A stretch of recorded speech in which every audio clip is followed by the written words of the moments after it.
Welcome to the DC PCSB's March board meeting. This evening, I'm joined by my fellow board members, our Vice Chair, Leah Cruci, Naomi Shelton, Steve Bumbaugh, Jim Sandman, and Saba Barreda. Ricardo Ganjam cannot be with us this evening. A little bit of housekeeping before we start our meeting. The hand-raising feature on Zoom has been disabled, and I'd encourage all of our board members and any witnesses and presenters to use video if at all possible. Individuals who've previously signed up to testify will be called upon by me. As a reminder, all written public comment is available to the public on our website. And if you didn't sign up by sending your name to Brianna before this meeting, please submit any and all comments to public.comment@dcpcsb.org, or you may call our public comment line to leave a voicemail testimony at 202-328-2660 and select option 2. We're going to begin in a few moments this evening's agenda with an update from the DC PCSB's Executive Director, Dr. Michelle Walker-Davis, to report on the status of school reopening activities. Then, as you'll see from tonight's agenda, the main matter before the board relates to new charter LEA applications. We're opening these up to a public hearing, and as such have welcomed input from community stakeholders as well as the prospective school founders and leadership teams to discuss their proposed models and plans. Tonight is this board's opportunity to ask questions of these teams. Each of the teams has worked many months and in some cases many years in preparing the programs they submitted for our consideration. The public can find all of their applications, interview notes, and public comment received thus far available on our website. The board will not be voting on any of these school applications this evening, but we'll be doing so at our next meeting in April. Our team has heard many times how much I look forward to charter application season, in part because it's an opportunity to reflect on the charter schools in our city, where they are thriving, and most importantly, on what students and families need and what they're telling us are the unique programs and resources they want. It's also a moment in which to look ahead to what families need 2, 3, 5 years out. We don't pretend, especially in a year like this, to have a crystal ball, and we're certainly taking into account data that we're collecting around enrollment trends, citywide population growth, and school performance. And it will be important to hear from the applicants this evening how they've sought to understand demand and need and engage communities. Now more than ever, we need schools that can support students in overcoming the gaps created by the pandemic and the prolonged disruption of in-person learning. We all know that many of our students have fallen behind academically and may struggle to catch up, and that we can also appreciate the serious social and emotional deficits and mental health concerns that these students may carry forth with them. Furthermore, for so many of our families who've lost loved ones and have seen careers and jobs disrupted, we have a responsibility to explore different ways to meet their families' needs. Our city's experienced a tremendous shock over the last year, and it will be some time before we understand all of the implications of the public health crisis. But every education agency will have a role to play in the recovery and reimagining of public education. This crisis creates further opportunity for PCSB to look for new and creative school models. This board has never seen enrollment growth as a primary measure of success. If we did, we'd never close a school, deny a new charter request, or decline the expansion of an LEA. Instead, we focused on quality and the ways in which public charter schools, and in particular new schools, can add to the choices and, importantly, the resources available to families. This charter application process is an opportunity to look to innovative approaches that may prove successful in educating our students. I hope that we will all see this in the presentations offered this evening. For context, in the last 3 years, we have authorized 9 new LEAs: an all-boys middle school, a computer science middle and now high school, a Montessori middle school, an all-girls high school, a school organized around social justice and liberatory design, multiple models with expeditionary and inquiry-based pedagogy, a bilingual program offering Mandarin and Spanish immersion east of the river. There's quite a diversity of schools on many dimensions. 90% of those schools I mentioned are led by leaders of color, many of them DC natives with deep roots in our communities. They add to a sector where 56% of LEAs are led by leaders of color, and where an overwhelming majority of our principals are of color as well, and where public charter schools are governed by 749 community members that serve on the boards of these schools, investing time and energy in their success.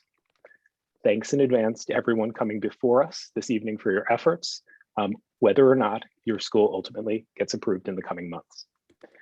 With that, I'm going to ask Dr. Walker Davis to share more about how our public charter sector is addressing students' needs as we're at this milestone of 1 year from the onset of the pandemic. Dr. Walker Davis. Thank you, Chairman Cruz. Every week, I'm feeling more and more hopeful about the world getting closer to returning to quote unquote normal. Last week, Congress passed additional funding to support schools with lots of things, including purchasing cleaning supplies and technology and planning for summer or after school programs. And our mayor is rapidly working to make more vaccines available to educators and other frontline workers. Later this week, we can expect DC Health to release new school guidelines that will remove the 12-person cohort sizes. We're pleased with DC Health's decision and know that this will increase the number of students who can access in-person instruction. While we have a lot more to do, progress is being made. Of the 128 public charter school campuses, we have 4 of our campuses that are in hybrid mode, 5 hybrid adult programs, 61 that are operating virtual and limited in-person programming, 15 that are offering virtual and learning hubs, and 43 that have, for the vast majority of their programming, virtual programming. And we know that by the end of this month, more schools will be providing some combination of increasing numbers of limited in-person opportunities. We continue to see schools shift their operating status while strengthening their virtual learning programs and continuing to have a focus on quality.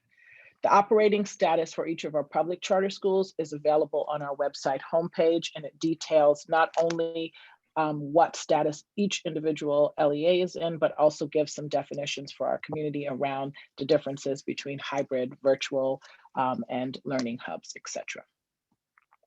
As you know, there is a lot of uncertainty related to returning to school. I recently met with our parent advisory group. These parents truly reflect what we've heard and what we're reading. Some families are committing to returning to school right away, while others would rather wait until the beginning of the next school year. And when it comes to summer, many schools have announced plans to support their students this summer with fun and engaging programs, both to boost academics and social skills. Some schools plan to provide what will essentially be a 5th quarter of the school year, and that quarter will allow students to access a variety of services depending on what they need. Schools are partnering to provide accelerated and specialized courses for students who are on track or ahead, and have reported that they will also be doing one-to-one small group tutoring for students with disabilities or who might be struggling.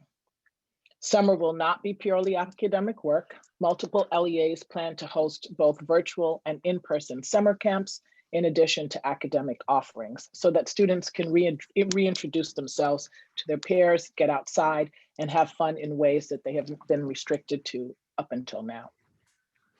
We're looking forward to working with our schools as they are reopening, recovering, and reimagining education. And I know that with this board and our team, we are dedicated to providing the supports that are needed to get clarity around our guidelines and to support our schools with their thinking and to create spaces for them to share best practices. So I'm excited to just report where we are right now, and we'll have more to share in the coming months around the status and how that's shifting with our schools. Thank you. Thank you. Thank you, Dr. Walker Davis, for the update. And obviously a lot of interest amongst this board and our families in the road ahead this spring and into the fall. All right, with that, I will move to the greatest part of our agenda this evening, which is our beginning our hearings for the new charter applications. And as always, we'll begin with our public witnesses. We have quite a list of public witnesses, as we normally do at this time of the year and for this particular topic. So I'd ask all witnesses to be mindful of the 2 minutes that you have allotted. If there's anything that is not, you aren't able to cover, please send it via email. We'll be happy to make it part of the public record. And with that, I will start with our first witness. Brianni, I have Rakita Perry is first in my list.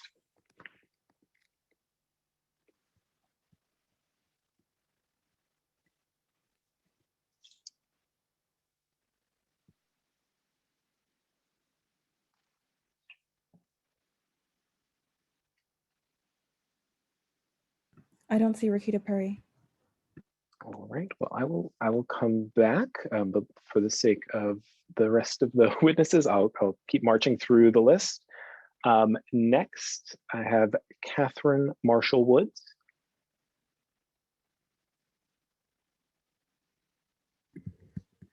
Good evening. Hi. Hi, how are you? I'm well, thank you for coming before us to testify.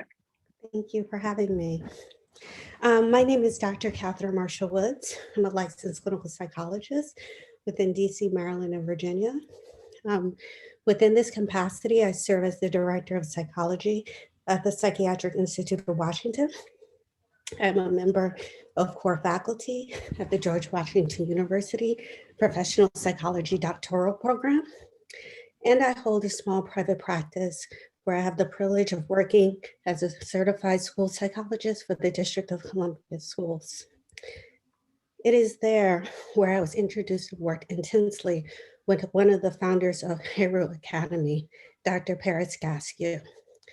At that time, we were charged as a team to transition students with academic and emotional challenges from various charter and non-public schools to programs within the district to best serve students' academic and psychological needs.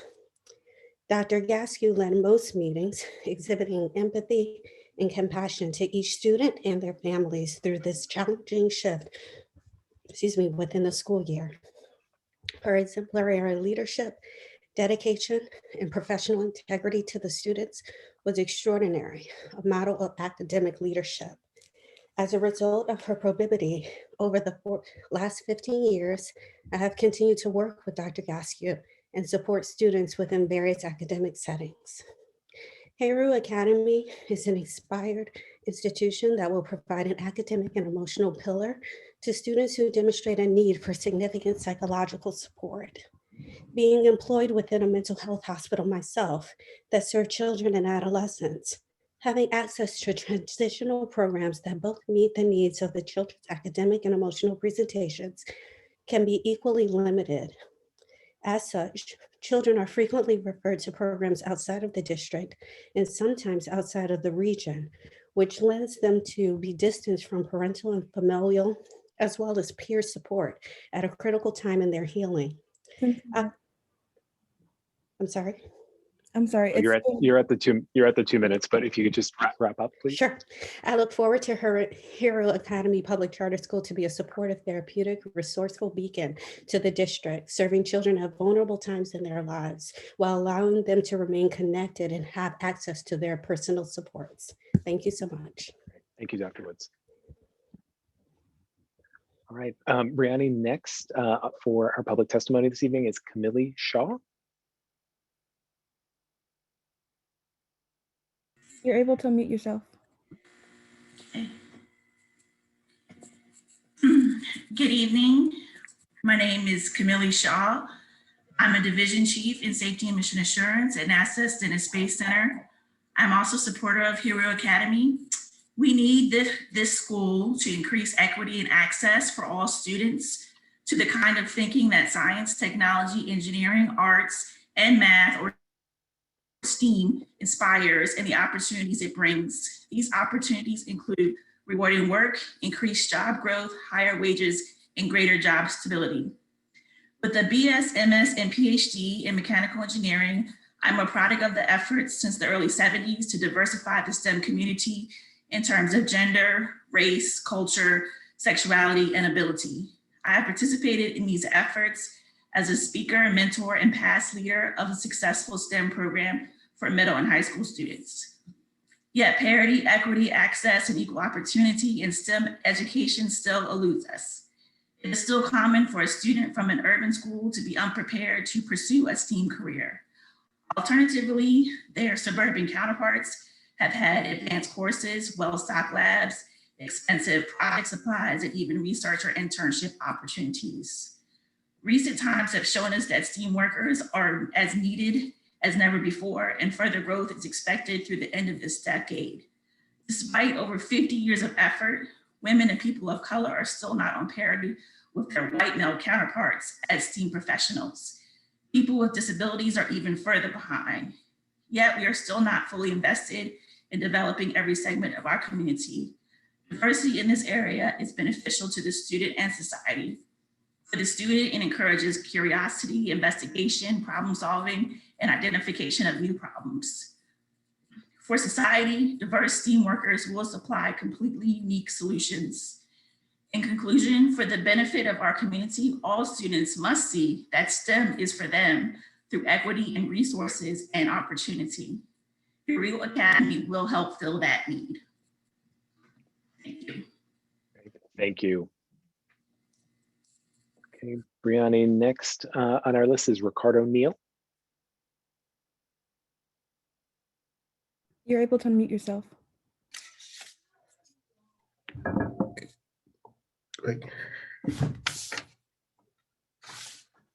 Hello. Good evening. We can hear you. Good Can you evening. hear me? Yes. That's great. Good evening. My name is Ricardo Neal, President and CEO of We Will All Rise, a nonprofit organization operating here in the district, Baltimore, and Philadelphia. We have an explicit focus on supporting college and career success for young men of color. I'm also a social worker and educator committed to exceptional outcomes for children. Today, I'm pleased to support Hero Academy, its intentional focus on students with special education needs. Research shows that students receiving special education services in a supportive setting excel in their K-12 journey and fare better in post-secondary education, career, and life. Consequently, fewer will become entangled in systems that often fail young people with significant needs.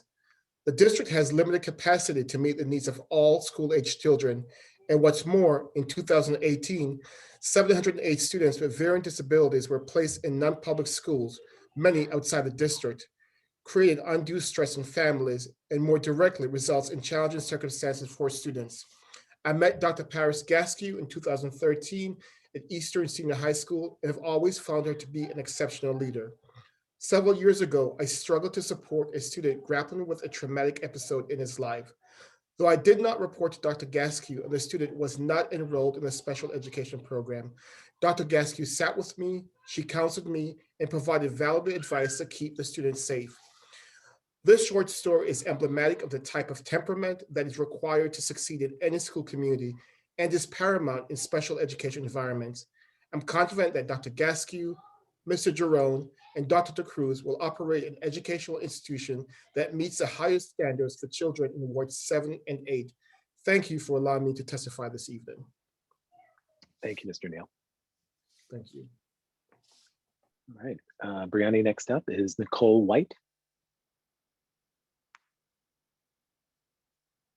You're able to unmute yourself. Can you hear me? Yes, we can. Good evening. Thank you. Good evening. My name is Nicole White, and I'm founding principal of Symetra Design, a traffic engineering, transportation planning consulting firm in the district. I am honored to serve as a prospective board chair of Heyru Academy Public Charter School and offer my support for its application. Heyru Academy is committed to providing an authentic academic and social emotional program that enables students who have been unsuccessful and or underserved in other school settings. Heyru Academy aims to prepare its students with a strong social, emotional, and academic foundation, regardless of race, disability, family income, or circumstance, for success outside of the classroom. Heyru Academy will implement a highly adaptable curriculum that will incorporate science, technology, engineering, arts, and mathematics, aimed at guiding student inquiry, dialogue, and critical thinking. The STEAM curriculum is designed to equip students with the skills and knowledge for success in the 21st century. In an ever-changing world, it is imperative to prepare students to become innovators, educators, leaders, and lifelong learners so that they can remain flexible and thrive regardless of the changes around them. Implementing STEAM education results in students who take thoughtful risk, engage in experimental learning, embrace collaboration, and work through the creative process.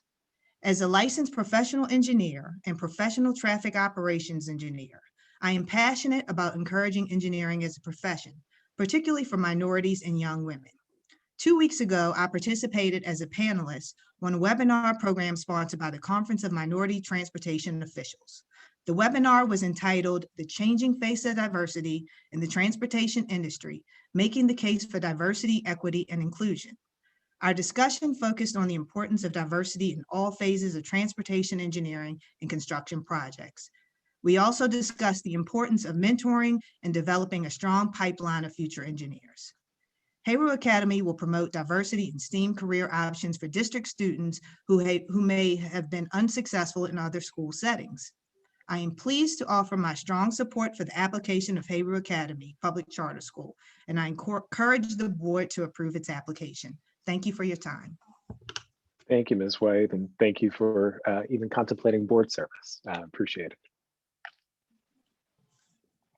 Brianni, next on our list is Denise Eddy. You're able to unmute yourself. Are you able to hear me?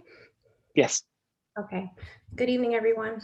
My name is Denise Eddy, and I first want to say I consider it not only a pleasure, but an honor to speak briefly here tonight on behalf of Hayru Academy Public Charter School, and more specifically on the school's founding president, Dr. Patrice Jones. I'm currently a full-time doctoral student at Howard University, where I'm studying to become a licensed child psychologist. As someone who is not only passionate about education and mental health, but highly experienced working with students from underrepresented populations, I was more than thrilled to learn of Dr. G and her team's vision to create a healthy, holistic, educational environment for students of the District of Columbia to excel. Having worked in various school districts, both in the state of Florida and here in Washington, D.C., I can certainly attest that Hayru's comprehensive model of providing both academic and social emotional services in-house is needed now more than ever, given the COVID-19 pandemic. I firmly believe Hayru's execution and intentionality will become a respected model, not only for charter schools locally, but educational programs nationally and globally. As a former student of Dr. Gasku's, I can attest that she is thorough, genuine, empathetic, dedicated, hardworking, and resourceful. If asked to describe the kind of leader Dr. Gasku is, I would without a doubt respond she is one who leads with fidelity. She consistently seeks to promote social justice, educational access, and equal opportunities for all students in every aspect of her work. Furthermore, I'm confident that the extensive level of education, clinical experience, and professionalism she demonstrates, coupled with her exceptional leadership abilities, makes her unquestionably an ideal candidate to lead a school designed to put underserved students on the path to success that they are so entitled to.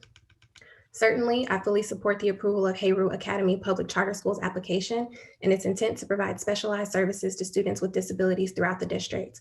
I firmly believe Dr. G and her team will be nothing less than successful in their pursuit of preparing dynamic students who will go out into this world prepared to make meaningful contributions despite the odds placed against them. Thank you all for your time and for the opportunity to speak on behalf of Hayru, an imperative model that I truly believe will optimize education in Ward 7, 8, and communities beyond. Thank you. Thank you. Thank you for your testimony. Brianni, next is Mark Nash.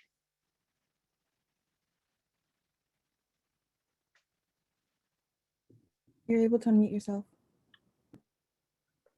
Good evening, everyone. My name is Mark Nash. I'm currently the Assistant Principal of School Culture at Two Rivers Public Charter School. As a former assistant principal at both Blue High School and Eastern High School, I've had the pleasure and the opportunity to work directly with Dr. Patrice Jones and have firsthand knowledge of her accomplishments and abilities as a special education expert and an educational leader.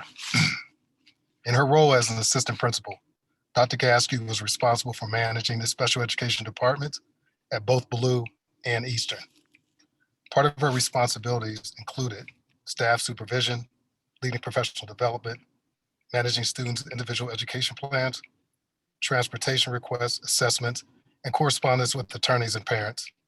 She accomplished these difficult tasks with grace, efficiency, and professionalism. With the enactment of the Individuals with Disability Act, IDA, that ensures that all children with disabilities have available to them a free and appropriate public education, I've watched Dr. Paris Gaskew ensure the rights of children and their families were protected.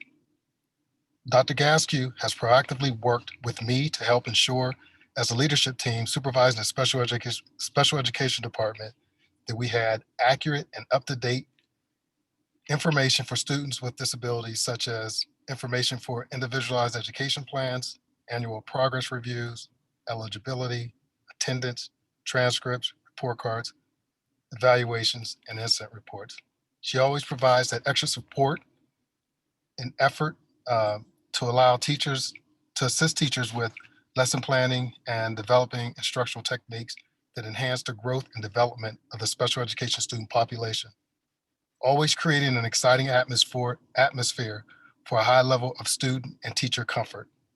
She has maintained a positive school environment where students felt comfortable taking risks and excelling well beyond their IEPs.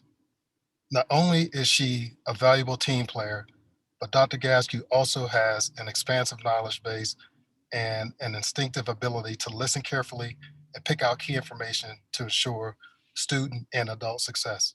It has been 2 minutes. Throughout my professional interactions with Paris, she's always demonstrated sound judgment in her work. She's excelled in academics, program implementation, and student success. Therefore, I have no doubt she will deliver the breadth of her passion and professional love for students with special needs to HERO. Thank you for giving me this opportunity for testimony. Thank you. Thank you for testifying. All right, Brianni, next on our list, Ashley Walton. You're able to unmute yourself. Hey everybody, Hi. I'm Ashley Walton. I'm really excited to speak today on CapEx, so I'll get started. My name is Ashley Walton. I'm here today as a proud supporter of Capital Experience Lab. Currently, I work for a charter school in Washington, D.C. and have my hand in many other educational endeavors, including being a collaborator and firsthand witness to CapEx, which is already an institution that facilitates student learning and with your support can become a charter school. I've been a teacher at several CapEx pilots and have done planning work for CapEx.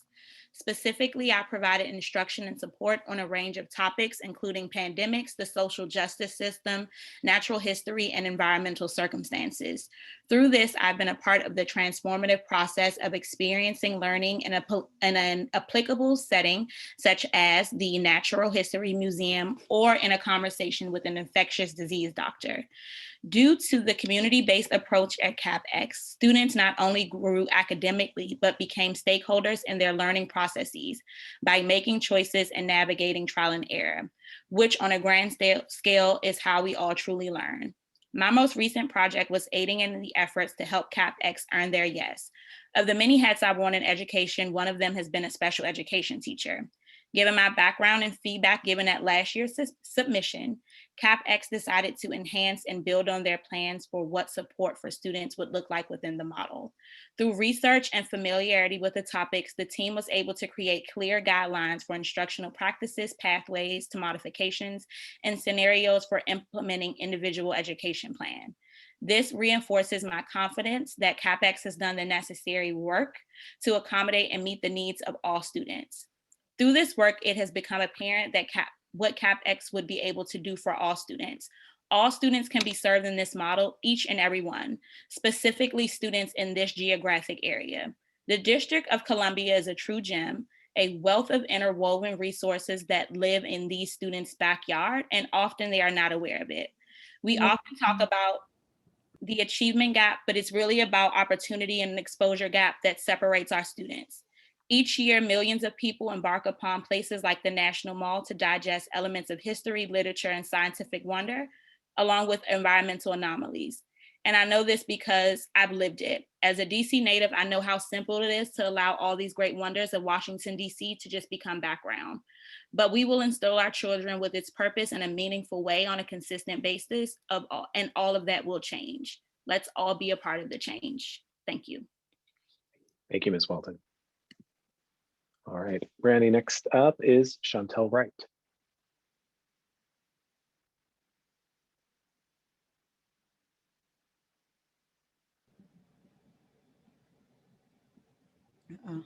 Hi, can you guys hear me? We can. Hi, I am Chantel Wright, and I'm the founder and CEO of Achievement Prep. I'm here today to testify on behalf of both Capital Experience Lab and its proposed executive leader, Lynette Daly-Reese. Capital Experience Lab, and formerly referred to as CapX, is a well-researched database school proposal that will reimagine the middle and high school experience for the district students, and was set to do so before the COVID pandemic. Post-COVID, it will be more critical than ever for schools to reimagine what it means to educate children. After a year plus of virtual learning, we will all be charged with thinking outside of the four walls to educate children who have been learning outside of this traditional means for a year plus. CapX model does just that. Lynette Daly-Reese is more than qualified to be the leader of this organization. She has been involved in the DC educational landscape for years and has proven herself more than capable. To meet the needs of a school being poorly operated at the time by an outside management company, she left her position on the school's board and stepped in as executive director and worked to turn the school around. Despite her Herculean efforts, during the second year of her leadership, this board decided to close her school. Despite clear growth demonstrated on the PMF under her purview, the decision was made to close the school she stepped in and up to lead. I implore this board to look at her actual work with that school and what she did manage to do in the one full year that she led it. The school closing after one full year of leadership is not a reflection of Lynette or her capacity, but instead an indication of the biases that have previously plagued the staff and board of the Public Charter School Board, which often holds small schools led by people of color and serving high-risk children to varying and often stricter standards. Educators know and realize that turnaround work is not something that can happen in a year or two, but instead takes systemic change that often do not show themselves until 2 to 4 years into the improvement process. What's unspoken in the review of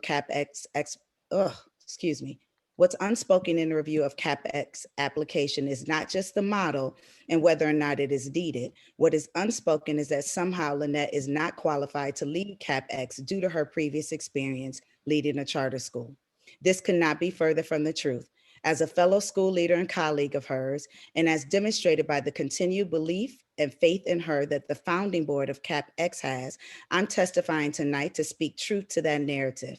Again, I want to emphasize that Lynette stepped in after the school had been operating and declining for years under a management company. She took the bold move to cancel the contract with that management company, and that level of leadership and audacity ruffled feathers and is following her as she seeks to continue to serve the children of Washington, D.C.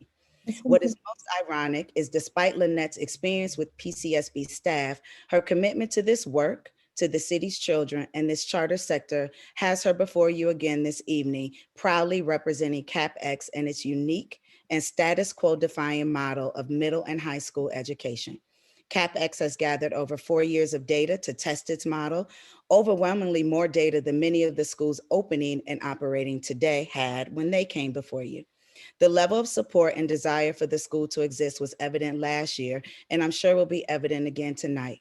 In a city where we need more innovative schools to meet our children's changing needs, and a city where schools are not led by or accurately reflective in leadership of the children we serve, I urge the board to vote to approve CapX under the leadership of Lynette Daly-Reese and not blackball a more than qualified leader in her proposal based upon an unproven and false narrative about her qualifications. Thank you. Thank you. Brianna, next on our list is Joshua Johnson.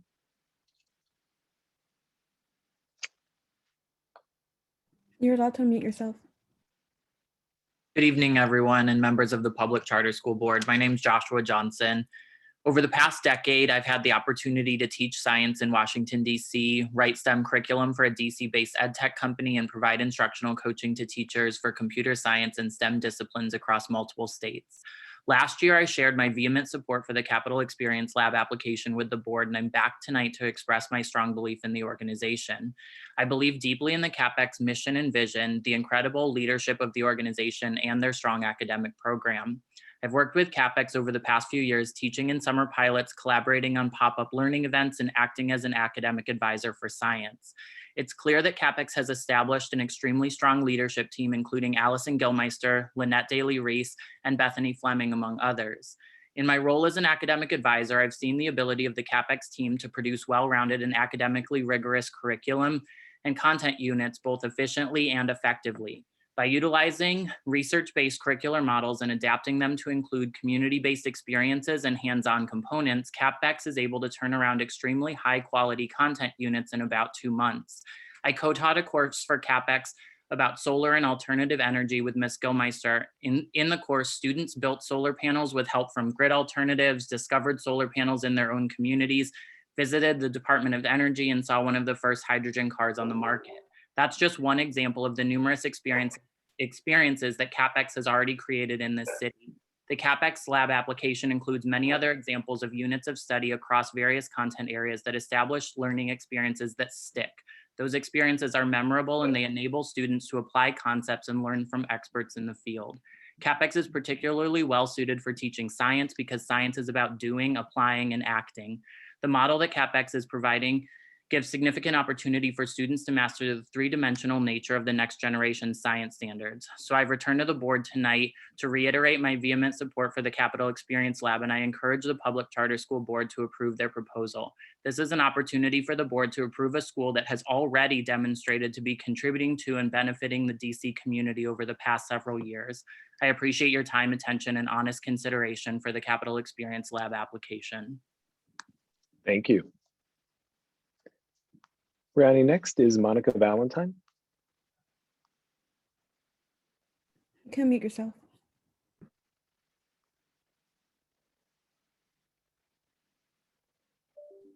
Can you hear me? Yes. Thank you for the opportunity to speak tonight. I'm a member of the founding board of CapEx, serving on the governance committee. More importantly, I'm the parent of a CapEx alum. My son Brandon participated in 2 seasons of CapEx educational programming during middle school. He's continued to participate in pop-up expeditions. This summer, he was part of a CapEx high school pilot studying the effects of COVID-19 on minority communities. The program culminated in a podcast series, social media campaign, and a public service video from 3 student cohorts. The COVID response squads had tangible benefits for students. During the global pandemic, this high-quality program led to gains for students in critical skills such as research, communication, video production, and data analysis. This is just one example of CapEx taking project-based learning to a new level. My son mentions other benefits of the model, including discovering that learning is not confined to the classroom, as well as emphasis on research, analysis, and demonstrating knowledge gained. He often mentions CapEx Lab as a space where he found learning to be collaborative instead of competitive. We believe strongly that Capital Experience Lab should be a full-time educational option for the students of the District of Columbia. CityBridge, an incubator for successful school models, also believes in and supports CapEx. They have guided and supported a dedicated founding team, which has assembled an engaged founding board of directors. The board and founding team fully support Executive Director Lynette Daly-Reese, who has skillfully led CapEx through this application process. This team has worked tirelessly to make sure that CapEx is supported throughout the city, and particularly in Southwest, where the school intends to locate. Relationships have been built with schools that can serve as feeders to CapEx, and families have had several seasons of successful piloting. The city's museum, research, and cultural institutions are preparing to open their doors again and are all ripe for partnership. Finally, from inside, I can attest that the team has worked relentlessly to address the feedback that the PCSB provided last year. As a result, we stand in an even stronger position to provide a high quality 6 through 12 educational experience for DC students. Thank you for your thoughtful consideration. Thank you. Next is Aparna Kumar.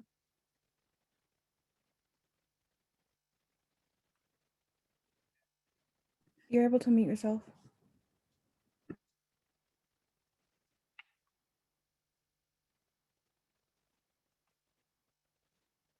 You're muted.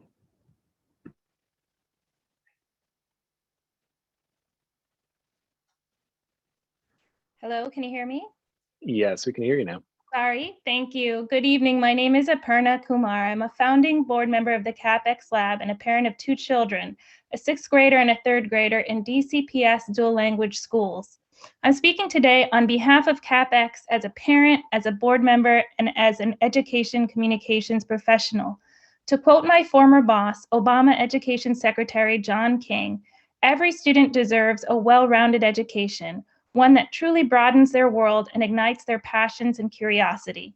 This is what the CapEx model is created to do as its core mission, taking advantage of the world-class museums, culture, and research institutions of Washington, D.C. CapEx students will graduate college and career ready with broad content knowledge, expertise in the specific areas they care about, and the technical skills to succeed throughout their personal, academic, and professional lives. Anyone who was ever a kid knows the joy of going on a school field trip.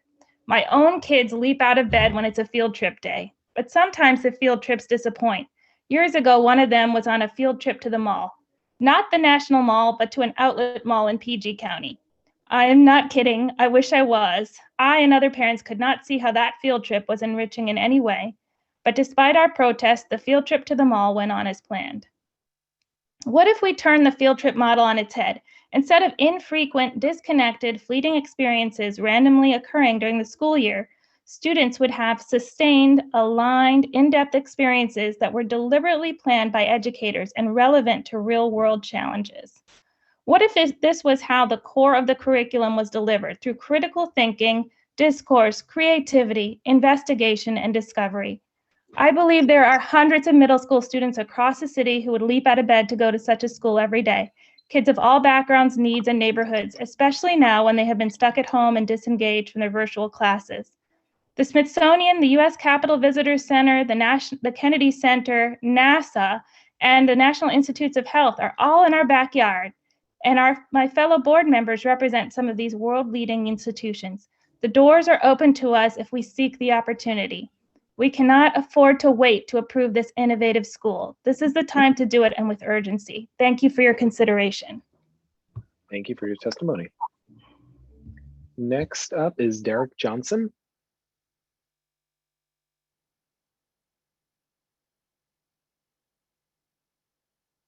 You're able to unmute yourself. Hi, can you hear me? Yes. Great. Before I start, I just want to introduce myself. My name is Derek Johnson. I'm a Ward 1 resident, and I support entrepreneurs and educators who are launching innovative public schools across the country. When I funded their first summer pilot 4 years ago, I thought the idea of Capital Experience Lab was fresh and inventive. Now I add that it's relevant and responsive. I encourage you to give this team the chance they have earned to serve DC. Our young people, educators, sector, and the city would benefit from such a school and a team operating within our community.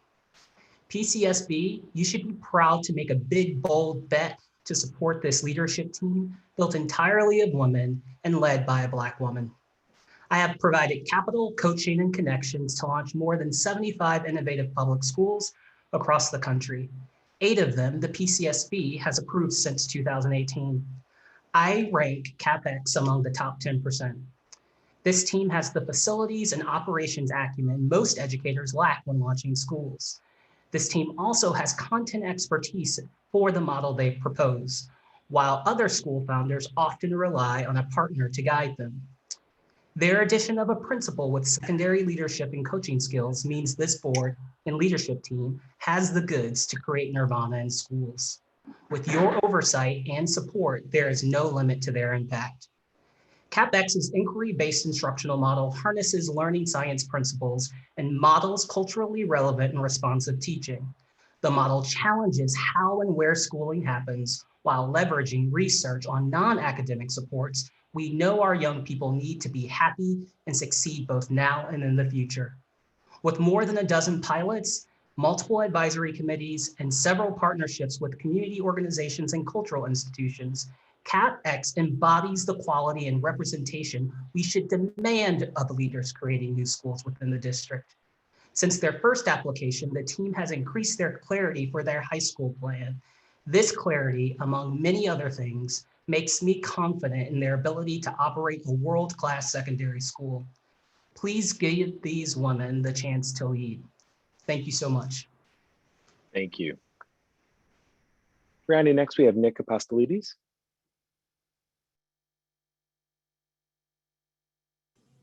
You're able to unmute yourself. Okay, I just wanted to mention, Rick, that the video doesn't seem to be working. So I think a lot of us would have been happy to share our video. Just wanted you to be aware. Thank you for telling But glad to be here on audio. I'm Nick Apostolides. I'm the chairman of the board and president of Capital Experience Lab. And I'm here to support that amazing group of women that were just referenced, our leaders, Lynette Daly-Reese, our executive director, and our principals and assistant principal, and incredible team. I just want to be brief because there are a lot of people that want to speak tonight, but I did want to reiterate a couple things that for the whole board that you might not be aware of. I did have a vision to start Capital Experience Lab way back in 2015. And of course, tonight is 2021. During that period, I have worked very deliberately and carefully to attract a tremendous board and educators, and to reach out to students through our educators and our leadership team and parents in the community. And we have spent a number of years piloting, testing, and building relationships with parents and with students that I think set this school up uniquely to be successful. Lastly, I just want to touch on the big picture vision for this school. It is that while there are other expeditionary learning models in DC, and I commend them, there really is nothing that has been tried or attempted like Capital Experience Lab in Washington and in really anywhere else. Because Washington, DC is so unique with the Smithsonian, with the NIH, with the Kennedy Center, with the tremendous cultural and civic institutions that exist here like nowhere else in the country or the world. We have a model that is unlocks the door of those experts and those resources and public investment for our DC students. So I would just say, let's empower our students and their learners and invite them to truly shape their school experience. Because in order to help our students bring out the best in themselves and liberate their capacities, we must first have the courage to liberate our own, bringing out the best in ourselves and in each other as school leaders, collaborators, and innovators. In closing, I want to quote the prodigiously, multifariously talented artist and human rights icon, Maya Angelou, who said, "Whatever you do, remember, since life is our most precious gift, and since as far as we can be absolutely certain it is given to us to live but once, let us so live that each of us can say, all my conscious life and energy have been dedicated to the most noble cause in the world, the liberation of the human mind and spirit, beginning with my own." At CapEx, I feel we've already chosen this form of dedication by building an extraordinary team of educators and board members dedicated to opening a school that will change the education and cultural landscape of this city and the world. Thank you all for your consideration tonight. Great, thank you. Next, Brianni, is Ramaya Davis.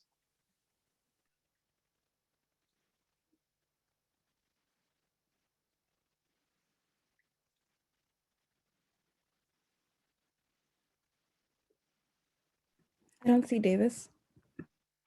All right, well, so we can come back and see if she joins later. Next on the list is Raymond Cummings.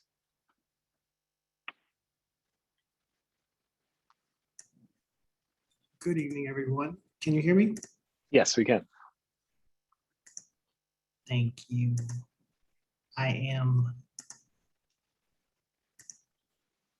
My name is Dr. Raymond Cummings, and I'm the assistant principal at the Youth Services Center, one of DC public schools for incarcerated youth.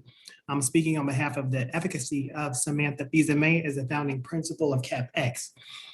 I've known Ms. Fils-Aimé for the past 6 years, and from the moment we met, I've been impressed by her work ethic and commitment to excellence. In fact, I met Ms. Fils-Aimé in the summer of 2016 when I was a DCPS director of secondary literacy. She was one of the teachers hired to work on the middle school ELA curriculum over the summer. And as a result of her strong work, I actually hired Ms. Fils-Aimé to be a full-time member of the secondary literacy team, where we were able to create District Visions, the district's only homegrown published content area curriculum. In the fall of 2018, Ms. Visa May and I both got the opportunity to return to the field and serve as assistant principals in the district, where Ms. Visa May was able to shine as a school leader, breathing new life into the school's vision for literacy and increasing the school's PARCC scores for 2 years in a row. Ms. Visa May is one of the most hardworking, dedicated individuals with whom I've had the pleasure of serving. She's committed to ensuring engaging, rigorously meaningful learning experiences for students. She's equally committed to supporting teachers and facilitating these experiences for students and in their growth as professionals. Ms. Visa May is a dynamic school leader with a demonstrated record of success. I appreciate your time and consideration. Thank you very much for testifying this evening. Next, Brownie, we have Candace Heath.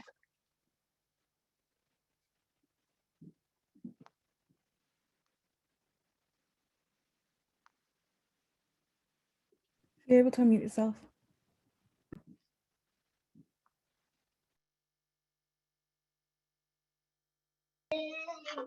Hello. Hi, we can hear you. Hi, my name is Candace Heath. I'm speaking on behalf of Capital Experience Lab and specifically Samantha Visa May, as she should be is principal of this CapEx experience. I just want to say that I've known Samantha Visa May for about 14 years. We entered the profession as educators in 2007, in West Charlotte High School in Charlotte, North Carolina. And it was there that I immediately gravitated toward her and her knowledge, first of all, in our content area, but also her professionalism as a new teacher. Since then, Visa May has worked in Texas as well as in DC. And as she's worked through this field, she's also grown in this field.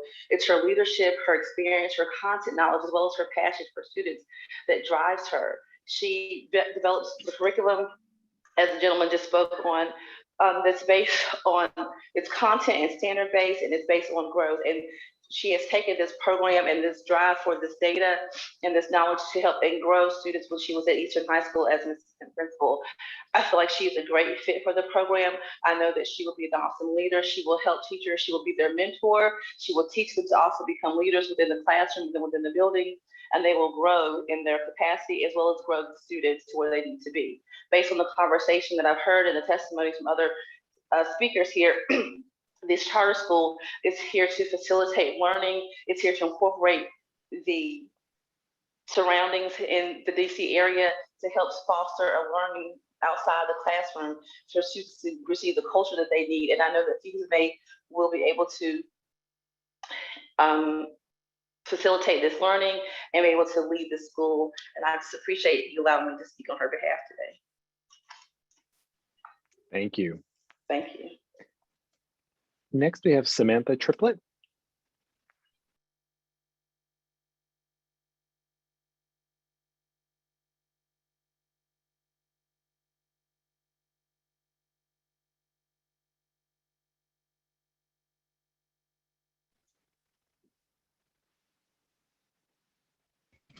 Hi, my name is Samantha Triplett. I'm an 11th grader at Thurgood Marshall Academy, and I'm here to speak on behalf of Capital Experience Lab. I spoke last year, and I'm speaking again tonight. This opportunity is not only important to CapX, it's important to me. I've been with CapX since they got started at my old middle school, Washington Global. I've joined their Civil Rights Study Group, which is one of the best choices in my life. I've learned inside the classroom and outside on field trips. Being born and raised in DC, I totally did not appreciate the museums beforehand that they were actually in my own backyard until becoming a participant under CapX Lab. I feel that the field trips to the museums and the innovative way that they teach has over time molded me to the person I am today, especially being in the civil rights group. For example, I've written spoken words on racism, police brutality, and what it means to be melanated. CapX inspired one of the majors I want to take in college, which is political science. CapX gave us an opportunity to talk to an amazing journalist, Jonathan Capehart, and a great political reporter, Nia Malika Henderson. Talking to both of them made me interested in political science. Before becoming a part of the CapX Lab family, if you told me I was going to study the government, I would have looked at you like you were crazy. If CapX can make a great change in my life, it will with others. CapX taught me that if you have goals with no plan, it's just a dream, as well as how to become an achiever and most importantly, how to believe in yourself. Thank you. Thank you, Samantha. Next is Katie Mahalik.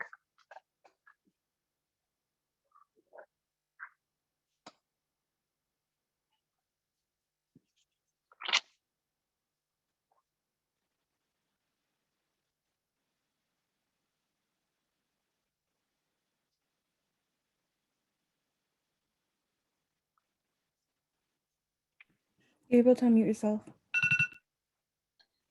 Hello. Hi, we can hear you. Perfect. Good evening, everyone.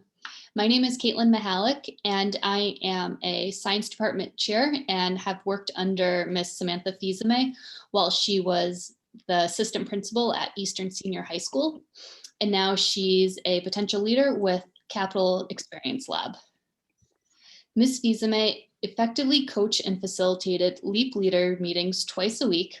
Ms. Fizeme encouraged all team members to participate without taking control of our meetings and ordering us to collaborate for our weekly LEAP sessions. Ms. Fizeme's priority is centered around student growth. She leads with the importance of data to support why certain practices are implemented in all classrooms. With the use of different reading tools being used across the school, both reading inventory and English PARCC scores increased at Eastern. This was a team effort led by Ms. Fizeme. On a more personal note, Ms. Fizeme's leadership had a big impact on my own professional development. Although she was not the assistant principal of science, she would still check in with me. She would provide me with anecdotal suggestions and share books and literature to help me with my own personal growth as a new science department chair. CapX would thrive under Ms. Fizeme's leadership. Thank you very much. Thank you. Next, Brianna, I have Christina Tillman.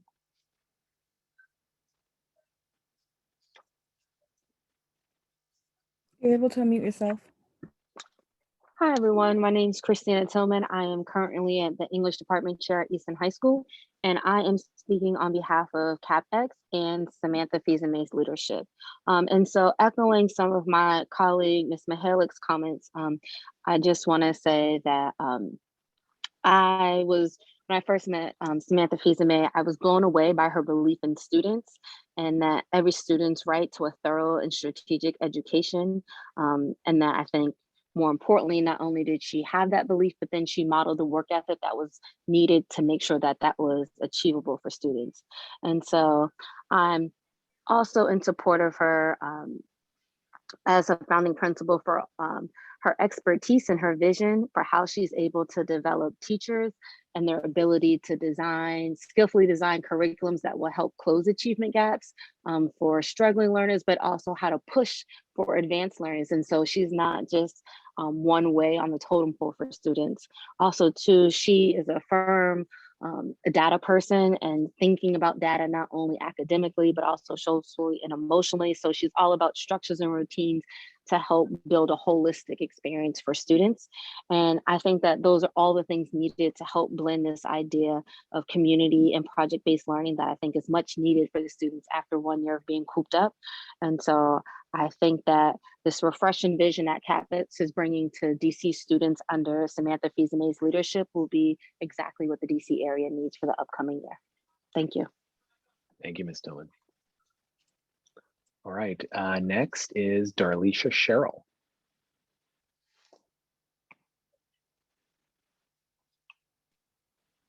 You're able to unmute yourself. Okay, so good evening. I am proudly testifying on behalf of Capital Experience Lab in support of founding principal Samantha Fizeme. I am a former student of Samantha and a now graduate of Howard University, as well as Johns Hopkins Master of Education program. I am currently a 4th grade teacher at a Title I school within the inner city of Baltimore and on the model path to becoming a licensed administrator. I truly believe and know that Samantha is a transformational educator and leader. Since being in her class in 2007, she continues to play a monumental and prominent role in my life and the success that I have come into. There has never been a moment that I have doubted her ability to lead and inspire while listening and engaging. When I felt low and doubted myself, she gave me the motivation and encouragement to think highly of myself.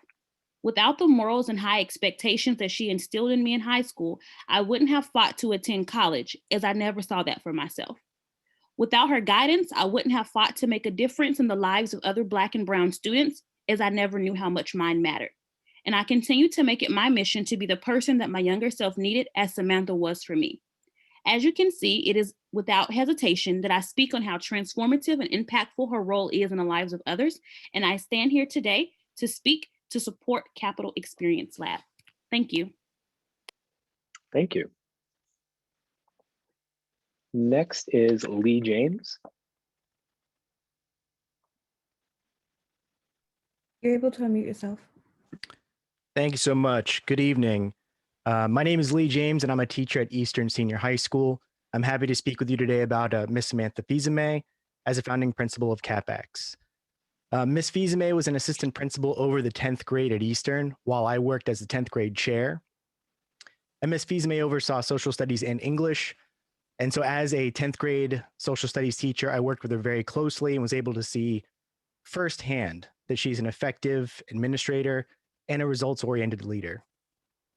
While at Eastern, Miss Fils-Aimé was tasked with bringing measurable literacy gains to Eastern. And she was able to do this by getting school-wide buy-in to a reading inventory program and creating Eastern's core literacy strategies. At her direction, we began conferencing at Eastern school-wide around literacy data and began to see improvements. As a direct result of her efforts, RI scores went up, Park literacy scores improved, and this was all the direct result of Miss Fils-Aimé's leadership.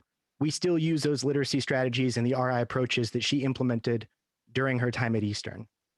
I'm a modern classrooms teacher and mentor at Eastern. And so my classroom looks a little bit different from the traditional classroom. And Ms. Fils-Aimé was my evaluator. And as an AP, she never discouraged me from exploring innovative approaches. Instead, she invested time and got to know my self-paced, mastery-based, and blended classroom that I and other modern classrooms teachers at Eastern use. And she pushed our practice. I know firsthand that she's open to innovative ideas. She cares very deeply about student engagement and effective practice. She knows good teaching, she knows curriculum, she knows how to use data to help meet the needs of students. Ms. Fils-Aimé will make an excellent principal, and I know she's qualified to lead a school. I believe that the innovative model at CapEx will be a success under the direction of Samantha Fils-Aimé if given the opportunity. Thank you. Thank you. All right, Brianna, next we have on our list Dr. Carlene Reed, our new State Board of Ed Ward 8 representative. Greetings, everyone, and thank you for the opportunity to testify. My name is Dr. Carlene Reed. I'm testifying as an individual. I'm on the Ward 8 State Board of Education, or State Board of Education representative for Ward 8. I'm testifying as an individual, and my comments do not represent the sentiments of the board as a whole. I'm providing feedback and suggestions about the applicants who indicated an interest in establishing their schools in Ward 8. Over the summer, a team of mostly East of the River residents and I engaged in various forms of outreach to approximately 10,000 Ward 8 residents. A substantial majority of these residents frequently expressed a preference for sustaining the schools that we currently have. The outreach found that residents were not very fond of entertaining new schools in our ward. The information gathered included residents citing school closures, oversaturations, restructuring, performance, and lack of physical space as areas of concern. And I must say, I appreciate each applicant, specifically DC Wildflower and Heru Academy, for being interested in Ward 8.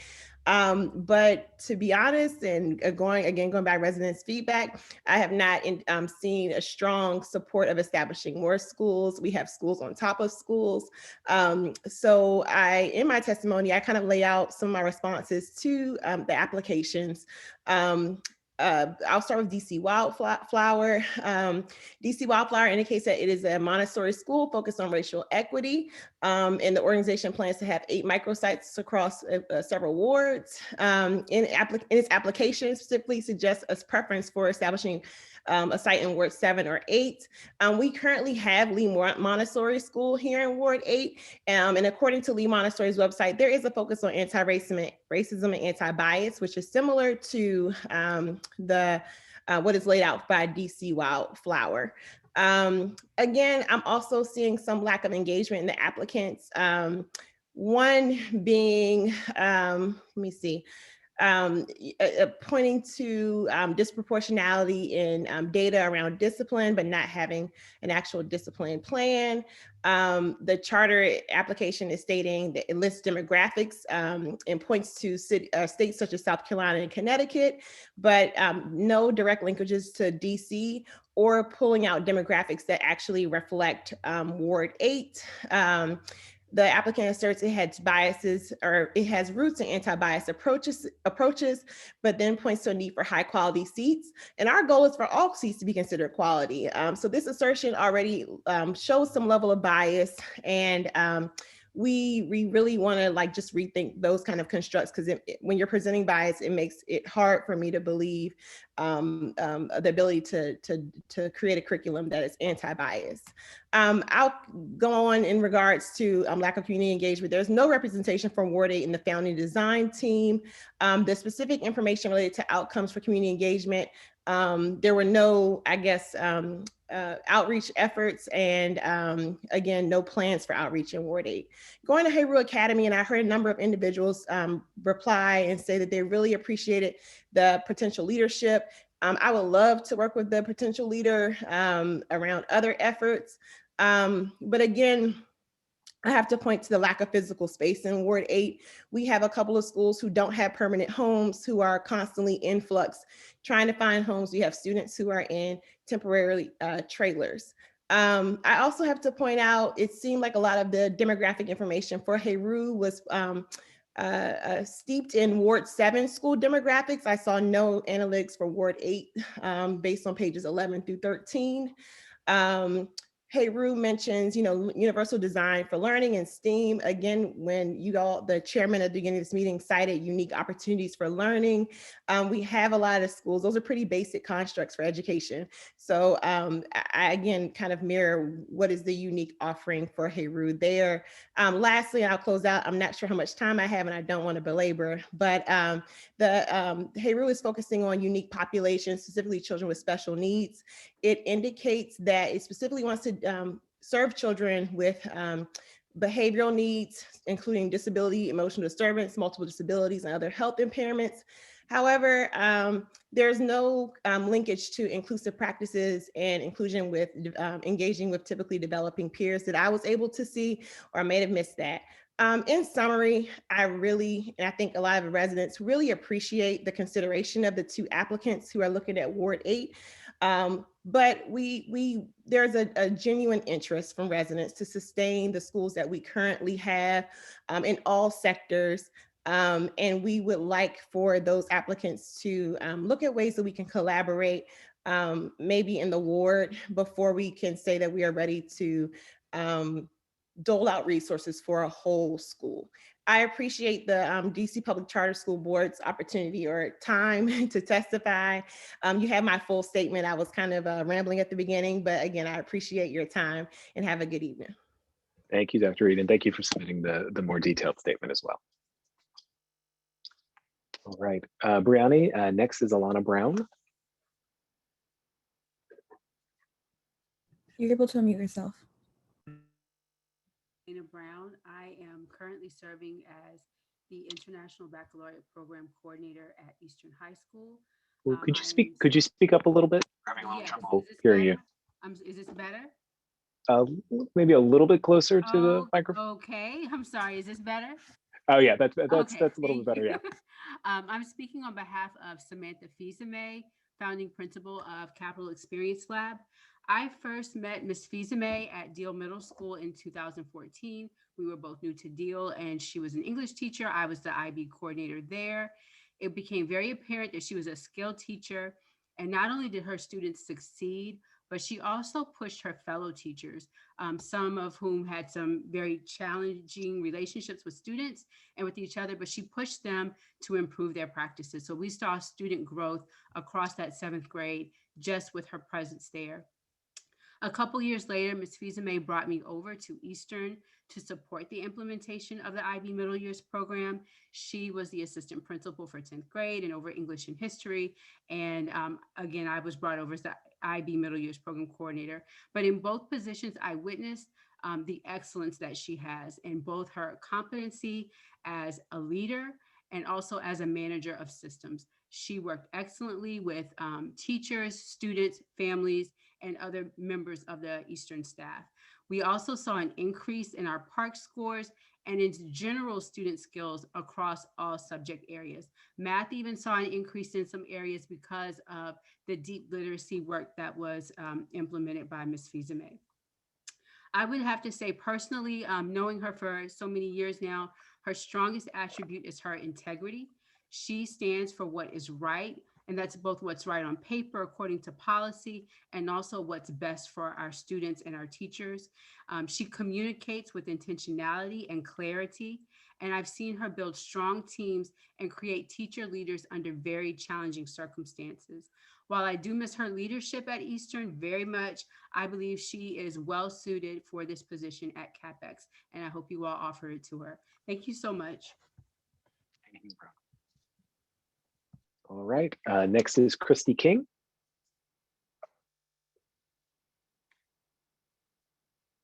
You're able to unmute yourself. Thank you. Greetings to everyone here.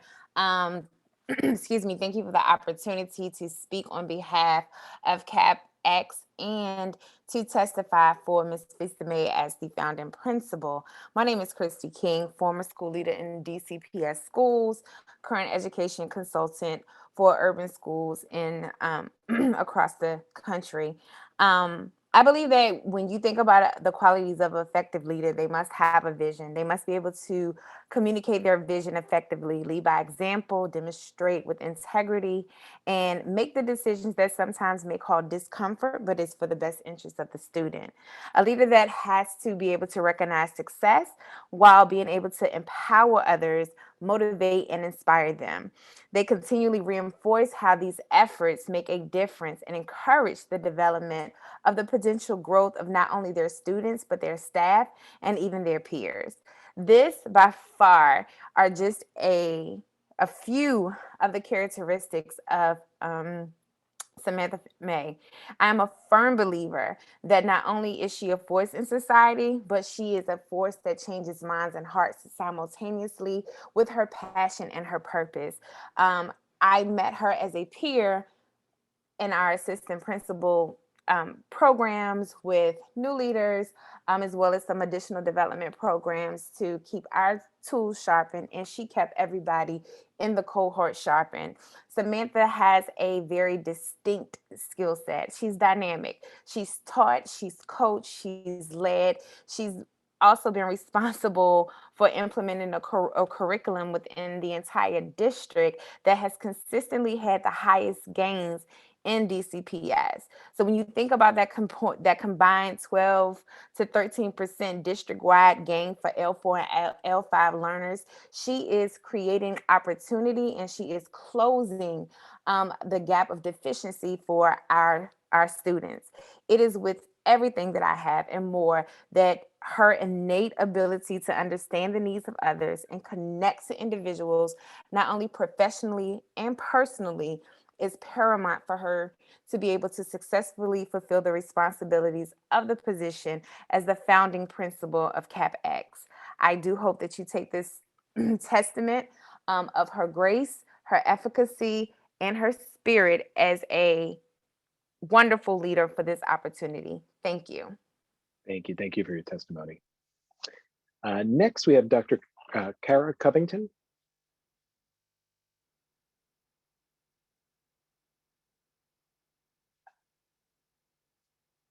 You're able to unmute yourself. Thank you. Good evening. My name is Dr. Cara Covington. I am a school psychologist formerly practicing at the Kingsbury Center. I'm here this evening to give testimony for the Lotus Public Charter School.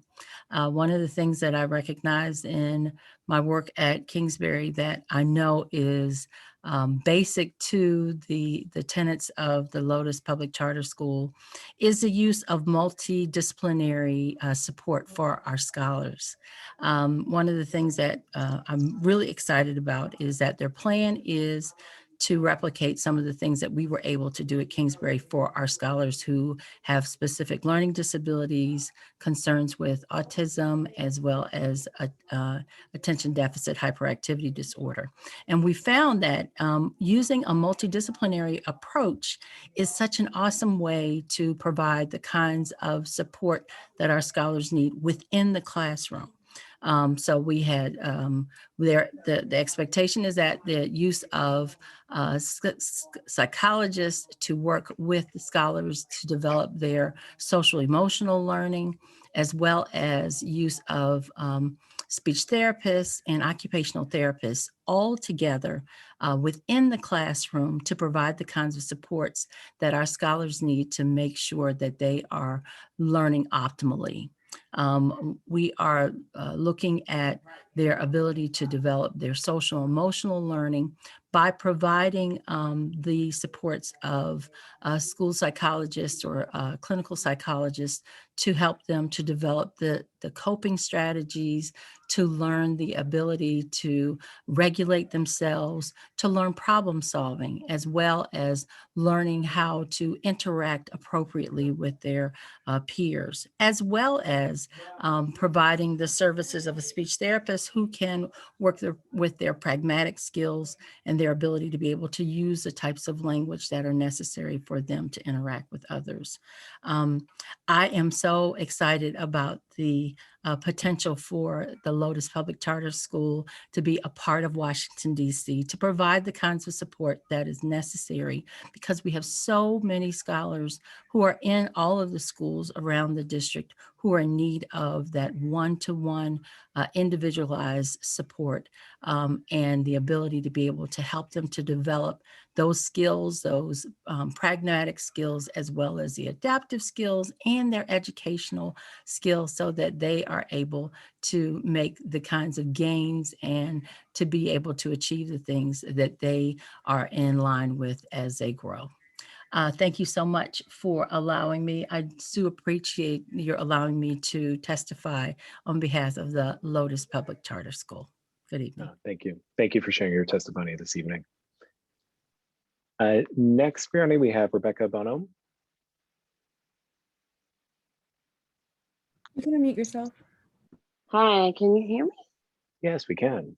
Hi, so I have two letters of support for two different people. So I'm just gonna do them back to back. Okay. That's okay. Okay. All right. I, Rebecca Bonhomme, is pleased to announce my support for the opening of the DC Wildflower Public Charter School. I am dedicated to supporting high-quality micro charter schools that center on identity-affirming, liberatory learning, and community voice. I believe that DC Wildflower is an innovative space for inclusive Montessori learning, supportive family involvement, and equity-centered public education in Washington, D.C. I met Ebony at Breakthrough Montessori Public Charter School in 2006, the first year the school opened its doors. I was a parent, Ebony, an aftercare assistant who eventually became a guide teacher of my child. In my role as a diversity, equity, and inclusion DEI parent leader at Breakthrough, I was able to get to know Ebony on a personal and professional level. In her first years at Breakthrough, Ebony earned her Montessori education diploma and was promoted to a guide, also known as a teacher, a true testament of her commitment to Montessori philosophy, work ethic, and her leadership. Ebony was and still is passionate and fully committed to making the ideals of DEI intentionally and consistently implemented as part of her classroom, the school curriculum, and the broader school culture. She was one of the core school faculty at Breakthrough who facilitated community discussions regarding the proposed statement of values, a guiding document which asserted the importance of recognizing the variety of identities, especially the ones that are overlooked, and her commitment to having an anti-bias school based on those identities. She Also attended the parent-teacher DEI reading group. I was grateful that Ebony would share experiences and situations that occurred in the classroom that were instructive in understanding the importance of DEI at the school. She also was the first teacher at the school to attend the well-known Montessori for Social Justice conference and bring back lessons learned to faculty and families of Breakthrough. She's a true advocate for DEI initiatives at Breakthrough, clearly exemplified in all the work she did inside and outside of the classroom, as well outside of her work hours. Ebony is the embodiment of the mission and values of DC Wildflower, and as a founding member, she will be able to grow into her fullest potential as a teacher leader. Of this, I am sure. Okay, and so the next, I'm gonna move on to the next letter. Let's just make this clear. I'm deeply thrilled and unequivocally confident that Zanzo Dalili Ortiq will be an exemplary teacher leader at DC Wildflower. I met Zanzo at Breakthrough Montessori in 2006, the first year the school opened its doors. I was a parent and Zanzo, a guide assistant in my child's class. I got to know Zanzo even more when she and I served as co-leads of the Diversity, Equity, and Inclusion Committee at the school. Zanzo's compassion and commitment to create an inclusive environment for children and families and Montessori values is exemplified in the initiatives that she was part of inside and outside the classroom.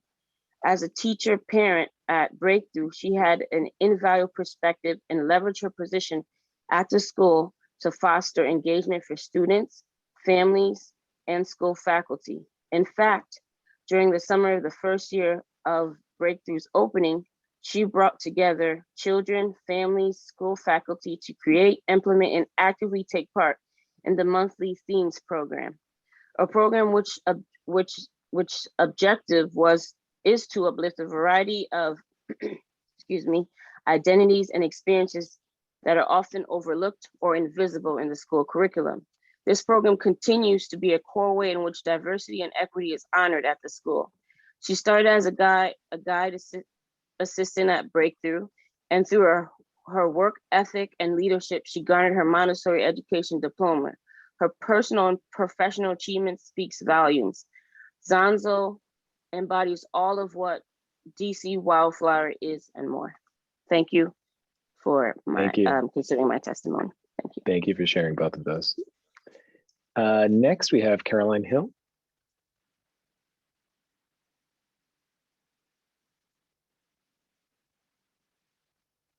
You're able to unmute yourself. Great. Can you hear me now? Yes. Fantastic. Thank you, Rick and members of the Public Charter School Board. It's a pleasure to testify on behalf of DC Wildflower Public School. My name is Caroline Hill and I live in Ward 4. I'm the founder of the 228 Accelerator and have been working as an education leader and coach for over 20 years. I'm the board chair of 4.0 Schools and also serve as a trustee on the Sojourner Truth Public Charter School. During the past months in quarantine, I've had time to think and reflect on this particular moment in time and think about how it compares to other moments in history. And it reminded me of the questions that I often asked my parents, like in the 60s and 70s, when Black people and people of color were under attack, what did you do? Now, Mark Twain often has a saying, says, while history does not repeat itself, it sure does rhyme. And in the stillness of these moments, I've taken the time to ask the elders in my family for their wisdom to help me make sense of what I was seeing, whether it was the tanks in our own city, an insurrection at the Capitol, and even a pandemic that seemed to have a laser lethal focus on Black and brown bodies. Because we're following the same rhyme scheme, I can anticipate the questions that I offered my parents to be turned back on me. I know that children in my custodial care will say, Caroline, what did you do when Black people and people of color were under attack and being killed with impunity? The children of this city will ask us, what did we do? Because we know more now than we did, we can listen to the wisdom of the past and remix it for the present. And when it comes to schools, this means creating the schools for the moment that are small enough to attend to the needs of every child, especially Black and brown children, responsive enough to soothe the wounds of the past and present, and respectful enough to acknowledge the brilliance of teachers and communities to lead and design. It is in this spirit that I express my whole support for Wildflower Schools DC and endorse the leadership of Zani and Ebony. I know the founding teacher leaders and interim director of stakeholder engagement, having worked with Ebony and Zani and Ayana since October. There's no doubt that these women are prepared to lead the charter and school sites in the DC landscape. And while this approach and this leadership team might seem different or unfamiliar, I believe that it is an approach that meets the needs of the present moment without compromise or fear. So in 20 or 30 years, when we are all retired, talking to our nieces and our grandnephews about this moment, it is my prayer that we can say that we did not do just what was familiar and safe, but we did what was just and right. We can say that we created the political climate to create models that put marginalized communities first, centers those who've been marginalized and cast aside, and we can say that we helped create schools like Wildflower Montessori schools. Thank you.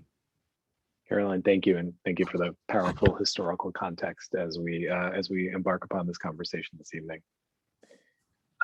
Brianna, we're getting close to the end. We've just got a few members of the public left. Next is Jennifer Hinton.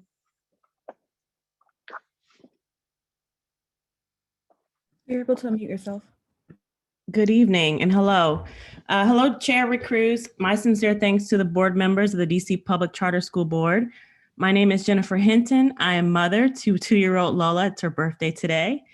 And I live in Ward 4 in Brightwood. I discovered Wildflower Schools through a Google search. And after reading about the values and principles, I immediately contacted Maya to figure out how I can become involved and participate in bringing Wildflower to DC. It is my firm belief that a school is so much more than an academic institution. It is an environment amongst peers where our children learn who they are, how they relate to this world, and where they fit in. The vision of the school experience I want for my daughter Lola is one that centers our community and our identity in answering that question on how she fits in this world, with an emphatic response that she matters and that she's a valuable human being. A space not just for my daughter to learn, but a cooperative space for parents to support teachers, where I become a partner in co-creating her educational experience. I want her to be in a place where teachers are equipped to connect deeply with our family, and in partnership, we instill a love of learning and exploration, and a deep connection within our communities.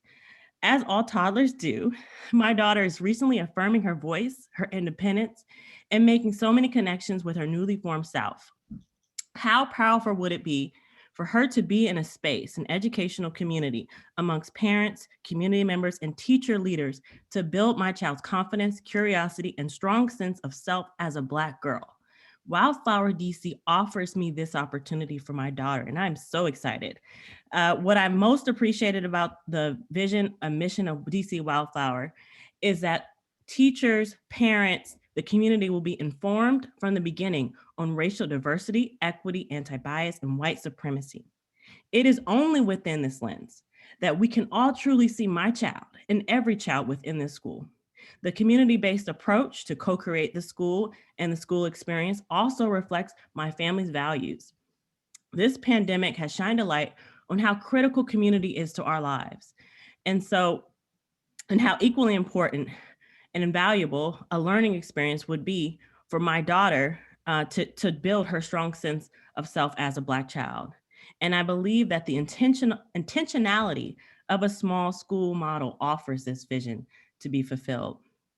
So I close in saying, I'm ready to roll up my sleeves and become a part of making this school a reality. I'm spreading the word with all of my mothers and fathers throughout the area and hoping to grow a collective of parents who are ready to do this work and build this micro school community. We have had calls together and we have plans to meet with each other once it's consciously safe. So I just want to say I'm fully prepared to support Zani and Ebony once this charter is approved. And in conclusion, I just want to say one thing, that this school must be a public charter model. I'm sorry, it must be a public charter model to allow for access to children like my daughter. Thank you so much for this time this evening. Thank you for your testimony. Thank you for taking a few moments away from the birthday celebrations. All right. Next is Patrice Jones. You're able to unmute yourself. Thank you. Can you hear me? Yes, we can. Excellent. Good evening, everyone. Thank you very much for this opportunity to speak today. My name is Patrice Jones. I served as the operations manager during 3 summer pilots with Capital Experience Lab, also known as CapX. I'm a native Washingtonian, a product of DC Public Schools, a parent of 1 8th grader and 1 high school senior who are both CapX alums. And I would like to express my full support of this team and the vision that is CapX. The Public Charter School Board wants to know the answer to the question, why should Capital Experience Lab gain approval to become a charter school? I would also like to pose a question. What is school? So I asked Google. The answer really is quite simple. School is an organization that provides instruction, a place for teaching and learning. I, along with my CapX colleagues, posed the same question to dozens of students in the nation's capital. What is school? And the responses were troubling, if not somewhat expected. Too many students think school is boring, irrelevant, and they don't think it's fun. So the founders of CapX knew we needed to find the answer to a new question. How do we provide schooling to students in a way that is engaging, that is relevant to their lives in the 21st century, and that is fun? CapX recognizes that we are perfectly positioned in a city full of museums and resources that could rival the best in the world, and we have designed a model that takes full advantage of that.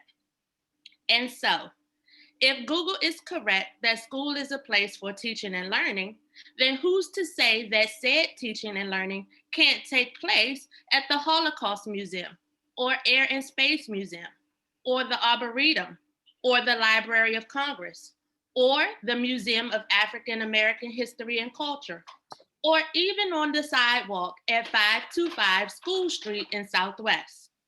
All of these are places and spaces where dozens of students who have participated in our pilot programs have thrived, building relationships with peers and experts, gaining new knowledge that is important and connected to them, and sharing that knowledge with the community. That is why CapX should be approved. Thank you. Thank you, Ms. Jones. All right, next we have Ronald Thompson Jr.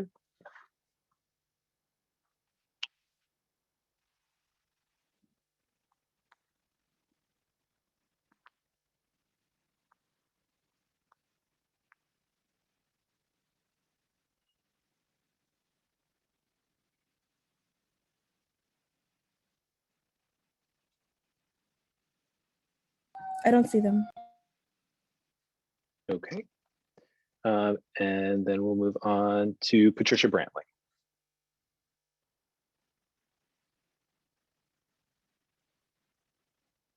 Okay, you're able to unmute yourself. Thank you for the opportunity to provide testimony. My name is Pat Brantley, and I'm a board member of CapX, the CEO of Friendship, and a 30-year resident of DC. I'm here to talk about CapX and to bring 3 points to your attention. 1, last week in testimony in front of DC Council, Chairman Cruz expressed the importance of school choices that were differentiated, unique, and additive to the landscape. His description is quite fitting for CapX. CapX is more than an idea. It is a novel concept that for DC that has been piloted for 4 years with DC families and is additive to the overall school landscape. 2, during a time when many authorized schools are struggling to meet parent demand for in-person learning, CapX has conducted dozens of activities with DC children, much of it outdoors in ways that were safe, masked, and distant, yet engaging for the children involved. 3, the CapX team includes award-winning teachers, a diverse board, and executive director who has been tested as a charter leader. I appreciate that the PCSB looks deeply at leadership, and I hope that all facts are brought clearly to your attention. As you know, CapEx Executive Director Lynette Daly-Reese served as the final Executive Director of City Arts, a school that was deemed as not meeting its goals at the 15-year mark and non-renewed in December 2018. Ms. Daly-Reese became Executive Director in May 2017. The PCSB review noted that in each year of available data, City Arts at-risk students outperformed the state average in ELA and math. The school met all early childhood goals and improved financially. Finally, the report shows that City Arts gained nearly 4 points on the PMF following Ms. Daly-Reese's becoming Executive Director. To be clear, I do not question this board's difficult decision with respect to City Arts. The school did not meet its agreed upon goals. But in the question of leadership, the Charter Board's own documentation shows that the school grew on the PMF and in other ways during Lynette's short tenure as Executive Director. Thank you for considering our application and for fully considering the experiences, lessons learned, data, and tenure of our leadership. Thank you, Ms. Brandt. All right, that brings our public testimony to a close. And for the sake of our schedule this evening, I'm going to roll right into opening up for public hearing the charter applications before us. And I believe Olivia from our team, Briani, is going to join to introduce the charter application process.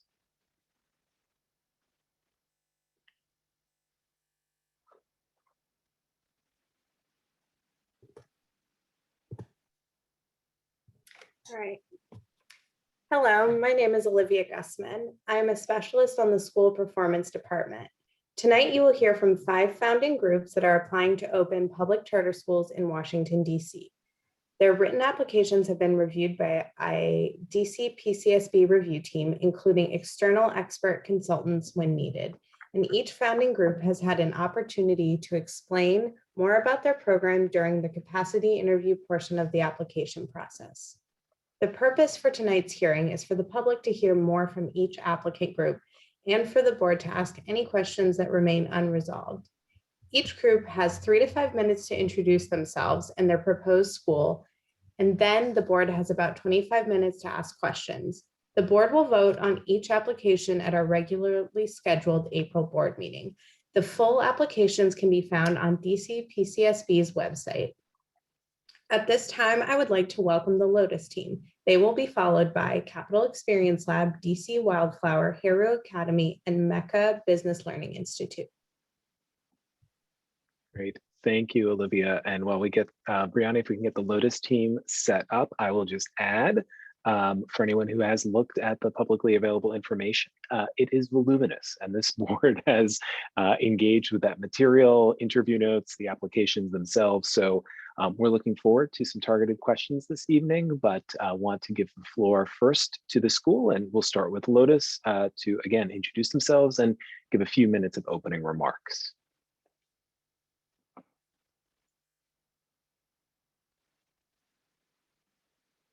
Brianna, do we have the Lotus team?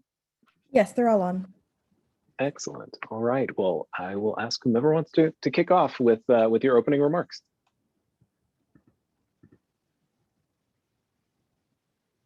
Might be missing one of our friends, Dennis Campbell. All right, Brianna, let's see if we can find him and make him a panelist. There he is. All right. Well, the floor is yours, Lotus. Good evening.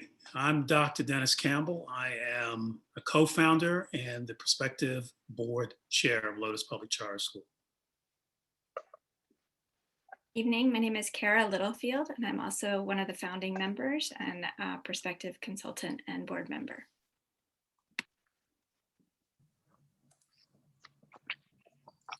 Good evening, my name is Angie Harris. I am the prospective Chief Operating Officer. Good evening, I'm Angela Williams, and I am also a founder and also the prospective head of school of Lotus.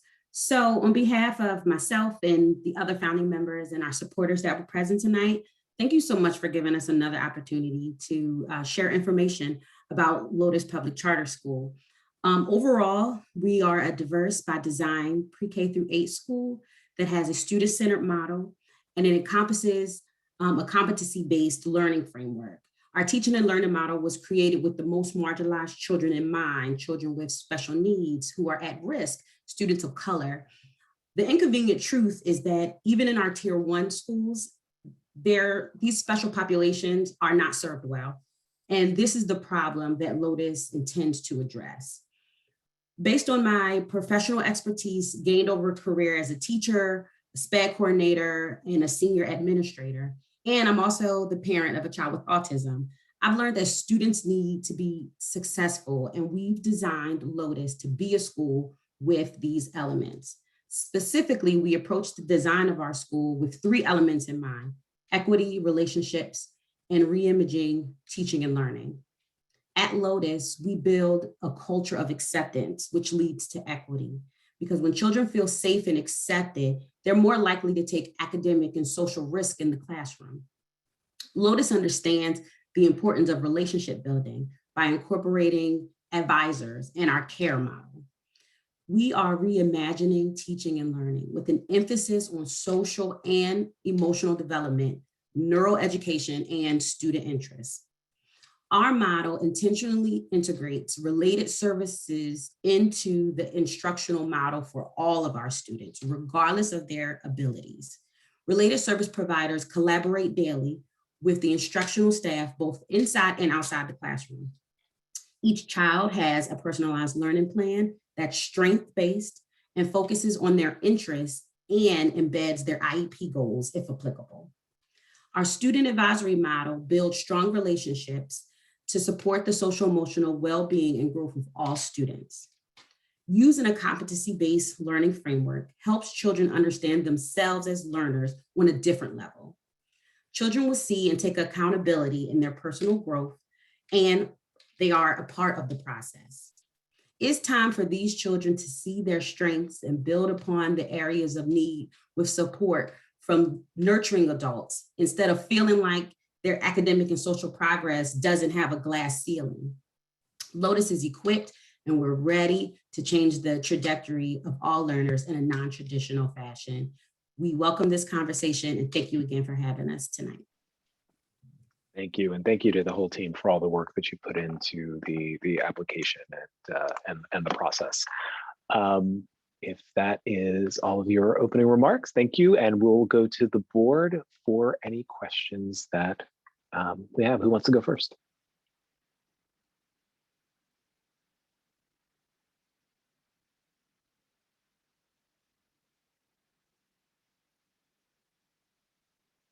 I'm trying to get all of my board members on the same screen. Naomi, I see you. Hi, thank you all for your application. Thank you for the commitment that you all have to wanting to serve students here in the district.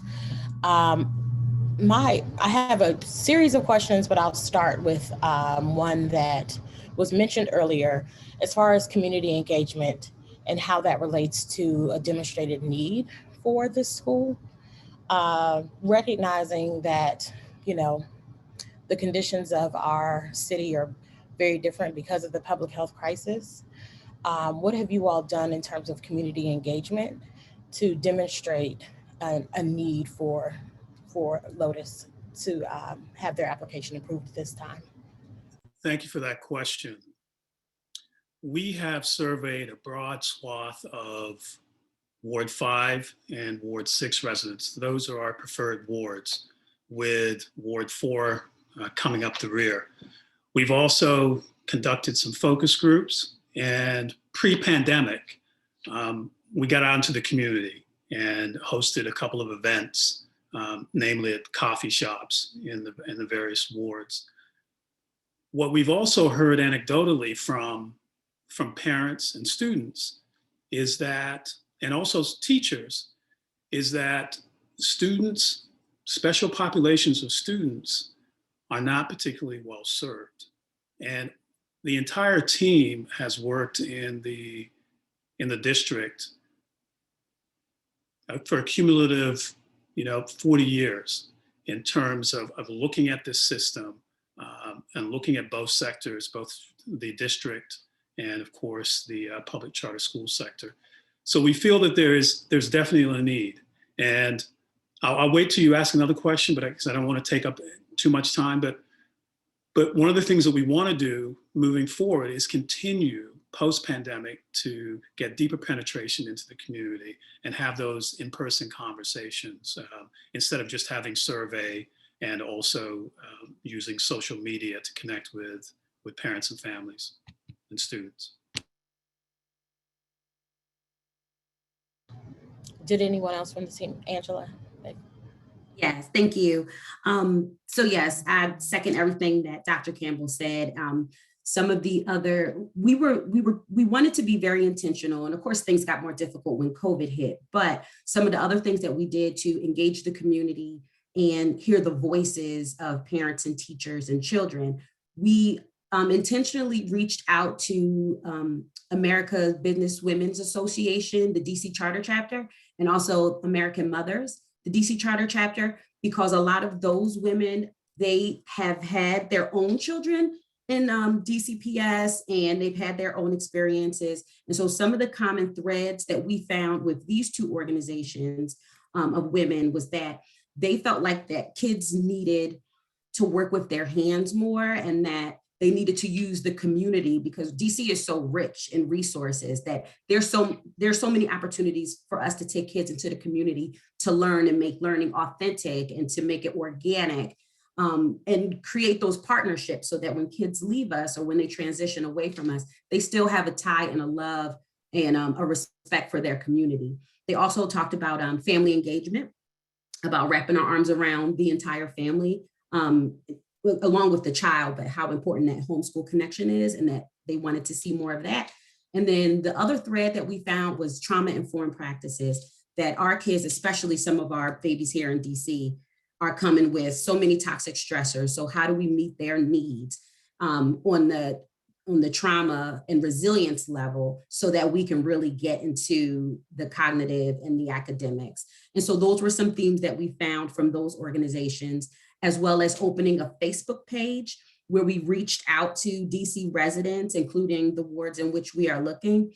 And during COVID, we offered suggestions. We offered one-on-one meetings with parents who had kids with special needs, where they felt like their child was not being reached due to virtual learning.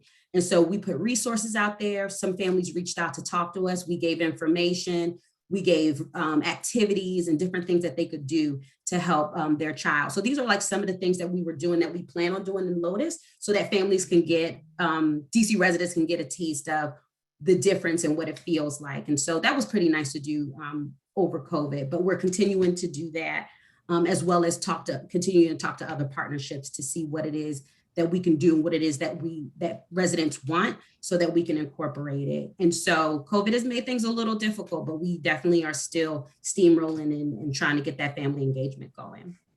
Understood. And I may have missed the actual number, but how many prospective families have you engaged and how have you sustained those touch points other than social media? Are there other ways that you've engaged and sustained contact with folks? And how did that, in any of that engagement that you've had thus far, how has that shaped your application?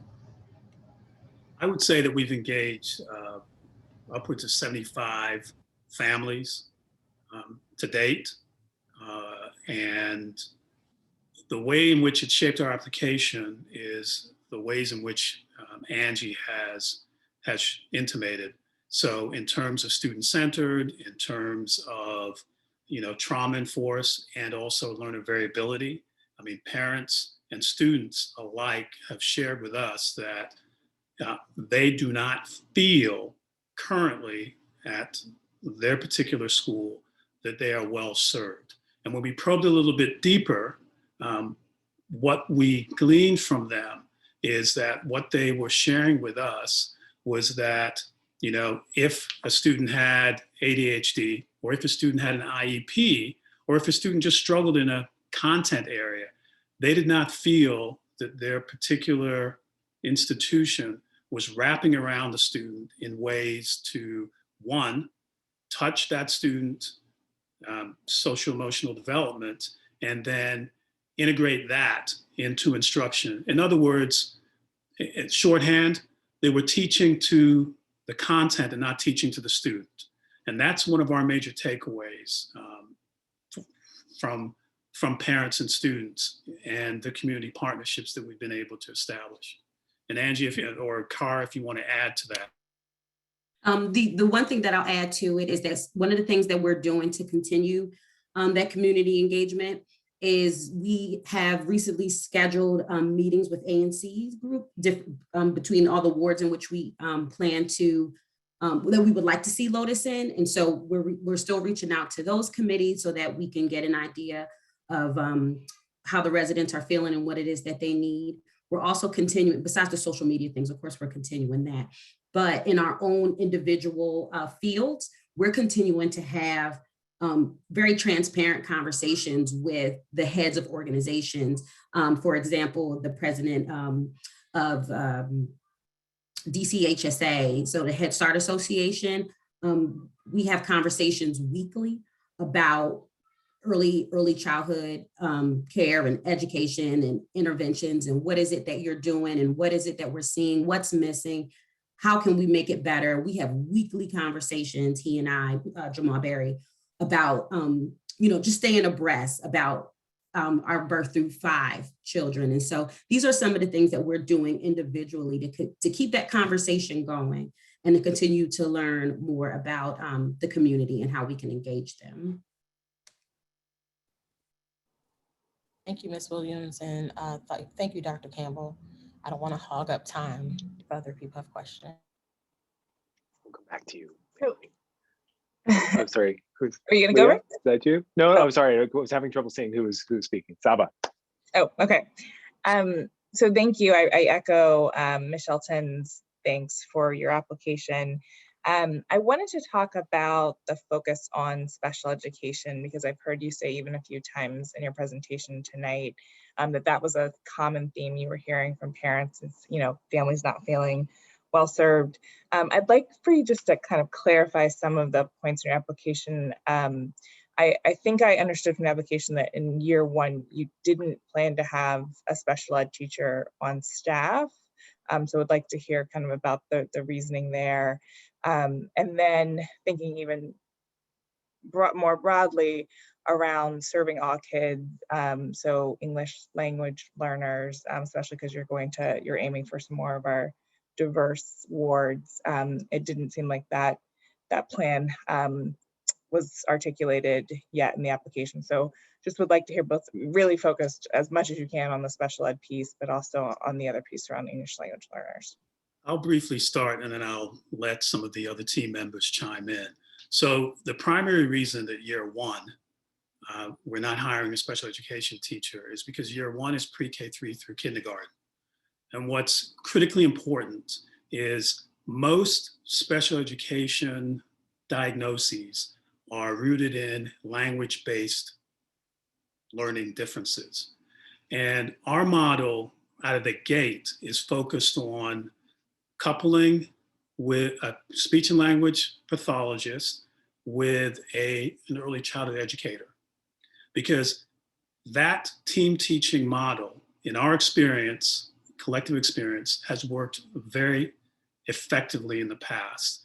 And so there's not a need out of the gate to have a special education teacher, because what we're focused on is really ensuring that the expressive and receptive language of our early learners and, enriching and remediating where necessary, coupling that with a robust early childhood education model that does all the things that we want early childhood education programs to do for children, touch upon all those modalities, social emotionally, tactile, and the like. And that's what's critically important for us. But given the needs that kids start to exhibit, even 0 to 3, what does the team have in place? I understand that you may not feel like you need a particular instructional person, but what will you have in place to make sure there will be kids who have needs that will manifest into diagnoses. So how will you guys support and assess those kids to make sure that they're getting identified early enough? Absolutely. I'll let Miss Williams answer that question. So yes, so that's a great question. One of the things that we want to have as a foundation for Lotus, and of course, as the years go on, it will be able to get the staff that we really need. But what we're thinking in year one is that our SPED coordinators, our SPED coordinators are SPED certified. And so they're going to be part of the child find to help with the assessments, to either go through early stages or strong start, whatever might be required. But those practitioners will be equipped to do such, as well as the leadership team that we have in year one.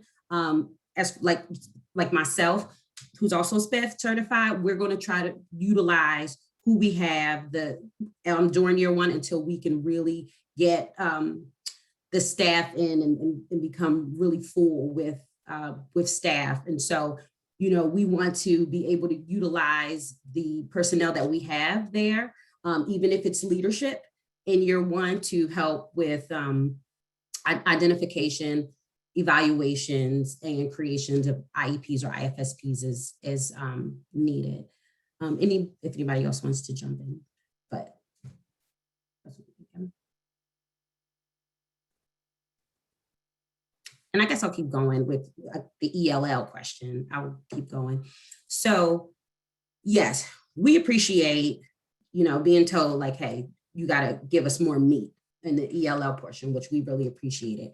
So since before then, but also especially since the capacity interview, one of the ladies that I worked with my colleagues in the past was Miss Anika Harris, who is now at DCPS, and she's leading the ELL sector. She's doing great.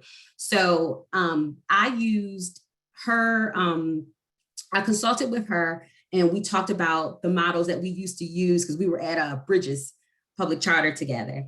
And we talked about the model and the why behind it and the rationale and what makes this the model that you used to use, which clearly was a great model because look where she's at now.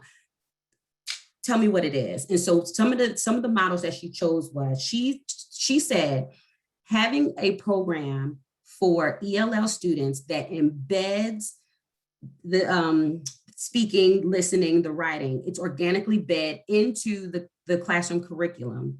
Then she said that's where she found there was most success. And so together we researched and we found SIOP. And what I wanted to do was match that model with the instructional model that we have to see if there was an organic overlay. And it works out really nice with our oracy framework, which is a nice embedded way of making sure we reach students who ELL students, but also students who might have language delays or have any needs in that. And so being able to use the experience that I've had with her has really helped us as a team figure out how can we organically embed it. So that's what we looked at. We looked at SIOP and we really liked the layout of it. I also checked in with other charter schools who use that model to see how it was going. And it seems to be working really well for iDream, who has a very similar population as us. And so when we went back, then we felt better about putting a stamp on it and saying, this is what works with our model, and not just handpicking something that somebody said was good. So that's kind of where we've been since we last met, and for the capacity interview. And I think it's a great choice for the mission and vision in which we have. Great, thank you. Jim, I believe you have some questions. Sorry, I missed you on the last go around.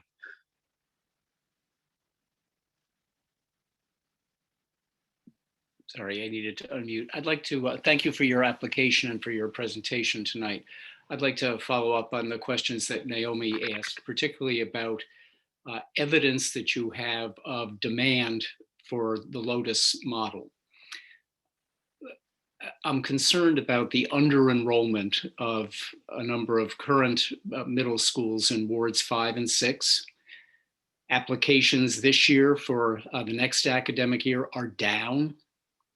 I've heard you say that you've heard parents of students who have learning differences don't think their needs are being met. But that strikes me as an expression of need at a pretty high level of generality. What data do you have? What evidence do you have of interest in the Lotus model, of parents saying, yes, that's what I'm looking for, as opposed to just saying, I'm dissatisfied with what my student is experiencing now? Can you, and in terms of your outreach, you mentioned things like your Facebook page. A lot of the under-enrolled middle schools have done outreach of the type that you're talking about, and they're under-enrolled. So can you give me some comfort about the specificity of expressions of interest in the Lotus model as a solution to the general dissatisfaction you've picked up among the parents you've talked to? Yes, as I sit here before you, I'd love to be able to say that we were able to blanket the entire wards of Ward 5 and 6, and not just anecdotally get that information, but get some hard data around the need. Here's where we looked for it. So we looked for it in a couple of different places. One of the places we looked for was the Office of Planning. So we looked at the growth analysis and the projected growth. So we know that. We also know that the preliminary data that was emailed to us from the Public Charter School Board about the My School Lottery, that the applications are down. But we also appreciate that we have all experienced a very unprecedented and albeit an aberrant year.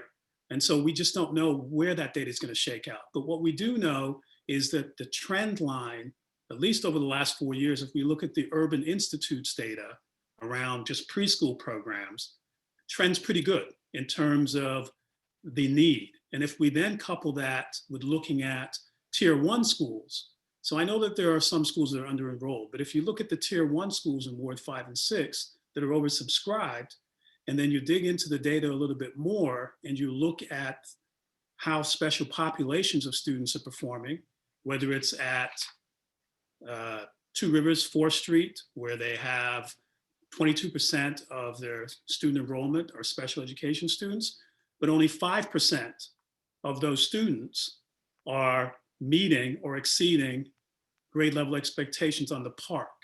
So what we've tried to do is we've tried to triangulate. We've tried to use our interfacing with the public and getting that anecdotal data, but we've also tried to use some of the hard data and look at the trend line.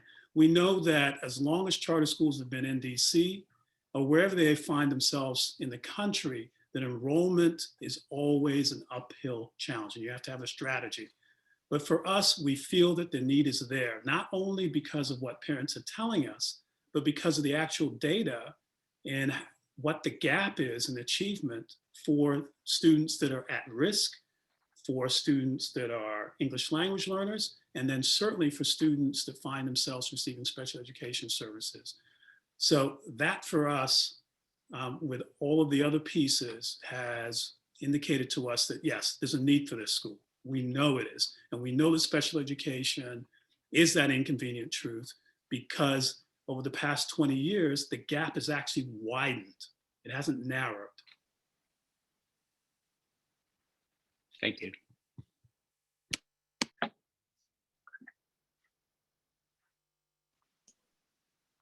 Thank you for the presentation and for all of the responses so far. I was hoping to direct us to the staffing model now.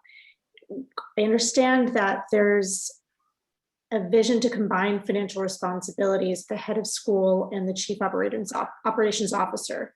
Can you speak to that and how you envision ensuring that the duties of each are fulfilled without leading to burnout?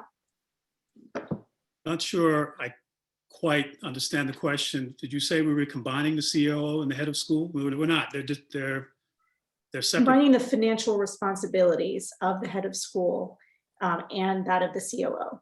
and No. not creating a separate position for No, it? they're separate positions. They're separate positions out of the gate. They're separate positions right out of the gate in the staffing model. I mean, the COO will be there year one. The head of school will be there year one. And yeah, they're two distinctive roles. Of course, we want the head of school, as she becomes, more acclimated in the model in the out years, to be more, outward facing. But the COO is responsible for the fiscal needs of the school and the fiduciary needs of the school. So they're two separate roles. Thanks for clarifying that. Welcome.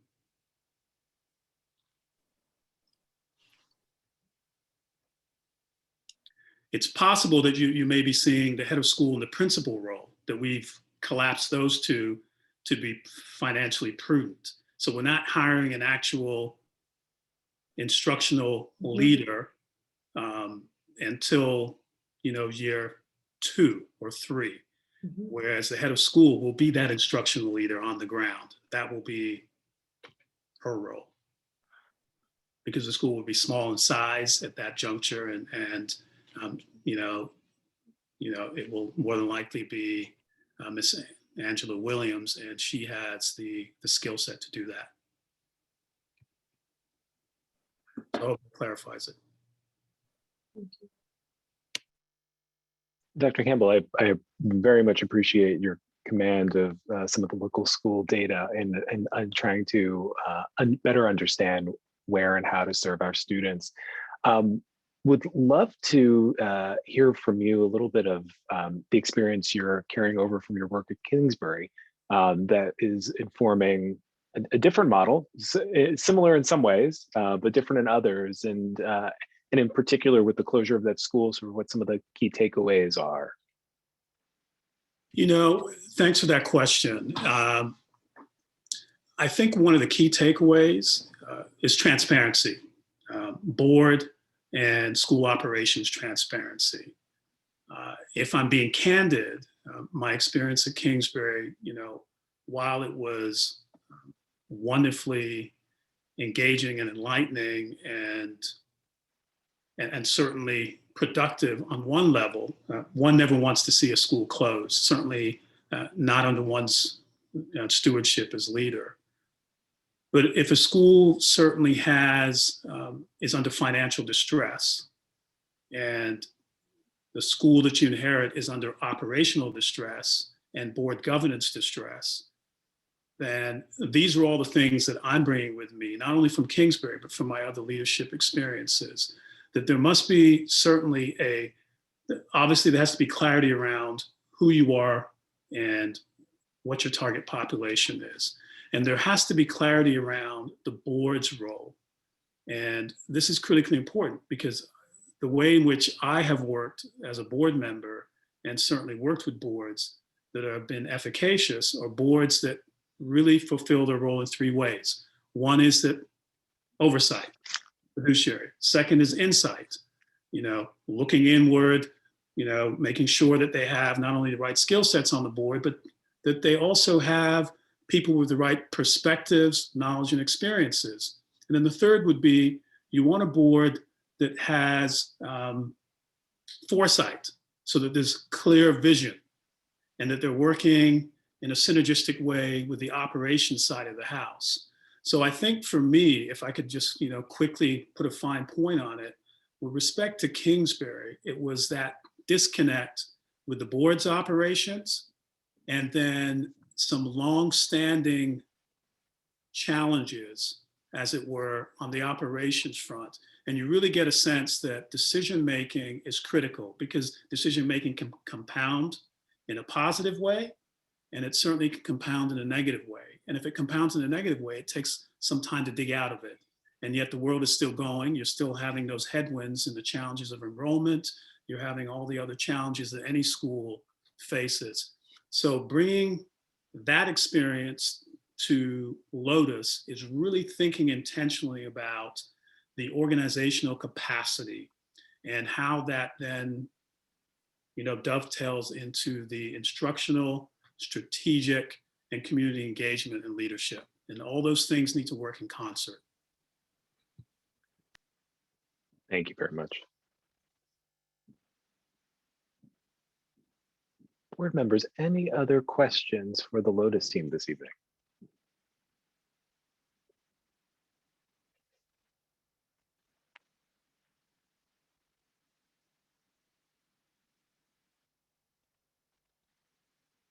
Well, we have more to read, if not reread, across the coming weeks. Thank you again, as all of my fellow board members have said, for all the work that's gone into this, and for your participation in these multiple interviews and hearings. And we'll be voting on this along with the other applications next month. So again, thank you to the entire team. Thank you. On behalf of our school team, we thank you for taking the time to vet our application. Thanks. All right. Brianni, we are going to bring up the CapEx team now and next. And just to provide a little bit of framing, I believe we're going to do one more, and then the board is going to take a 5-minute break before returning to the next three. But we'd love to have the CapEx team up next.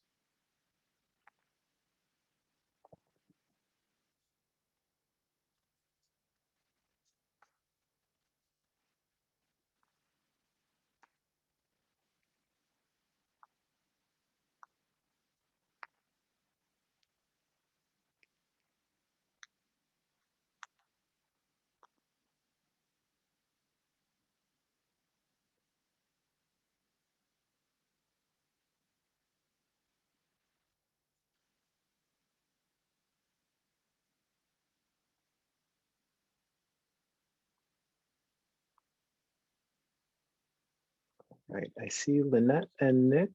All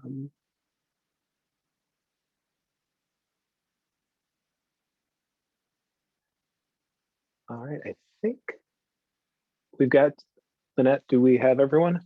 Yes, we do. As I scan across, I think we have.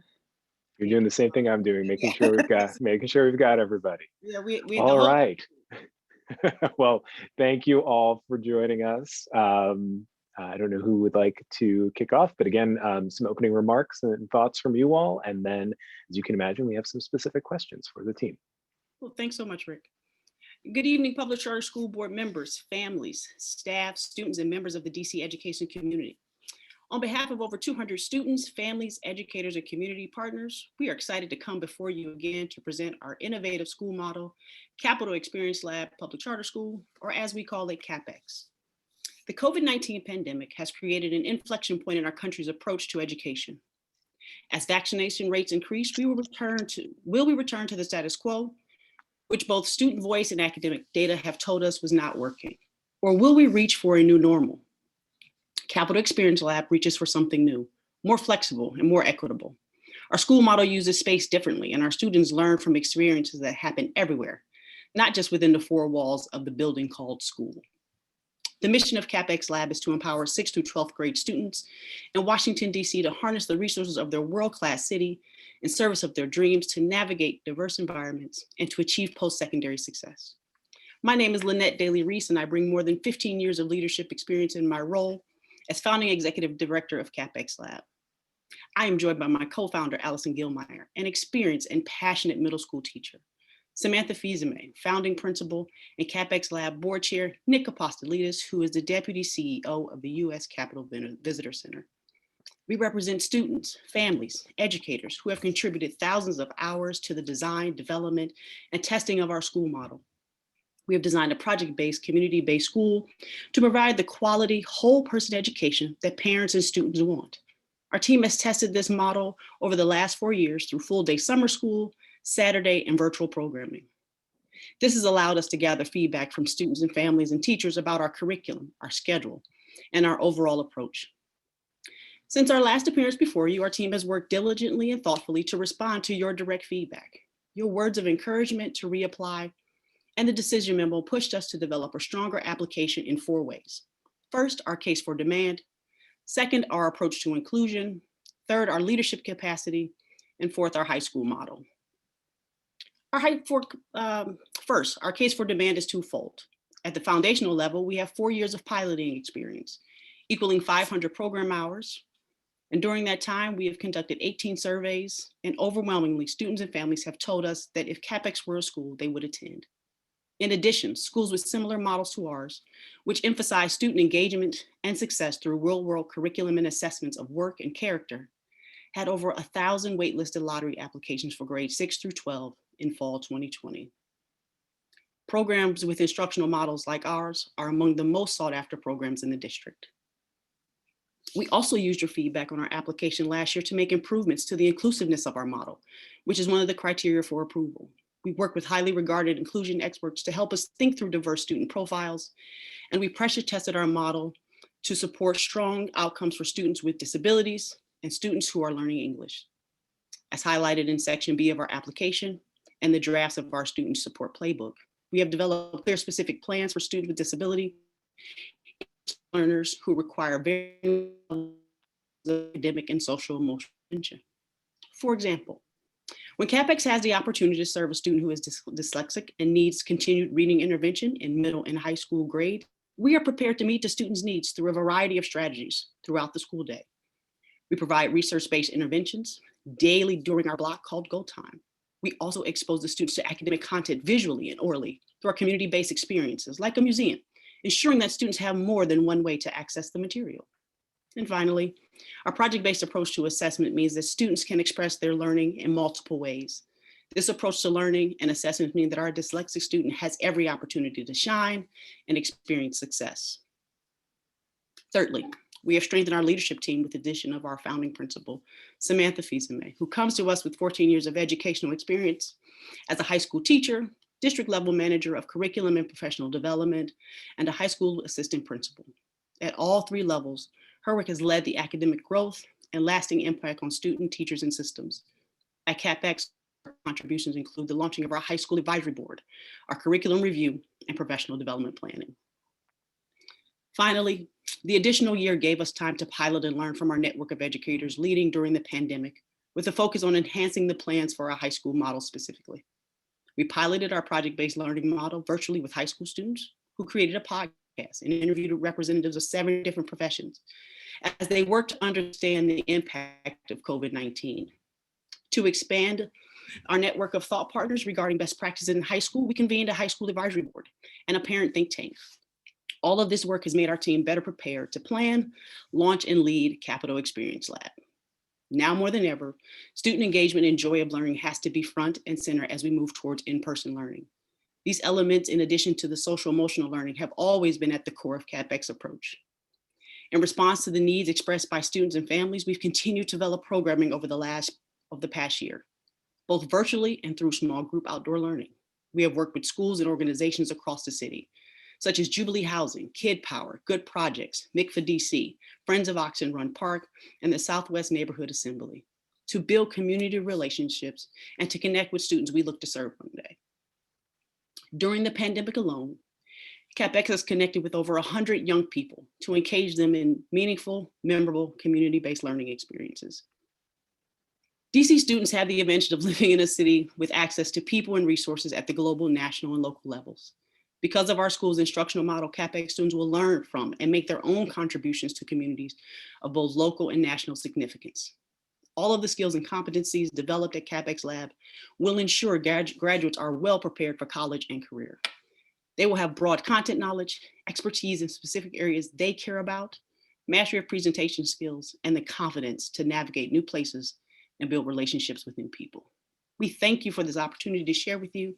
We look forward to answering any questions you have about our project-based, community-based learning model, rooted in the love of our city and our students. Thank you. All right, I will open it up to our board members for any questions. Who wants to kick off?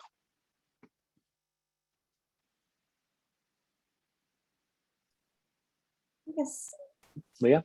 I will. Thank you, Ms. Daly-Reese, and thank you, members of the CapEx team.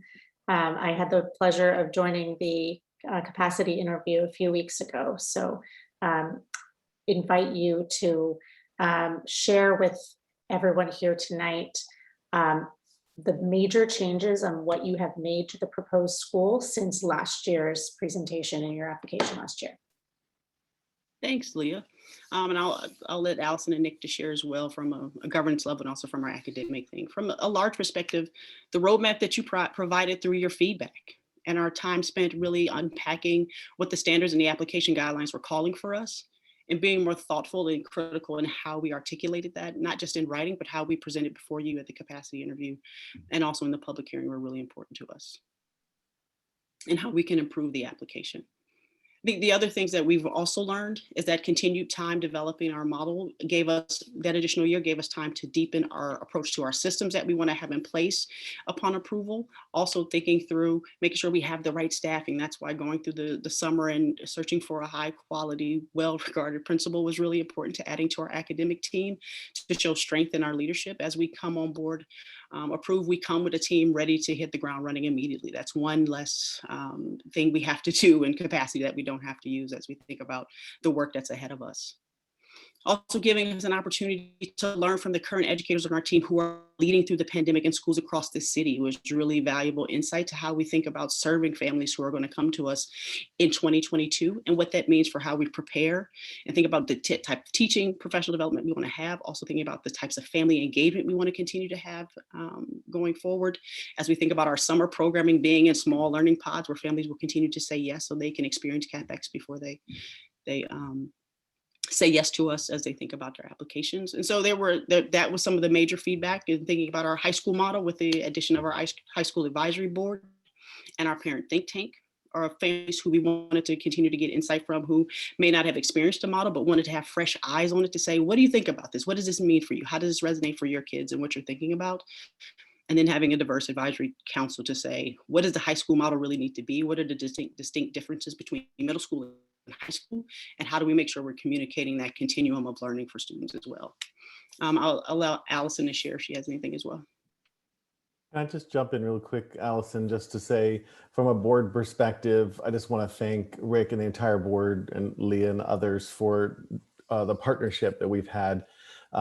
It's always hard to receive a no, which we received last year, but I think our board really took the feedback we received from your board to heart and have doubled down on our efforts to use those as learning opportunities with the team to grow and to come back and hopefully earn our yes this year. So I did just want to thank the board for the insightful and challenging comments and Dr. Walker-Davis as well, and the whole team for the partnership that we've had in learning from our application last year. Allison? Thanks, Nick, and thank you, Lynette. So just to add a few technical examples of changes that we've made since last year in response to the feedback, I want to share we created some specific tools to guide teachers in supporting English language learners. You can see those in the appendices of the application, and that was in response to the board feedback last year around strengthening that. So what that looks like is academic language development targets that are aligned to our core values, and then scaffolding tools for teachers that support teachers in supporting both expressive and receptive language for English learners at all 4 levels of proficiency before they're testing out of language support services through Access. In addition to those tools, we've made some tweaks to our high school schedule based on feedback that we got from members of our high school advisory board. So the principles remain the same, and we continue to prioritize time for community-based learning, but getting feedback from the folks at 9 different high schools allowed us to make some changes to that, and also allowed us to build out specific pathways to graduation for 9th graders who might join CapEx at different levels of academic preparation.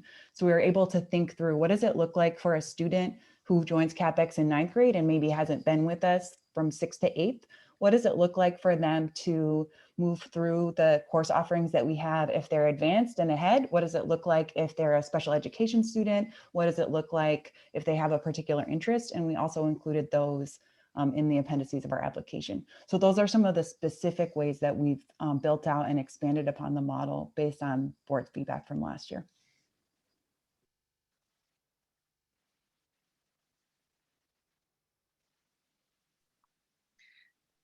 Thank you for that. Lynette, I understand during the capacity interview, you and members of your board and your colleagues shared with us everyone's feedback on the specific area of the response to your application last year on your past leadership. Can you share with us now some of the relevant experience or expertise you feel like you've gained as an executive director since over the last year? For sure. I would say launching a charter school is both a political campaign and a academic entrepreneur experience that I couldn't have gotten anywhere else. And CDRs prepared me for that, one, by having sat in the seat before, understand the challenges that school leaders face when opening and serving populations that we want to serve and serve, students here in Washington, D.C. Also understanding the importance of having strong leadership that is together, strength of that leadership, and have all the complementary pieces to ensure that we can deliver on our promise to families that's rooted in our mission and in our core values. Strength of our board is something else that has been a phenomenal piece. That's a different experience from where I am now, is the strength of Nick and the team that he's brought together prior to me even joining the CapEx team. It's something that's a valuable asset to my development and understanding how they themselves lead in their careers as leaders and what that means for me in the growth of my development as a leader. Also the experience from a facilities and finance and budget perspective. I bring all of that with me from my experience at City Arts because that's going to be a critical next step that we have to take immediately hitting the ground. And we've done that work over the last 2 years. And so I've been able to move that ball down the field so that it puts us at a greater advantage as we go into that process. The other piece is the strength of a community, and not just a community of educators, but a community of families that support us and the community of organizations who our champions do. Being at City Arts with the arts focus, we had a strong arts environment and strong arts supports, where now it's thinking about how do we use the whole city as a classroom and really leaning into building those partnerships, not just here in Washington, D.C., but what does that look like nationally? What does that look like regionally? And so all of those experiences of relationship building, finance, facilities, governing, professional development, building a team, all of that work that came out of the City Arts experience further prepares me for this. And then also thinking about the work I've done in a short amount of time since I've been with the CapEx team. I have the privilege of being coached by Jessica Wodat. She was willing to say yes to provide me that insight from a school leader who's been working in DC for the last 16 years, launched one of the top charter schools in this city. And she has had a profound impact on, a profound impact on my growth as a leader, and really challenging, one, making sure how I'm seeing the work and connecting with other leaders across the city. I think about, Chantel and Pat continuing to be great mentors and guides for me as I do this work. And so it's not just about the one moment at City Arts, it's really about the collective work that I've done, the experience I had there, but also continuing to build my skills, building my connections across the city, leaning into the expertise of my board. And also I get to work with a dynamic team of educators who are going to do amazing things for kids. And I get to bring them together to do that work under the CapEx name. I just want to chime in to say how proud and how grateful the board is for Lynette's leadership. And we did send a letter to Rick, which I think he shared with your entire board, about some of the efforts that we've taken at a board and governance level, and that Lynette's taken in terms of her own development, including adopting the EdFuel performance framework for our executive director. So if you haven't had a chance to take a look, I have a lot of paper and things coming your way, but I'd refer you all to that letter for more details from the board. Thank you. Lastly, also part of the public record for for everyone watching as well. And thank you, Rick. I just wanted to add my appreciation of Lynette's leadership in our response to all the feedback that we got last year. And I was proud of the application that our team put together last year. It reflected a lot of work, but the application this year is so much stronger. And that's because of Lynette's leadership of the process to digest the feedback, interrogate our own thinking, seek experts to get additional information about how we could think differently, and then to create a strong plan to work through the priorities in spite of the pandemic over the past year. So the strength of the application this year really is a reflection of Lynette's ability to set priorities and galvanize our team over the past 12 months.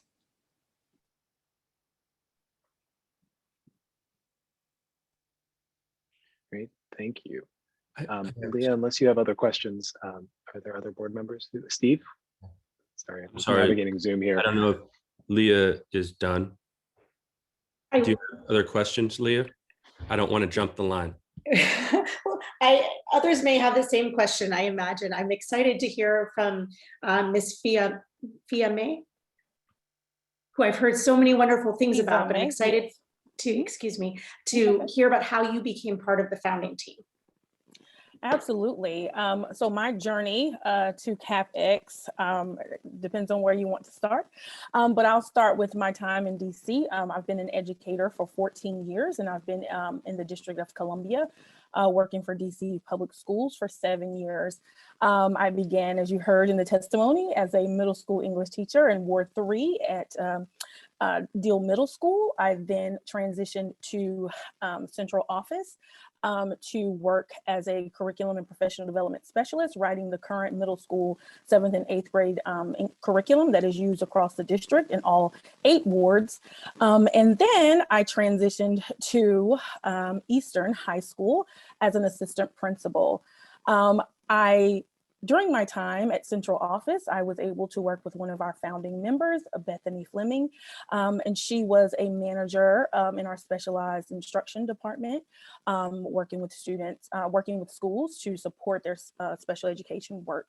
At the time, I was writing curriculum, and our teams collaborated often to ensure that the curriculum included supports for our students, our special education students, as well as professional development needs for the teachers. Bethany, as I said, is a founding member. And so when Capital Experience started looking for a founding principal, she reached out to me. I then spent about 3 or 4 months learning about the Capital Experience Lab's instructional model with Lynette and Allison. And Allison can attest that having been in the traditional education environment for 14 years, I was like, wait, what do you want to do? You want to do what? However, after I've spent the last 7 months really learning deeply about the work that Capital Experience Lab is going to do for students, I have just really fell in love with this instructional model. I have spent my entire career serving our students furthest from need. I graduated from the University of North Carolina at Chapel Hill, and I was offered a job at the top, public school district in the state. But I decided that's not what I wanted to do. And you heard from one of my former students, Darlisha Sherrill, earlier. And I went to a Title I high school in urban high school in West Charlotte. And from that experience and from that time, I have been able to continue to work to serve students who are furthest from need. And what I know, right, is that it doesn't matter how strong your instructional program is. It doesn't matter how much data that as you've heard, I am data driven, but it doesn't matter how deeply data driven your leader is or your school is if students are not put in opportunities to be well-rounded, right? To learn about the community that they're in, to experience and to make connections. And so what I know about CapX and what I've learned in the last 7 months has really turned my understanding of learning, of teaching and learning, of instruction, of how we support students upside down. We know in the District of Columbia that out of every 100 students in our 9th grade cohort, only 25 will enroll in a college, in a post-secondary experience. And only 14 of those 100 students will complete a post-secondary experience. And so when I think about what's the deal, right? Because we have 25 going, we have 14 only completing. And then when we look at our PARCC scores, we have more than 25% of our students showing proficiency. The difference is that those students, the reason why many of them may not succeed and complete post-secondary success is because they don't have the professional networks. They don't have the ability to network. And as a first-generation college student who went off to the University of North Carolina at Chapel Hill, one of the greatest universities on the earth, I didn't have those either. And it took me a long time, right? Probably like 4 semesters to figure out certain things and to figure out that I was supposed to be networking. Actually, I didn't really figure that out until I graduated. But I know that Capital Experience Lab has weaved into the foundation of our instructional model that we will ensure that our students leave with the wayfinding skills, with those soft skills that allow them to collaborate, that allow them to seek out opportunity, that allow them to navigate challenges, that allow them to understand the world around them in a way that a traditional model does not. And so I know that's a long-winded answer to how I got to CapEx, but I wanted you to understand that not only have I got to CapEx, but this model is amazing. I have been an AP teacher. I've led IB work. I've done it all, right? And I know that what I see from this team of amazing educators, as well as this instructional model, is really going to change the narrative for our students when it comes to opportunity and then when it comes to outcomes. And so, yeah, that's how I got to CapEx. Thank you. Thank you. Steve and then Jim. I know we've got a number of questions here. So back to Ms. Daly Reese. You were at City Arts and Preps a full year before the board voted to shut down. Is that, do I have that timeline correct? Approximately 18 months. So I started May 2017 and our charter renewal process started sometime in December of 2018. What happened with the park scores the full year that you were the head of City Arts and Prep? First year was a rough year for us. It was challenging from a sense of we were working with an interim executive director. We had just released our previous ED. We needed a new principal, which had been a consistent experience for City Arts families to have leadership change. And so our coming out of the park in what would be spring 2017 was tough for our students and our families. And what ended up happening eventually, we did our search for a new principal and hired a new academic team. That was one of the first things I did. So we go into fall 2018 with a new academic leadership, instructional leadership, thinking about how we look at our finance and then where we are as a school and what are the things we need to invest in, restructuring our arts program so that it was standards aligned. So all of this work came out of me landing in the position in 2017. And as we look at our scores going into 2018, there was a marked increase in where we were just in that short amount of time and this team convening to come together to do all the things necessary to be full steam ahead, to respond to the challenges that were City Arts, not just from an academic perspective, but reassuring the staff and improving staff morale and creating trust among our families to believe in the work that we were doing was valuable to their students and to their families, and they saw success in their students. And that happened in about 6 months as we moved into what would be the 2018 park season. And so from there, we knew that if we as a team, we recognized in reflection after our decision, had we had one more year, we surely would have been in the right place because we had made what I call turning the cruise ship in the right direction so that we could do what was right for kids. But in that first full year, am I correct that the park scores, they improved? They did. First full year, they did. Yeah. We went to 46%. We had been up at 59 at some point, down around 43, 42, and then up at 46 again. And what did the finances look like a year into your tenure versus what they looked like before? So I would say one of the precluding challenges with City Arts was around our facilities and our lease. We had one of the worst lease structures so that was a liability that I had to think through and understand how I can still deliver on the model while recognizing how do we streamline for efficiencies to make sure we can hire the staff that we need. Respond to going to be a facility challenge on the horizon because our facility, our lease and our charter renewal happen simultaneously. And so what we did, and I have to give big thanks to the EdOps team for having been on the ground for some time and really being a partner with me and thinking through, one, how do we create savings to prepare ourselves for if we are renewed, how do we move into a new space? Because our space, I mean, if you've ever been to the City Arts building, which is now Capitol Village, there are no windows on the first floor. And so it was always my dream and pursuit that we would move to a new facility. And that took some pre-planning and thinking. And that work really required, again, strategically looking at what services are we providing, what programming can we think through, how are we able to support our staff, how are we able to hire a new academic team to make sure that we can have the right people and with experience and expertise that we needed.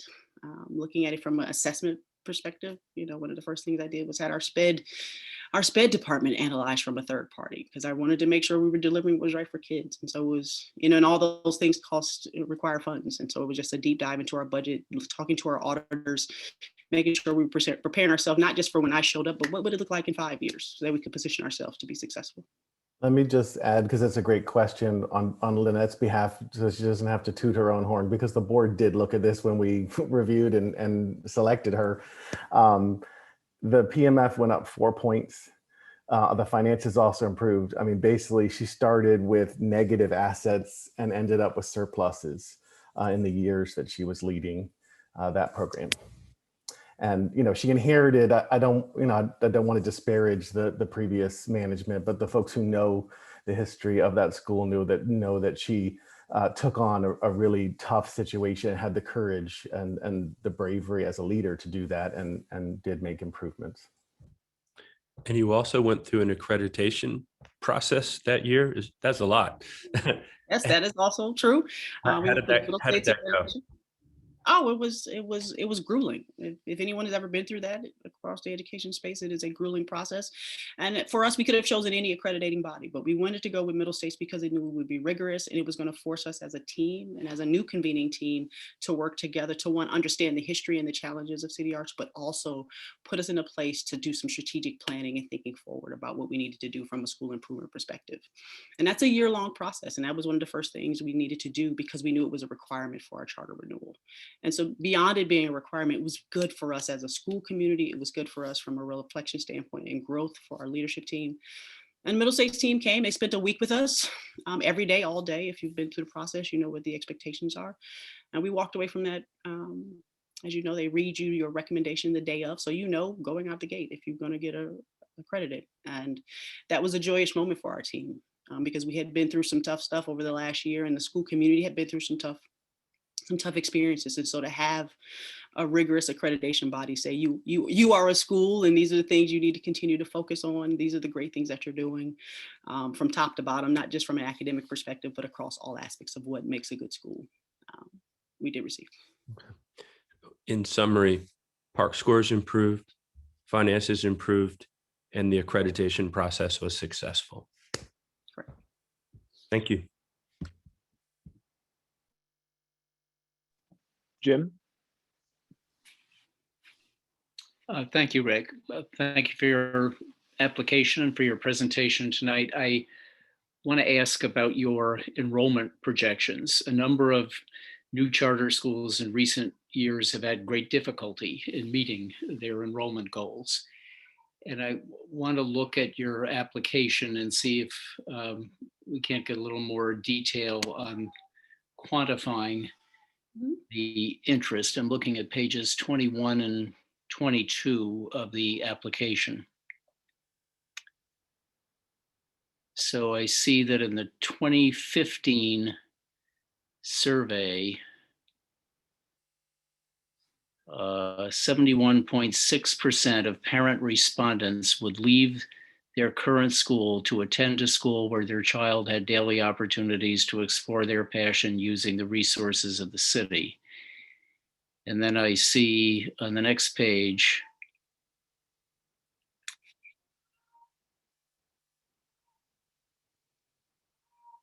in 2018, 100% of families who completed the survey responded 10 to the question on a scale of 0 to 10, how likely would you be to send your child to a capital experience lab school? I see the responses expressed in terms of percentages. What are the numbers of parents we're talking about here? We can, on the first one, it's 198 total participants. 64% of those were students and parents. We don't have students and parents separated from that survey. We did it at a variety of community locations. That was, Nick led that effort. Like we're at the Petworth Library outside of various metro stops in the city. So I can't tell you that percentage in terms of students versus parents because we just had, are you a student or parent or are you a community member? But we're talking definitely over 100 participants in that first data point from 2015. It was actually closer to 200. Yes, but I'm trying to get a sense of what the number of parent respondents who said they would leave their current school to go to a school like yours.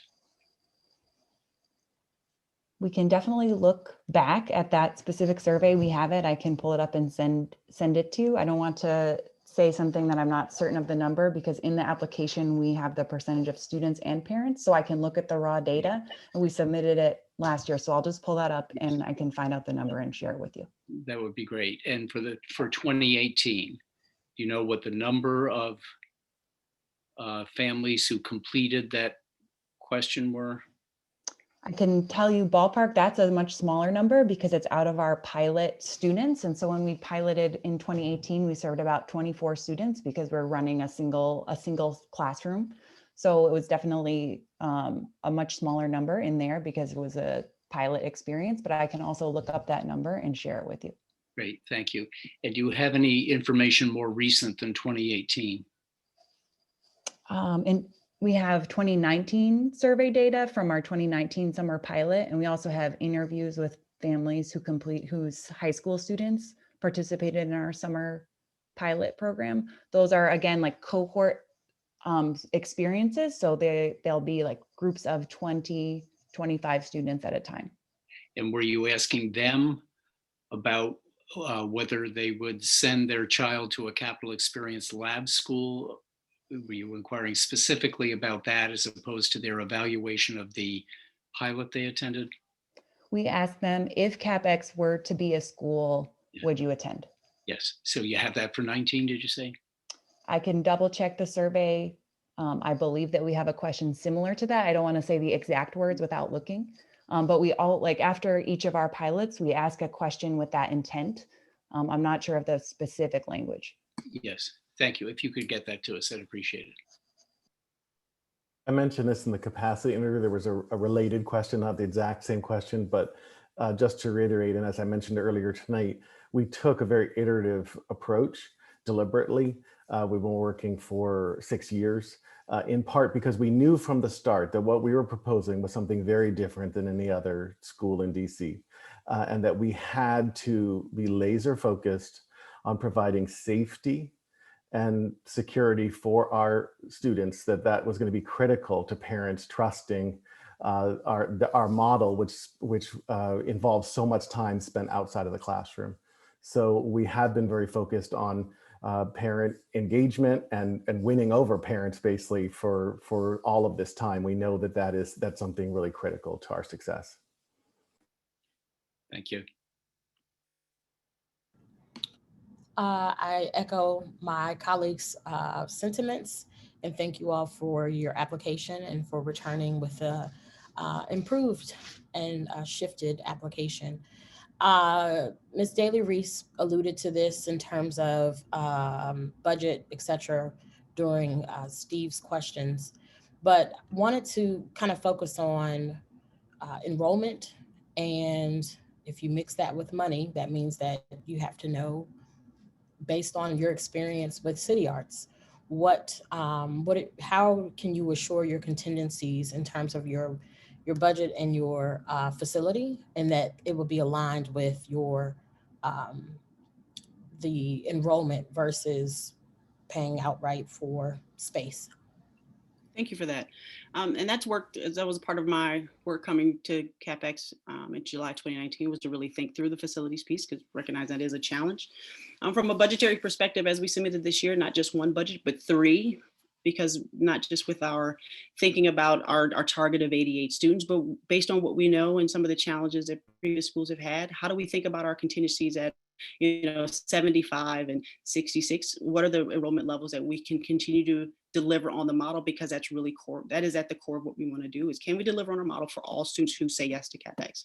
And if we can't do that, then we have to think through how we support our families. So that's at the core of what we do. From a facilities perspective, that requires diligence and conversations in the local community where we want to be. Being in Southwest, we have received great feedback and excitement about the model coming to that area. Working with the Southwest BID has really given us the research and diligence we need to understand not just what facilities are available today, but what's coming online. Working with an organization and insight from a level field partners who has worked with recently launching schools, and think about what's the structure of our application and our lease have to be in order for us to be successful at those multiple levels as we think about what at different enrollment levels. I'm also thinking about it from a staffing perspective, because that's the bulk of what the financials go to is facilities and staffing.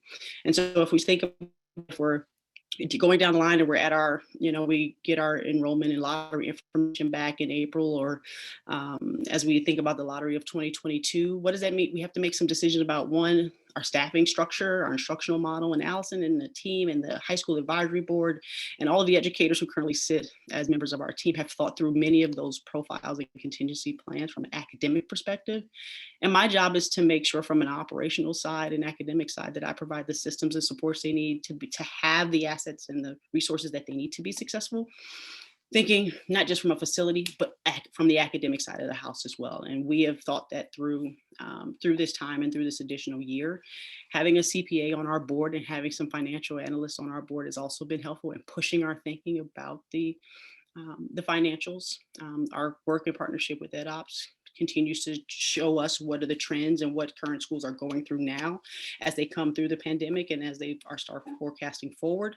Also gives us insight to that, what we need to do, and then having other school leaders on our team as well provides insight. So it's a multifaceted approach of insights that we bring to the table. One, not just from a finance and finance at the governance level, but my experience at City Arts and understanding more families you connect with, the earlier and more often. That's why our summer programming is critical. Our spring programming is going to be critical to making sure families can continue to connect with us and we can engage with them as we shift into enrollment season.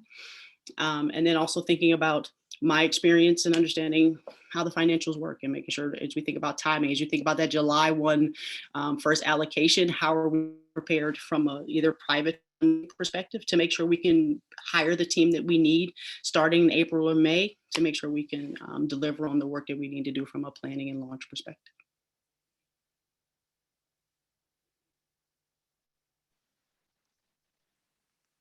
So I hear all of that in theory, and I'm so glad to hear about the diversity in terms of experience on the board. We know that boards and the strength of the expertise of your board members makes all the difference. And I think my concern around, Jim spoke to this earlier, in terms of middle school and just schools overall, because of the pandemic, applications are down, things are not as sure as they have been in terms of what enrollment will look like. Have you had an opportunity to speak with some of the schools that came online during last school year who had just opened, to just get a feel for what their contingency plans were, what their thinking was? But again, having to lock yourself into a location, having that ability to pivot if you were to be approved and not meeting your enrollment, what would that look like?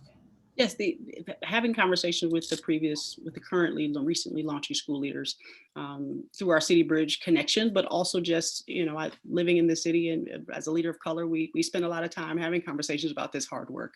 And so I'm happy to share that they have continued to see success as they move forward into this next year. As we think about it, about this time last year, the charter sector we were also concerned then about the low number of applications that came in. But as we moved through application season, the numbers went up, families came back. And we were also able to serve more students than we have previously as a sector. So I think this is an early indicator. There may be some early indicators, but I can say based on my conversations with the school leaders who I spend a great deal of time with, they are having strong application seasons this year. Some of that is rooted in the models and who they are and the type of programming. And I don't want to discount what families are seeking and what have told not just us, but told them, shared with organizations like PAVE and the work that the DC Charter Board has done to investigate and understand what families want in demand. And so if we are creating schools and designing schools in response to that, the enrollment conversation become something of a ground game. It's like, how many people do you have on the ground? Who's waking up every day thinking about this work? And that's one of the learning pieces that they share with us. You know, having somebody every day thinking about enrollment, thinking about family connection, thinking about family engagement. Where do we need to be? How do we need to be seen so families can see us as a trusted partner and school option? Is going to be something that we know that's going to be important for us. Having a location, having a home base is going to be critical in our enrollment process. That's why this 2 years of diligence work and the work that Nick has done with working with the Southwest bid to understand and working with a tenant broker, all of that information helps us accelerate how we can lock down that location, lock down that presence in the community, working with all the organizations I shared in our opening statement, are avenues and spaces and places where we can leverage those experiences, leverage those partnerships so that we can talk about and showcase CapEx and say how this is responsive to what families want, but also being a value add to the ecosystem of Washington, D.C. schools.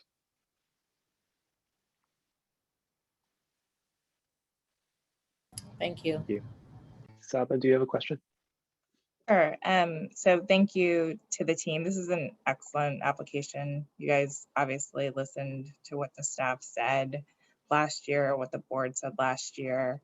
I have no concerns about your leadership ability, Lynn, and I just will point out that, you know, the staff actually marked leading ability as, you know, substantially met. So I would like to think that we're all on the same page. So like that is not a major obstacle to your application. I think you've done an incredible job leading the team. I have the same questions that I had last year, and I was glad to hear that it sounds like you've spent a lot of time reflecting on enrollment trends and demands. I will note that we've approved 9 middle and high school LEAs, including Washington Latin, Sojourner Truth, and Digital Pioneers to grow over the next few years. That's the potential to add more than 3,000 seats in grades 6 through 12. So I hear what you're saying about what families want, and I think you actually have done a great job being able to solicit family feedback. But other than pulling from our existing schools, I still struggle to see how else you get to your numbers, just given the low number of students we have compared to the high number of seats that we have. I want to let Lynette and Allison talk to this, Saba, but I do just want to mention that when you tell people that you're looking to start a school, which is basically Smithsonian High, let's put it that way. I mean, the parents are incredibly excited about that concept. They all love the Smithsonian. They all love the Kennedy Center. They all love these institutions. The opportunity to have, it's not for every student or for every parent, but it's a big idea that generates a lot of excitement. So I think, you know, we can't just. Yeah, I don't doubt that at all. I think my question is, maybe you just have to get really granular with me. Do you actually have forecasts of like pulling from certain schools? Because I want to understand how exactly you get to the numbers, if not for that, given the surplus of seats we have. Sure. So Allison, thank you for that, Saba. And really the board's feedback last year led us to do a lot of deep digging into data, using the 2019 need and growth analysis from PCSB, using data from the Office of Planning, and looking at projected population growth in the city. And so we do know that as we're looking at the middle school cohort and then the high school cohort, each one of those cohorts is projected to grow by over 6,000 students by 2030. And so even as we see that trend, we recognize the trend that you're naming about other LEAs being approved to add middle and high school seats, but we recognize that DC population is actually growing even slightly faster than that. By 2030, we're projected to have over 13,000 additional young people that age, and the CapEx first graduating class would be 2029. So we looked really closely up from high school. I don't know, I just saw you looked like you were thinking. I don't know if that was about the graduation year. Yeah, our first high school class. So tell me about what 2022 looks like.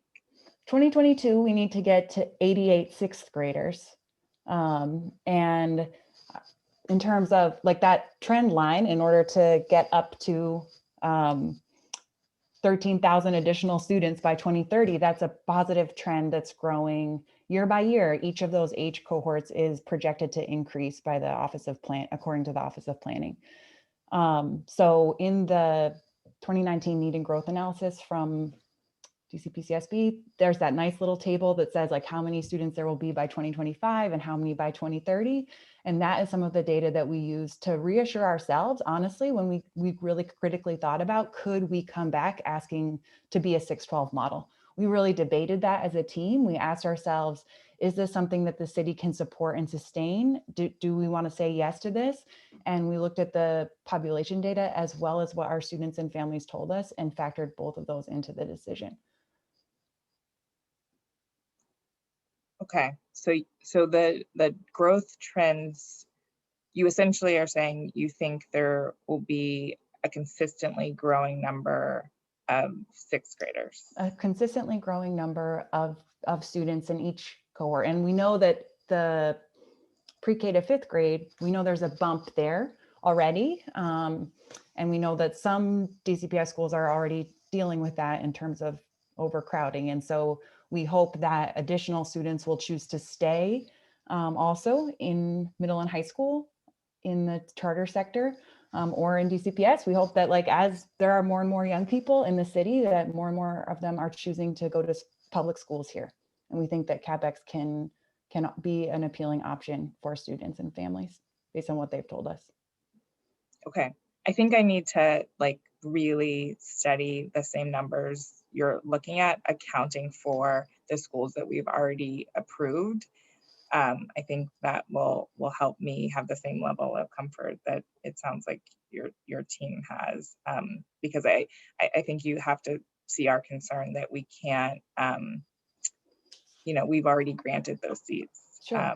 So we have to make sure that those schools have a healthy enough population to pull from so that they can fill those seats in my opinion, before we can grant new schools. Allison or Lynette, do you want to mention the wait list data from the 2020 lottery? Or wait lists are deceiving, but I appreciate that. Yeah, and what I'm hearing, Nick, is that Saba believes that families want a model like CapEx, but she's also thinking about the health of the ecosystem as a whole, and can the city really support it? And so it was really by looking at that population data that our team came to the conclusion that yes, we can be a value add without being harmful in the city that we're trying to work together in. And I think we're all clear, like you guys have done a lot of work to establish that parents and families like the school. Like, I don't think you've heard anyone say here that that is not true. Like, do you have enough kids to sustain a school such that you won't be in financial trouble? Because that's the worst outcome, right? Is to have a school we really believe in just not be able to make its enrollment numbers. The other piece I'll share, Sapa, based on the projected growth data that Allison shared, at our full capacity, we would only represent 5% of that growth. So as you think about the larger need that's going to come into play as we grow as a city and a school community, CapEx would only represent what part of the ecosystem are we talking, part of the pie are we talking about educating? And when you look at it through that idea, okay, how many raw numbers of students are we talking about? How many seats do we really have? We're talking about 5%. I think that is where we have our confidence in, one, not just the history of who we are as an organization in the city, the relationships we have, but continuing to deliver programming in the summer so families can continue to experience CapEx first. And that's where I think we have the greatest advantage in being able to, one, give folks an opportunity to say yes to us so that that 88 number becomes really attainable for us and not something that's far reaching as we think about our work. Can I hear, Lynette, and I promise to stop talking after this. I'm curious if you think it's impossible for you to achieve much of this model in collaboration with existing schools without having to have your own new school.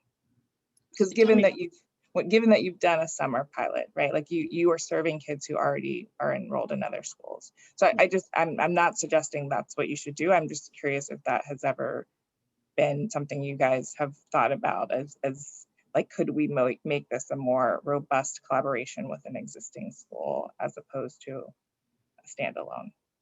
I think coming into this work, when I first came across the CapEx work and the things that they were doing, I think those are all questions that I've had and thought about and considered as well. Because I think as you go through this charter application it will force you to think about who you are and what you want to be and how you're going to be in the city. And so I don't want to say that's not something we talked about, but we know the value and the experience that students, and not just students, but educators have said to us, teachers who come to us from all varying types of school models who say, this is the work that I've been wanting to do.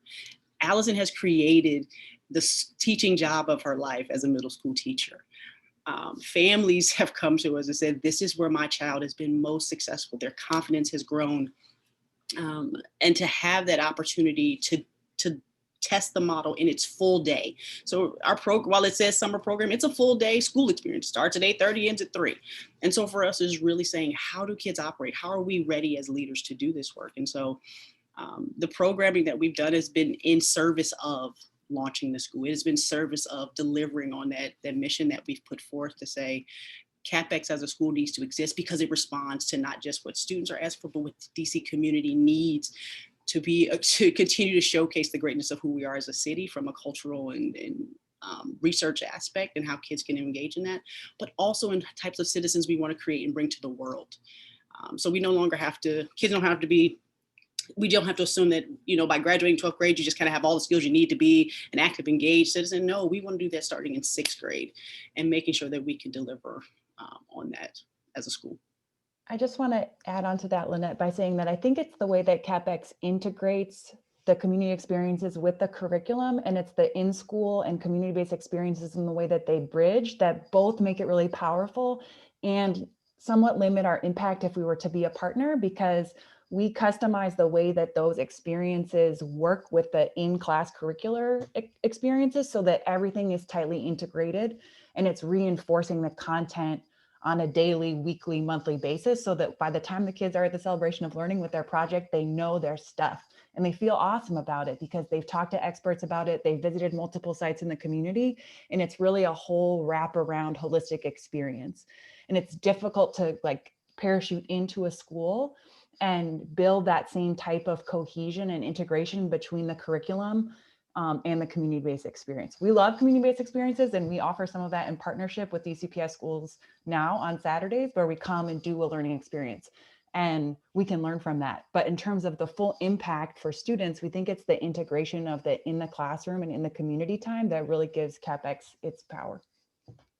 Yes, and I don't want to echo too much of what Allison said, but just having come into the model, I had similar questions, Saba, around, is this an add-on? Like, how is this come together? And I do want to echo that it is integrated in the assessment model, in the in-class instruction, and all is the academic community-based learning experiences are really a means to an end, right? And the holistic part of how we are going to grow the students with goal time, with opportunities for them to reflect on their learning and what they've done, with the opportunity to integrate the experiences outside and inside the classroom. It really is a model, right? In the same way that you don't just take IB and stick it onto a regular English class. Like, it is a model that is built from the bottom up, and it really, the outcomes are going to be very clear of the type of student that will come out of this work. Successful student.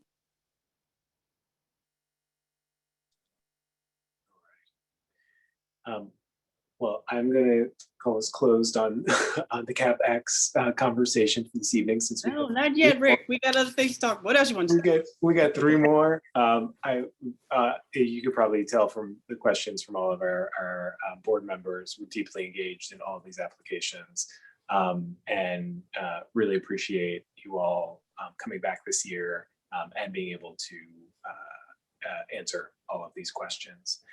So we'll look forward to having you back next month when we'll be voting on this matter. Thank you so much, Rick. Appreciate it. Thank you. Thank you, everyone. We appreciate Thank it. you. Bye, everyone. Have a good evening. We are going to move to DC Wildflower next, but as promised, I'm going to give our board members a 5-minute break to rehydrate and take care of anything else you need to take care of. So if we could be promptly back in 5 minutes, and Bree, if you could get us the DC Wildflower team set up, we'll start straight away with them.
All right, guys.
Hey, DC Wildflower team.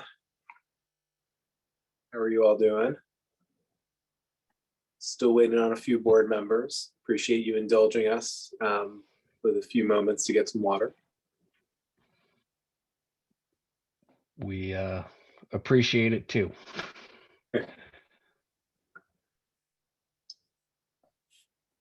think I'm gonna go walk the dogs in a minute.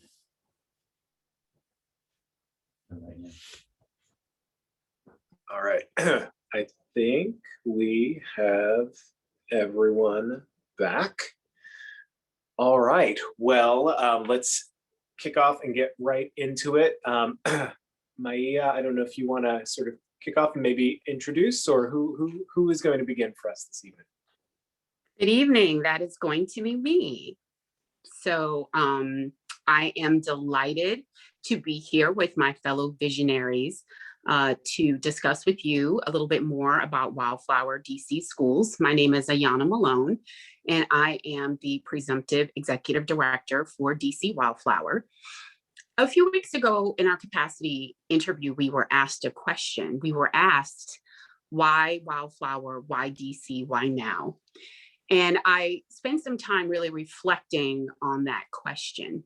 And I came to think about a tree, an oak tree. Almost 200 years ago, the Emancipation Proclamation was read to a group of enslaved African Americans in Hampton University under an oak tree. That tree is called the Emancipation Oak, and it still stands on the campus of Hampton University. Both my mom and I went to Hampton. We are both long-term educators. I've been an educator for over 2 decades in DC. And I think about that being a prime example of liberatory micro school environment. When I consider that that tree still stands today and what that means, I think about being a Ward 7 property owner. I bought my property back in 2005. I moved to DC in 1999. And as I navigate the world of DC, I see how much has changed. I travel down U Street and nothing resembles what it did when I was in grad school at American. And yet, when I get over to my house on Benning Road, I also see how much hasn't changed. I see that a lot of progress hasn't made it to many of the wards that we want to focus on. And I believe it's time for a new Emancipation Oak. It is time for a new liberatory educational experience that challenges the assumption of how we lead schools, who lead schools, and what those schools are teaching, what ABAR means, anti-bias and anti-racist schools, who we center and who we amplify as a Montessori community. I am very excited to be here talking more about Wildflower Schools, and I invite Maia to tell us why her now is right now. Maia? Thank you. Good evening, everyone. And I just want to appreciate the board for your commitment to allowing the public to come forth and present their case for schools that could enhance our local education community. I joined the Wildflower Foundation as a regional site entrepreneur a little more than 2 years ago. And I joined with a sense of urgency. I've worked in public education here in DC over 15 years. And at the time, I was a new mom with a 2-year-old. And as I looked at, oh, I'm going to have to enroll in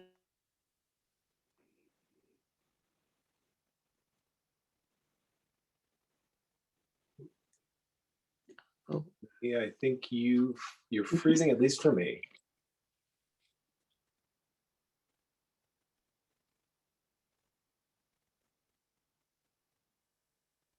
Yeah, she's frozen. Yeah, she's frozen. Ebony, do you want to pick up? Sure, I can jump in while Maia's connection resumes.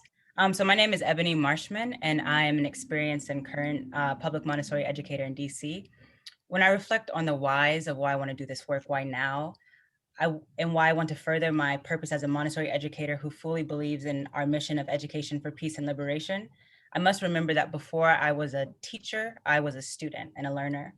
My Montessori career began in Kentucky, the same place I received the bulk of my public education. For me, the predominantly white schools that I was educated within were hostile. There was a literal hostility to my Black identity that allowed and celebrated Confederate imagery and hate speech. And as in school environments, they were also hostile in their inflexibility to see me as an individual learner. As a DC educator here and now, I can tell you that white supremacy in schools is not just a Southern thing. I can also attest to the fact that students shrinking upon themselves because they do not feel safe or valued for their own contributions to their own education is unfortunately universal. As a Wildflower teacher leader, my school vision is one that prioritizes the healing and liberation of Black students, families, neighbors, and community members.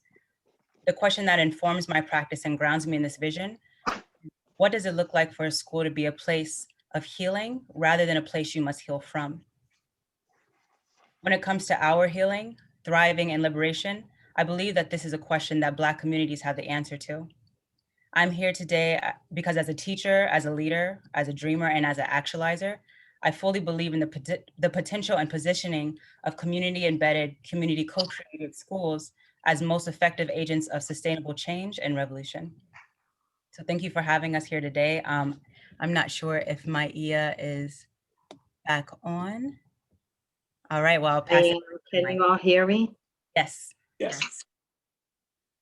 I just wanted to add that over the last 18 months, I've cultivated a founding design team and two amazing teacher leaders, Ebony, who just spoke about her dream and vision for school. And this team has a proven track record. They've been a part of building the charter school sector. And we've responded to parents who've reached out to us saying they want to be a part of creating something different. And I am amazed by, in a year and a half, what is possible, especially in a pandemic. The pandemic has shown us that we yearn to be connected, that families know what is best for their children, and they have a deep desire to be connected in their neighborhood and with their school community. And finally, we also know that there are incredibly talented educators in our city who can lead us, who want to be responsive to students and want to create liberatory environments. So we're super excited to answer your questions tonight and tell you more about what we've learned the last 2 years. Thank you. All right. Board members, who has the first question?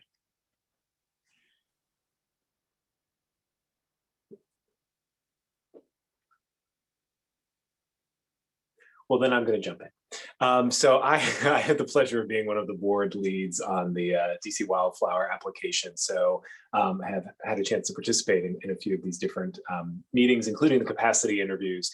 And, you know, in looking, reflecting on those conversations and your application, one of the things that really struck me was the argument for making Montessori more accessible and seen as a real option and as a vital liberatory device for the global majority. I want to give you an opportunity to and whomever is sort of best positioned on the team to talk about how you see making Montessori even more inviting for the families that you're looking or would be looking to enroll should you get approved.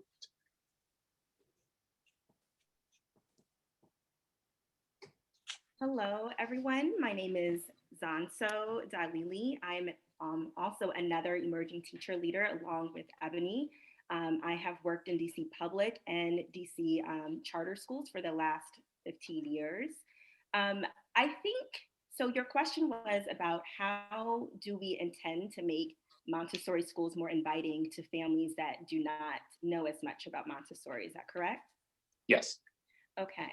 I would like to actually share with you a little bit of what I have observed and what I have noticed. I am a parent. I am also an educator. And several years ago, I had my first opportunity to really observe at an intentionally small community embedded school. This was a school, it was private, but this was a school that children were able to walk to. This was a school that children would start off in primary at 3, and then they would go up to 5th grade.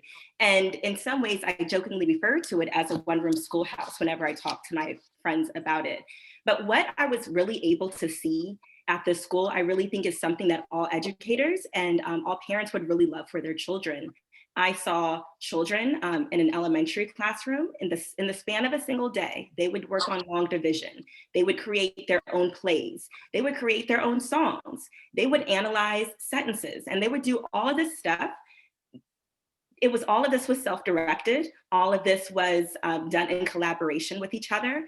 And it was truly a beautiful experience to see children being able to work together and to direct their own learning. And as I observed at the school, at first I was very impressed. I was in love with what I saw, but then I gradually became a little peeved, a little upset, because I thought about it and I was like, well, this is something I would like my own children to experience. This is something that I would love to see in my Ward 7 neighborhood, but this is something that I have not seen. In fact, even as a Montessori educator, I commuted when we were in person 45 minutes to an hour from my home in Marshall Heights to my school, my public charter school that I worked at and that my children also go to in Ward 4, for my children to have this education and for me, myself as an educator, to really teach in a way that was the most authentic for myself. Because of these reasons and because of what I've seen and because of what I've been able to help grow and create in the community that I currently have, I do believe that when people see what this looks like, when they see the potential for children to be self-directed, when they see the potential for children really to make their own decisions about what they do, where they go for field trips, what work to do, that this is a model that many families and many communities would want to do. And so part of our work right now, just being mindful that Wildflower's model is very small. I'm looking at creating a micro school with just 25 families, is to bring some of that awareness to communities that we want to work with. So for example, I am looking at River Terrace, since I live in Ward 7, because I would like to have a nature-centered school, and I really want to take advantage of some of the beautiful parks that we have around us. So things such as next year, I do not plan to teach, having community meetups with young families where we can meet at different parks, where we can talk about what does liberatory education really look like for you? What would you like to see schools offer? Have different walks, and then along the way, be able to share so other people can understand what I have grown to learn, which is that Montessori is a beautiful pathway to actually have these types of learning environments for our children. Thank you.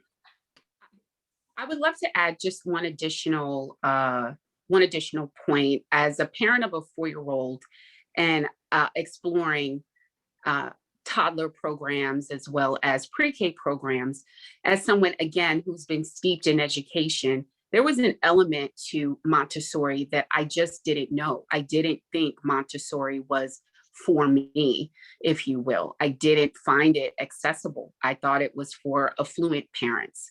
And it wasn't until I began to learn more deeply with Maya, with Ebony and Zani, what the Montessori method was and what that pathway, like Zani just intimated to, could look like for a student who would be my own son.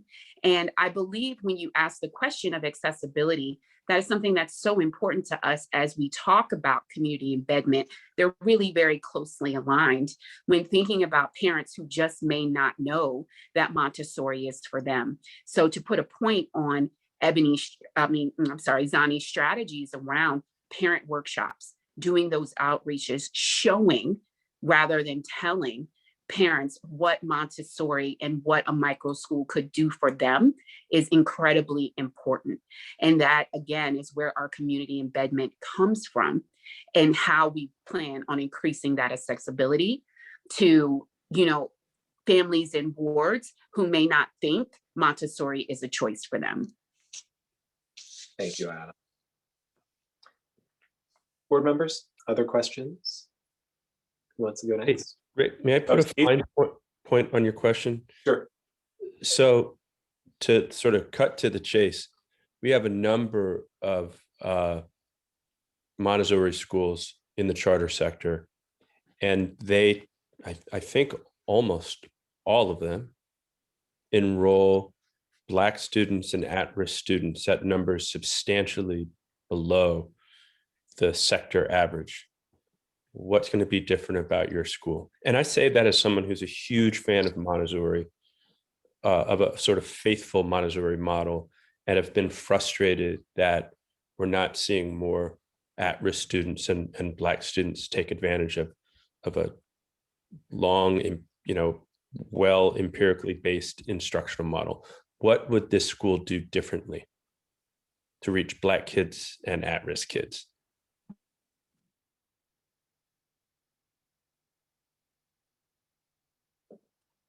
I can tell there's something different about this team already compared to some of the other Montessori schools. I'll start with tackling the answer from a system perspective when we think about building out the charter and engaging over time several different communities, because we're going to do this neighborhood by neighborhood.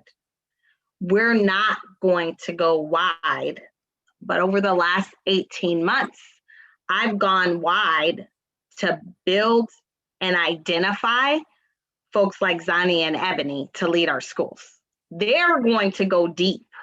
And so what I mean by that is we're going to partner with community organizations that are already embedded in neighborhoods. We're going to do events that ask, what should a liberatory education look like in your neighborhood? What do you want to see? How do you want your children to experience school? What is missing? We're not going to lead with Montessori. We intentionally left Montessori out of the name of the charter because Montessori is a means, it is not the end. The end is liberatory education. The end is making sure every family and student and educator that is a part of the Wildflower community is also committing to doing the self-preparation work to actually lead an anti-racist school, to actually center Black and Brown students.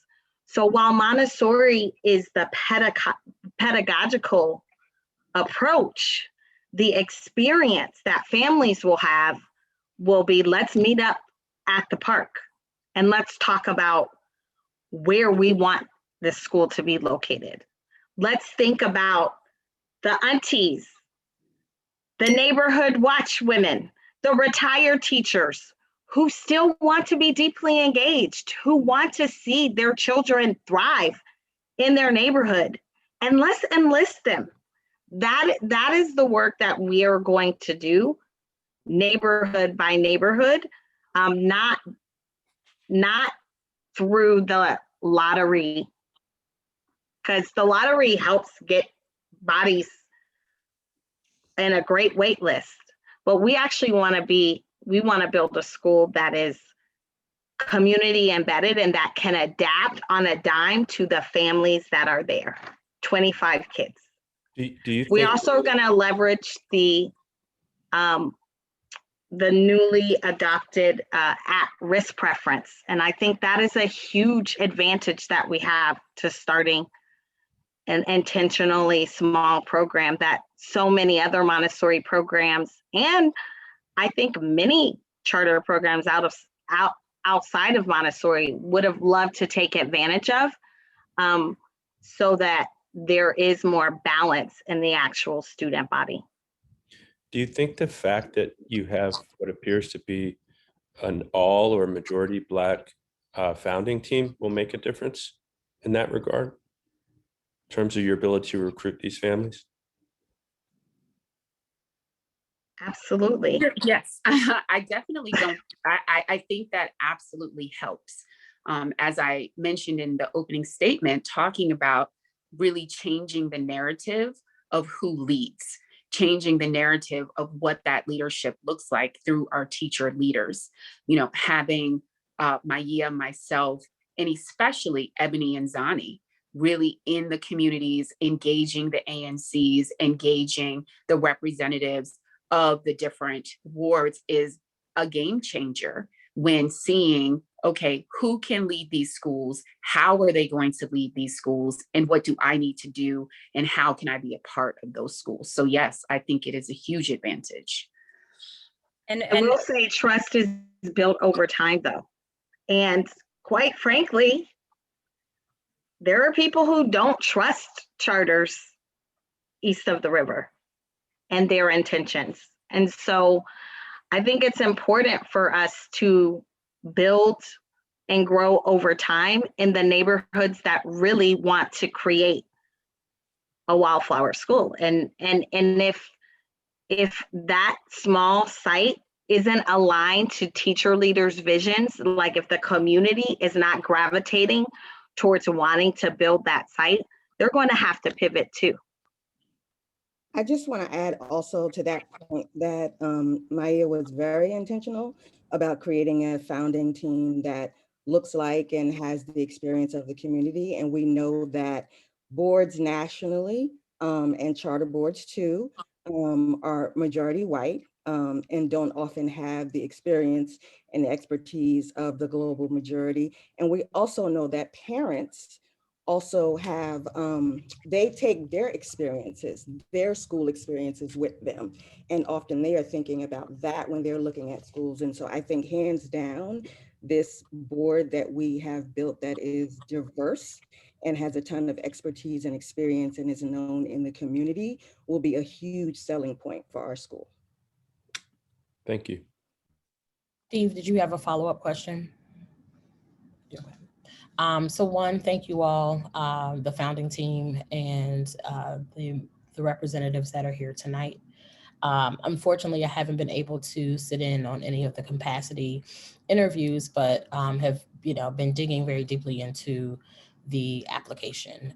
But what I want to ask piggybacks on Steve's question, and it goes back to the comment from Dr. Reed earlier. And what would your response be to the concerns that she raised, the concerns that she and I have actually heard from members of the community east of the river? While everyone knows I love Montessori. And when Lee Montessori came before us, my question to them was, how do you explain and express what Montessori is to people who have a different framework of what schools should be? So the first question, how would you respond to Dr. Reed and the concerns that she raised around people east of the river having frustration with and being oversaturated with the charter space?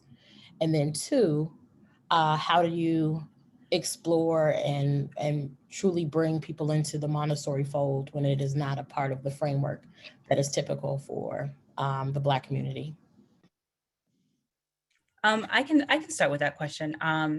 So there are a few things, and I want to make sure I got the point. So what is our response to some of the concerns that Dr. Reed broached, and then also this thinking further about Montessori and Black communities in particular. So the first part, thinking about a response, what I heard from Dr. Reed, I heard a lot of things that we can echo within our staff, within our founding design team, I mean. But I also heard an invitation for collaboration. And that's what I want to really jump in on, because it's really interesting to think about, existing Montessori programs and maybe frameworks of ABAR. But what we're doing and what I want to do as a teacher is that I want to co-create with the communities I'm working within. And thinking even to Steve's point before, our board or designing team, we look a certain way, but representation is not a stopping point. And that's something that I've learned by working in this city for many, many years. And I really think that it's important that with what we're doing, we're not just talking about micro Montessori schools and stopping there, but we're talking about intimate schooling. And when it comes to Black people, Black communities, that's crucial. That's crucial to reaching the futures we want. That's crucial to really just taking our own education in our own communities into our hands, because schools are center to so much of what happens in any place, in any location. Schools have reach because we reach the children. So in that way, we are in the exact proximity to really make change and to influence change in the city, but really just to seize the futures we want. And thinking about building upon that piece of representation and reaching out to Black communities with some of the outreach that we've already done and spaces we've shared in Ward 8 and collective spaces around the city.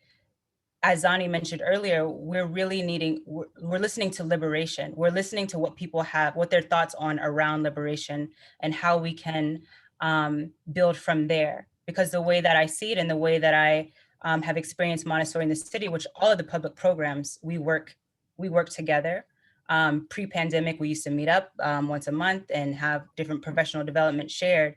But something that is happening and something that's really important to the work that we're building of working together is, I lost my train of thought a little bit. I apologize about that. The way that we're doing it here at Wildflower, I got it, is that we're not coming to communities saying, I have this for you. Because I think that that's the way that Montessori is sometimes presented to communities, whether you're talking about communities of color or even the affluent communities, is I have this for you, and this is going to unlock the future that you want. And what we're doing now is that we're saying that your liberation is bound with mine. So if you get free, I get free too. And the way that this is my tool set. So I'm a teacher. I can teach your children how to read. I can provide intimate education. We can do this hands-on learning. And what do you have? How can we work together to liberate each other? And I'll pass it on to any of the team that wants to jump in.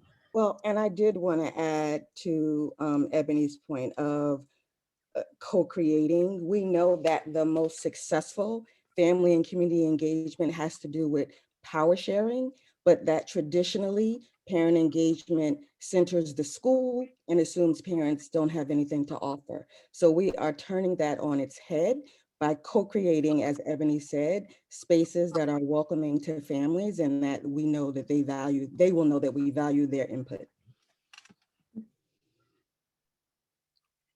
And to your second question about how do you explain Montessori to people that may not be as exposed or may just not really know, I think the first step as educators, we deal a lot with relationship building. We build relationships with our children, we build relationships with families. And I believe that everything needs to be done through relationships with people. So thinking about, like when Ebony said, what does liberation, what does that look like to you? Do you enjoy, is it important to you for your child to be able to learn things on their own?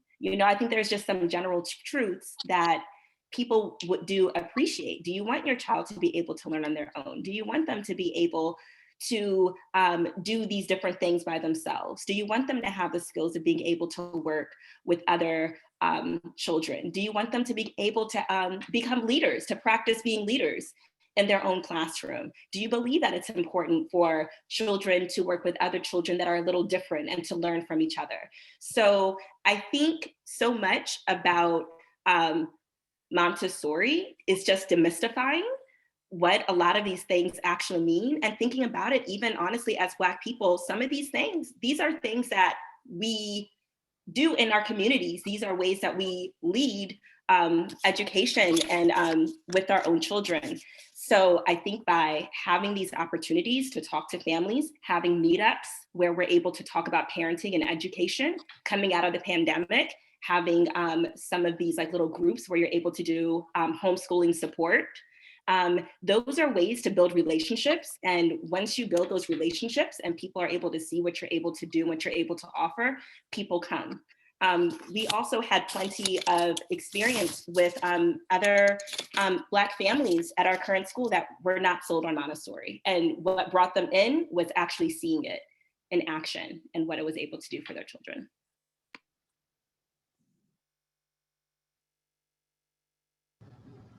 Thank you. Passing it to Jim. Thank you for your very thoughtful application and presentations tonight. I have a question about the economics of your multiple micro school model. So you ultimately contemplate 8 campuses. That's 8 leases.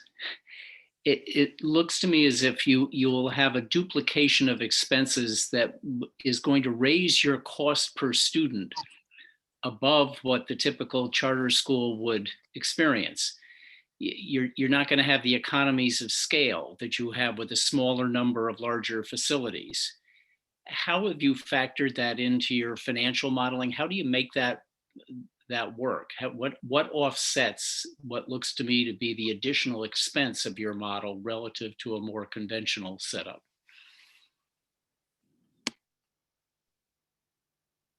Yeah, thanks for that question, Jim. I'm Brian McNamee. I'm the presumptive treasurer on the board here.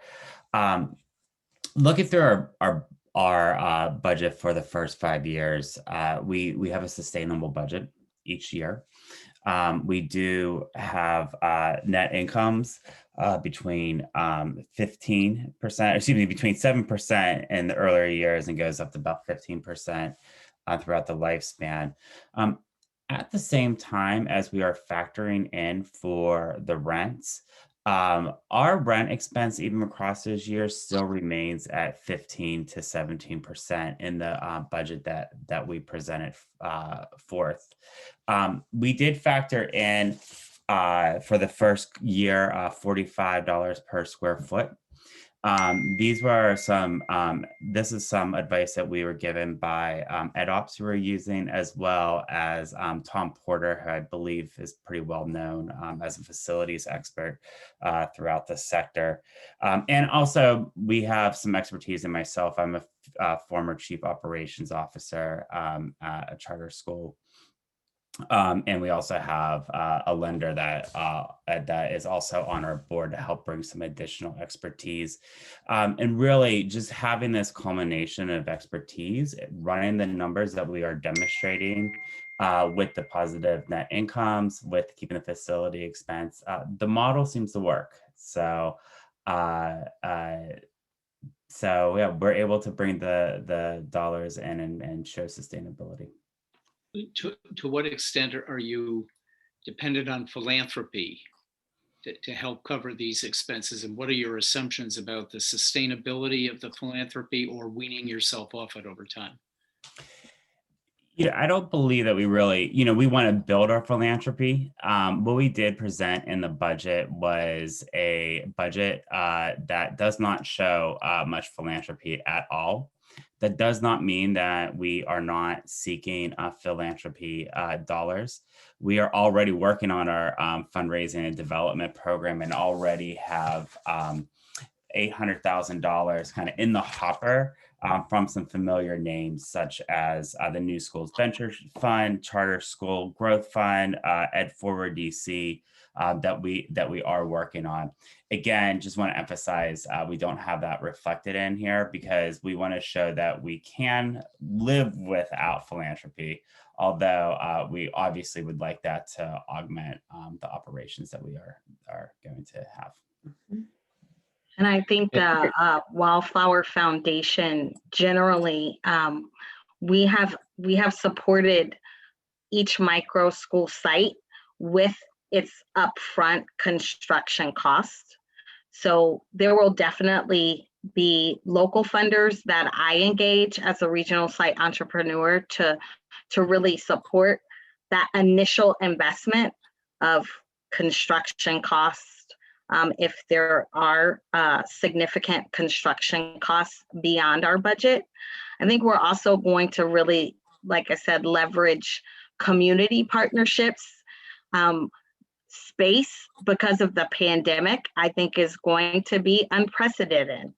There's going to be significant reinvestment coming down the pipeline to get folks back in business. And I think we have some amazing streets in the city that we can really take advantage of as Wildflower. When I think about Benning Road, when I think about Rhode Island Avenue, when I think about MLK, there's already been so much development happening for residential space. There was just announced a significant investment for more affordable housing.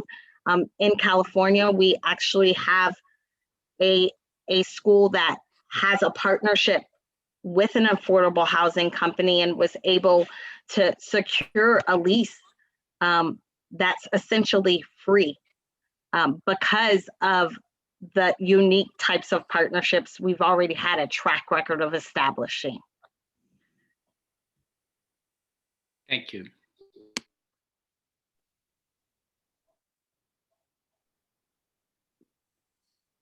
Hi, everyone. Echoing all of the gratitude for the application presentation. So I'm curious, kind of following up on some of the facilities questions and the model questions.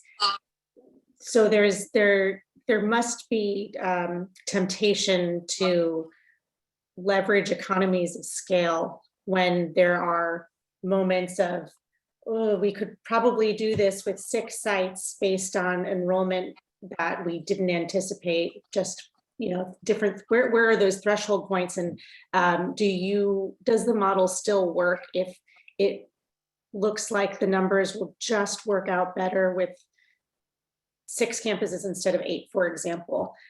Noting all of our concern around enrollment and facilities costs and being accessible to families and neighborhoods, et cetera, et cetera. Yeah, thanks for that question, Leah. I'm Neil Campbell, the presumptive board chair of Wildflower, and in my day job, I work in the education policy space. I'm a policy director at the Center for American Progress, and some of my work is around school design and school redesign. And one of the things that has me so excited about the opportunity to work with Wildflower has been some of the flexibility in the small site and small school model, that it enables the commitments that we would make in operating small sites mean that we are able to work with and respond to the communities and the interests that that we have to add if there are successful primary programs with pre-K and K, that we could find spaces and partners that enable us to grow into elementary grades in that same neighborhood. And so yes, we're not committed and needing to operate 8 distinct facilities in order for the model to work. Some of the way, it's almost like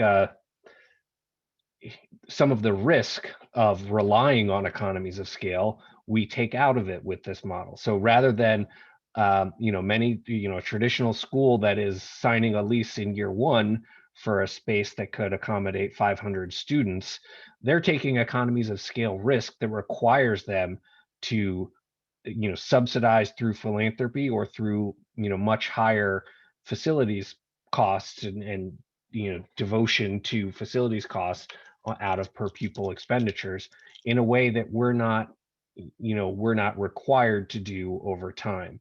So if our enrollment it does not meet the numbers that we expect to and that we have budgeted, we could maybe wait a year to open next facility, and then we wouldn't put the strain on cash flows to have to do the construction outlay and buy all the materials needed for that classroom. So we're confident in the model that it takes some risk out of requiring scale to be sustainable. It's very helpful. Thank you.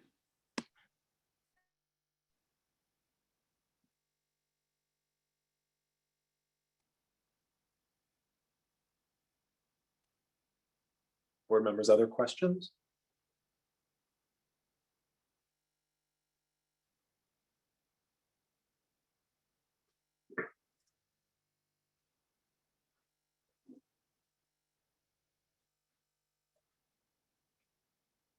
I have one.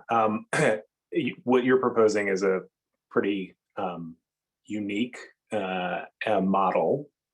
And along with that are some specific governance questions with respect to how the Wildflower Foundation and the DC Wildflower sort of operate. So I don't know who's best positioned to talk about that, but would just love to hear you, for the public record, sort of share what the relationship is and how you think that best serves the community.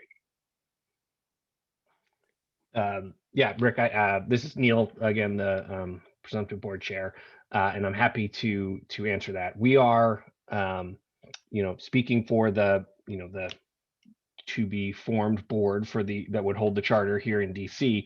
We're incredibly grateful and lucky to have had the partnership with the Wildflower Foundation to get us to this point. So the foundation has invested hundreds of thousands of dollars of money to support Maia's salary and other costs to sort of build the case and the plans for Wildflower in DC. And on an ongoing basis, that role will be one of partnership. So it's not a Wildflower Foundation would not have a seat on the board in sort of operating the school, but would serve as a partner and a service provider. So the kind of two big components of the work that the Wildflower Foundation would provide to the charter here in DC. One is operating the process for a school startup journey that helps identify and prepare prospective teacher leaders to open new sites. And so that's what Ebony and Zani have been working through over the last many months. That has us, so excited about their visions for the sites that they want to launch. And the second part of that relationship, that service providing, is that we're able to tap into the expertise and the tools and the knowledge that the Wildflower Foundation and the network of other teacher leaders running Wildflower schools have built over the last 6-7 years.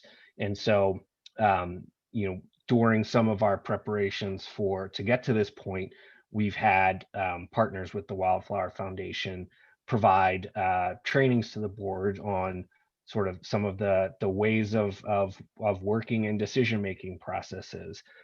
We've had additional support in terms of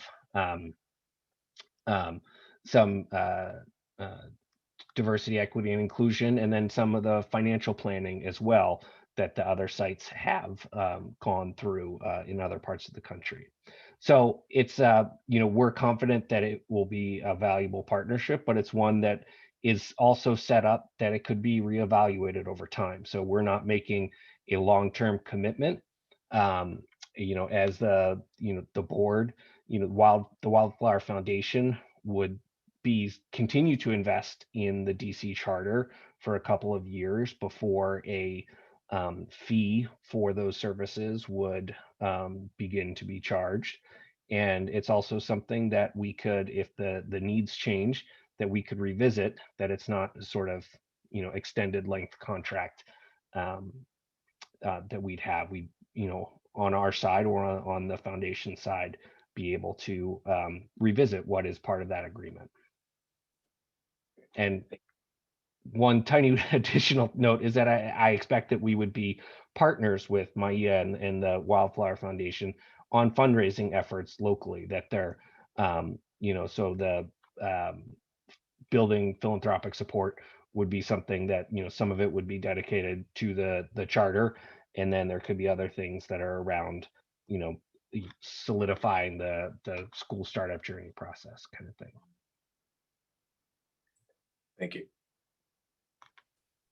I just have a quick question in terms of, there are different certifications for Montessori. Have you all decided which of the main two, and how are you planning to find teachers that are aligned with the one that you select?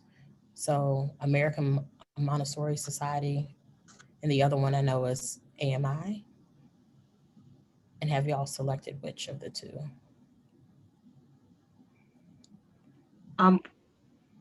Thank you, Naomi. Great question. I think for us, we want to make sure teacher leaders have a track record of actually teaching Montessori, and that their certification needs to be from a MACD certified institution. So that could include AMS or AMI, because we believe that they're going to be talented educators that have gone through both pathways, and that the focus and the lens of the work will really be about what is their vision and who do they want to serve.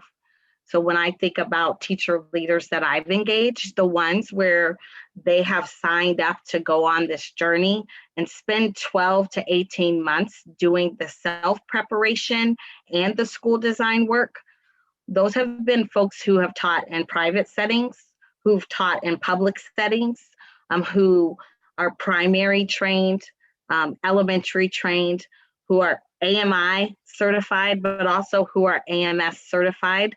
And one of the things that I'm really excited about is joining the Washington Montessori Institute board this month and fostering a partnership with Howard University so that we can make sure more Black and Brown educators get access to an AMI certification.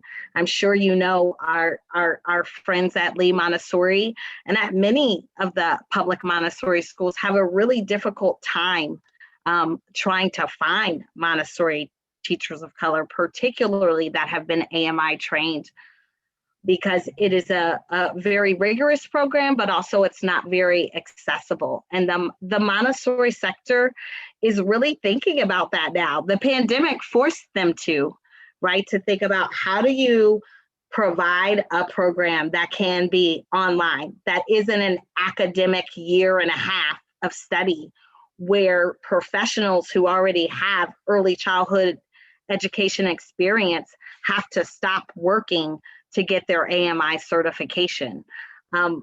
Many more programs, many more AMI programs are now offering training online, and we're very excited about the partnership we'll have with the Black Montessori Education Fund to really support as many educators who want Montessori training to help them get it. Thank you. Matt, if you're talking, Matthew, if you're talking, we can't hear you. Hear me now? Yes. Yes. I was just saying, we've had national experience with this as well. And one of the interesting things about Wildflowers, we've turned out to be a sort of a middle space for commitment to authentic Montessori that is not directly subsidiary of AMI or AMS. And so we've engaged some of the leaders in both communities. We recently had Angeline Lillard, who's a famous within the Montessori world professor at the Early Development Lab at UVA, and Virginia McHugh, who is the national head of AMI for 25 of the last 30 years, work with us to create a description of what authentic Montessori means without reference to who the trainer was. And we use that inside of our community to help get people aligned on what the core commitments are, regardless of who you were trained by. And it turned out to be a really powerful thing to focus people on what the essence of authentic Montessori practice is. And it also creates a lot of space to do the things that Maya was describing of, if we want to be authentic Montessori and a real focus on ABAR, having our ability to articulate what authentic Montessori is without just purely referencing the training programs gives us a lot of power to add oomph to that list of things we focus on, which has been really helpful. Thank you for that. All right, board members, if there aren't any other questions, I will thank the DC Wildflower team and appreciate everyone's contributions across the process and in particular this evening. Thank you. Thank you. Thank you so much. Thank you all so much. Thanks. Have a good night. All right. Next, Brianni, if we can bring up the Hiru Academy team.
Okay.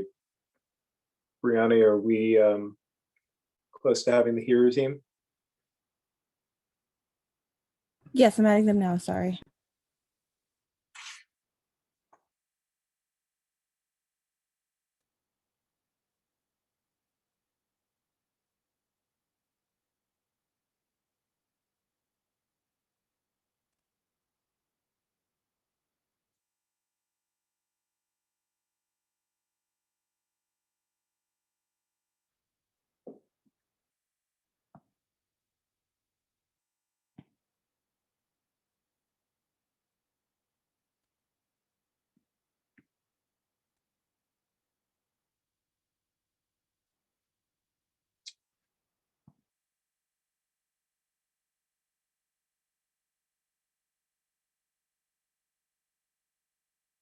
So we're missing Paris Gask.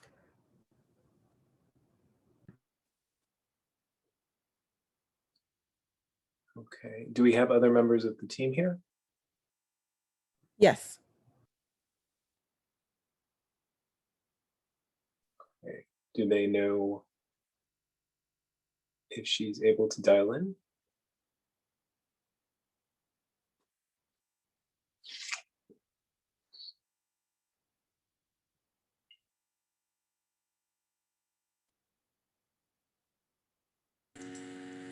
Hi, everyone. The rest of the team is with the VLE group.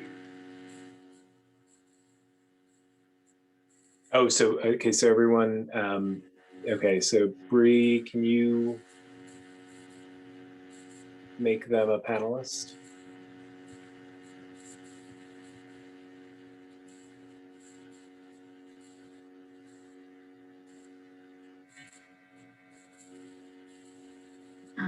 Not,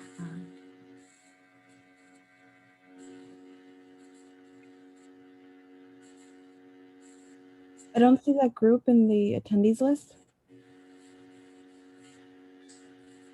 I thought they were in the conference room there.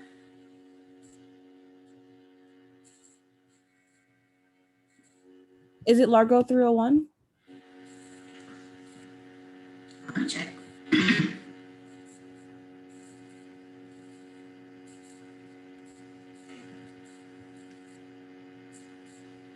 Yes. Yes.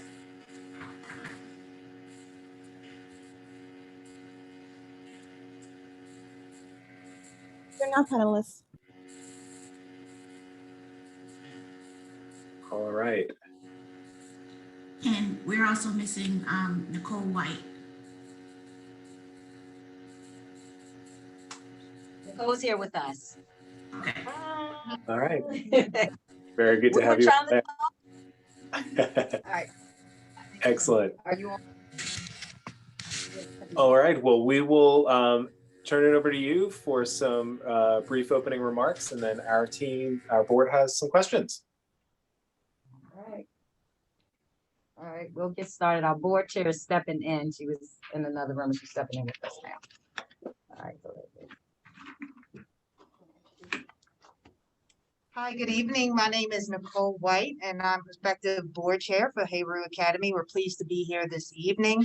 I'm also founding principal of Symetra Design, an award-winning traffic engineering and transportation planning firm located in the district.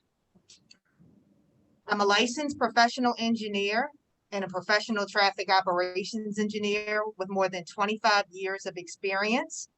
As founding principal of Symetra Design, I have more than 17 years of experience working on strategic plans and reviewing our financial plans and monitoring performance indicators. In addition to my experience as principal of Symetra Design, our firm has worked on more than 10 public and private school projects in the district, Prince George's County and Montgomery County, including traffic engineering, community engagement, and master planning projects. Most recently, we worked on the new Ballou High School. Hello, I'm Dr. Ashley DeCruz. I'm going to be a part of the academic committee today, and I have 10 years of experience in education. Good evening, and thank you for having us again. My name is Dr. Catherine Marshall Woods. I testified earlier. I am a licensed clinical psychologist in Virginia, Maryland, as well as DC. I have had the pleasure of being a school psychologist with DC Public Schools citywide for 5+ years, working also contracting with various charter schools within the district for over 10 years. I am private practice. I am a member of core faculty with the George Washington University doctoral program, professional psychology program, as well as the director of psychology at a local mental hospital, Psychiatric Institute of Washington, located in Washington, DC. Thank you.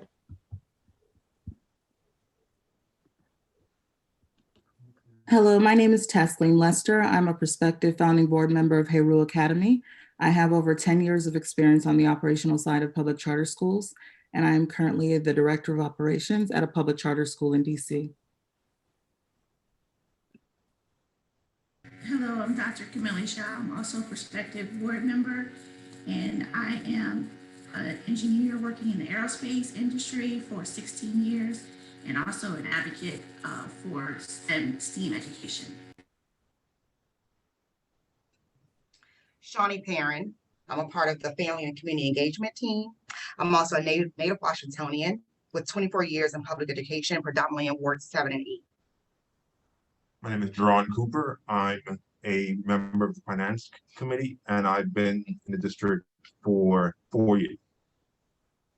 Good evening, everyone. I am Dr. Paris Gasque, and I am the founder CEO and the potential head of school for Haru Academy Public Charter School.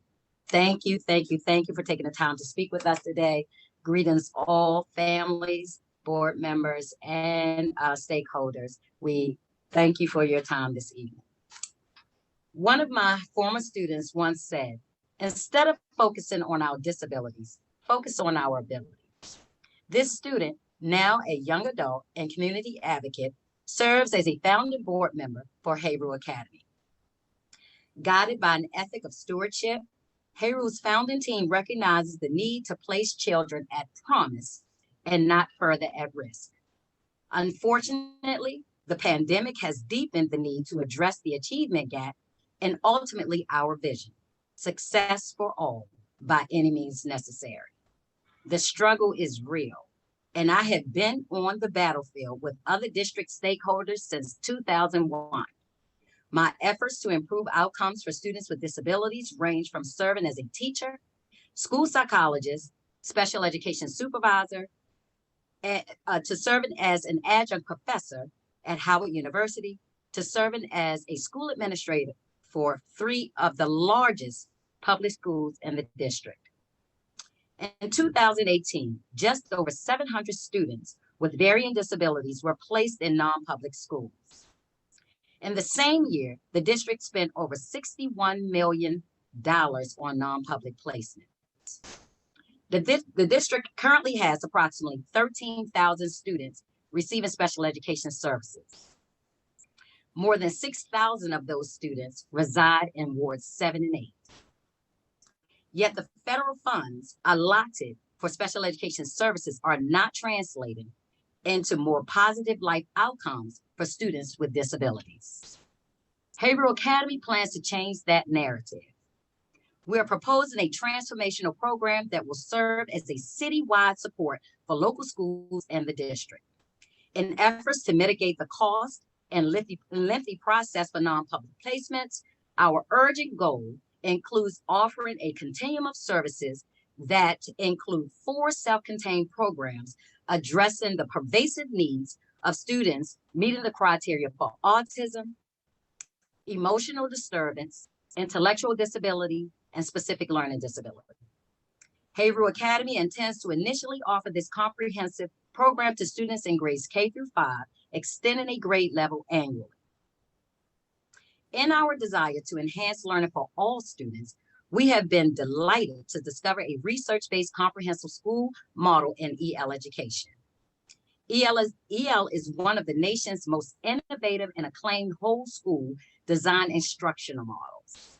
This model is based on the 3 dimensions of student achievement, where students are not only supported academically, but also develop character and high quality student work. EL claims that, quote, when students enter adult life, they will be celebrated not for their performances on basic skills tests, but rather for their quality of their work and their character. EL's core practices will address 5 key domains of life at Haverhill, including curriculum, instruction, culture and character, assessment, and leadership. EL's crew, a teamwork approach to school culture, will support our school-wide efforts to promote shared understanding and social-emotional learning. In addition to crew, therapeutic crisis intervention will be implemented school-wide for those requiring more intensive supports. Haverhill Academy intends to apply EL's norms, practices, protocols, and structures to all aspects of the school and will extend into our intended implementation of STEAM education. Learning at Haverhill will be engaging. Our students will become scientists, urban planners, historians, and activists, investigating real community problems and collaborating with their peers to develop creative, actionable solutions. Building on the EL framework, Haverhill will also implement research-based programs like MobyMax and Wilson Reading System in our self-contained programs to position all students for greater success. And EL founder stated, to start a school is to proclaim what it is to be human. Haverhill is committed to starting a school that offers a continuum of high-quality supports and services that will enable our most disenfranchised youth an opportunity to fully demonstrate their abilities. To ensure academic equity, Haverhill Academy will offer this special population access to the EL education experience. We have been intentional about researching sound academic programs that support the needs of all students. To date, Dr. Gasky and the team have engaged and partnered with key stakeholders of EL education to delve into the research surrounding the success of EL education with ELL students and students with disabilities. In one school year, the use of EL literacy curriculum was able to skyrocket a school district with 74% disadvantaged students and a 47% ELL population to a 20% increase in literacy scores. Additionally, emphasis has been placed on researching strategies for curriculum rooted in UDL principles that receive high ratings by Everport. Haverhill Academy will outperform schools in the district with similar students. Students who require academic support in concert with emotional assistance can struggle to find educational placements to receive all the services they need.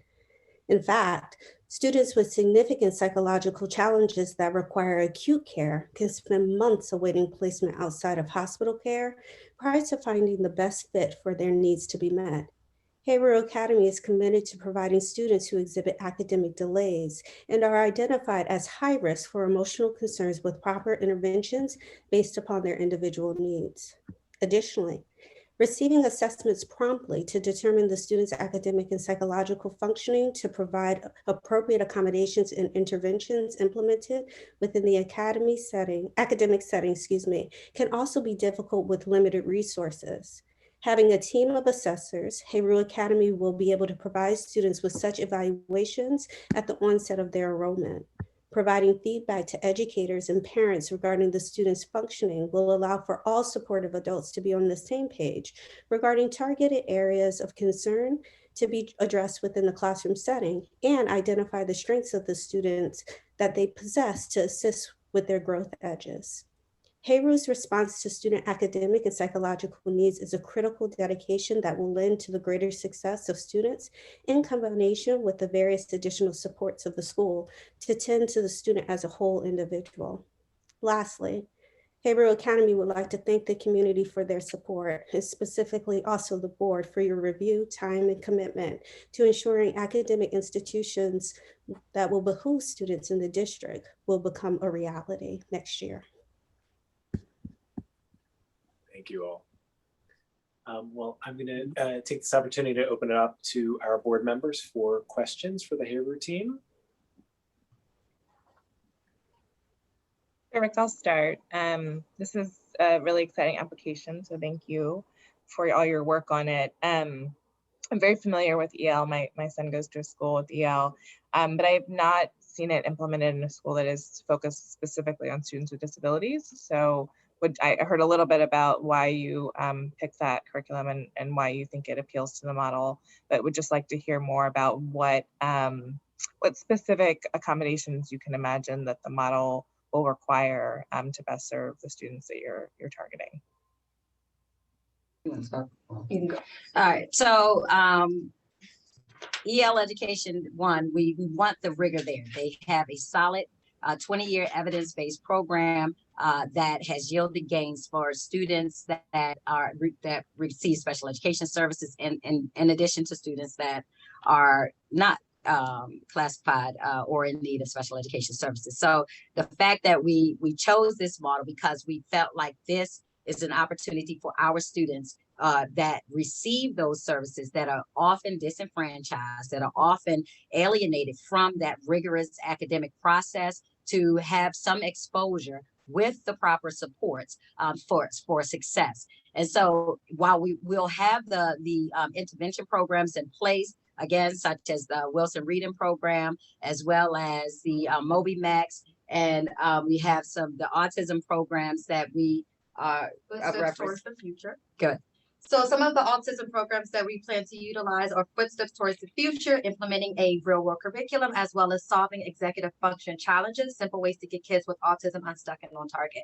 And then we also focus, like Dr. Gasky said, on students with an SLD with the use of Moby Max and Wilson Reading Program. And so we've been very intentional about working with EL Education to see how does this program transform over to students with a disability.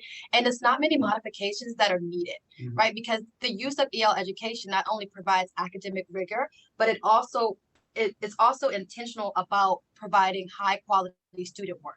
So typically our students with disability, they may get a response on their work, but it's not intentional and it doesn't relate to what they can do. Additionally, the use of EL Education proves beneficial with students with disabilities because it appears to their level of understanding. They're allowed to utilize multiple means of representation, multiple means of expression. They don't have to fit into this tailor box that they typically just don't work with because of their needs.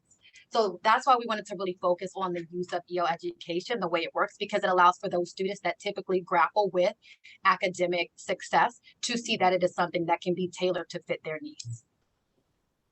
Okay. And another question, kind of pivoting to demand. I'm sure you heard Dr. Reed and her comments tonight. Would like to hear your response specifically to her points that in her, estimates and her conversations that there's not the demand for an additional school right now in Ward 8 or 7 or 8.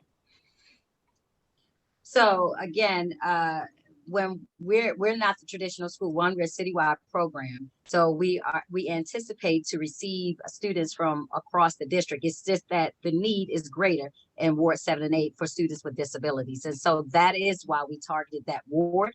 And we've done our community engagement. And Ms. Parent will speak to some of the results of this from the surveys, because they were very telling. And so the community has offered great feedback around and are very receptive. And even Ms.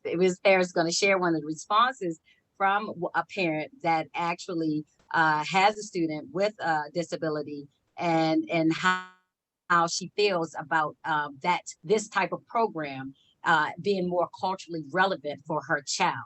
And so I think that because we are offering a unique type of program with those specialized programs that schools at this point do not have access to, charter schools, I will say, and their first go-to if there's a student that requires a more restrictive setting is the non-public setting. There's no middle ground. We're saying that, okay, let's try to keep them in a local school setting that will be able to educate them throughout the duration of their academic experience, and help them to gain valuable skills that will lead to success upon graduation. So having that uniqueness, and again, understanding the need of supports and services for this group of students in particular will, I think, sets us apart from some of the other schools that currently are housed in Ward 7 and 8.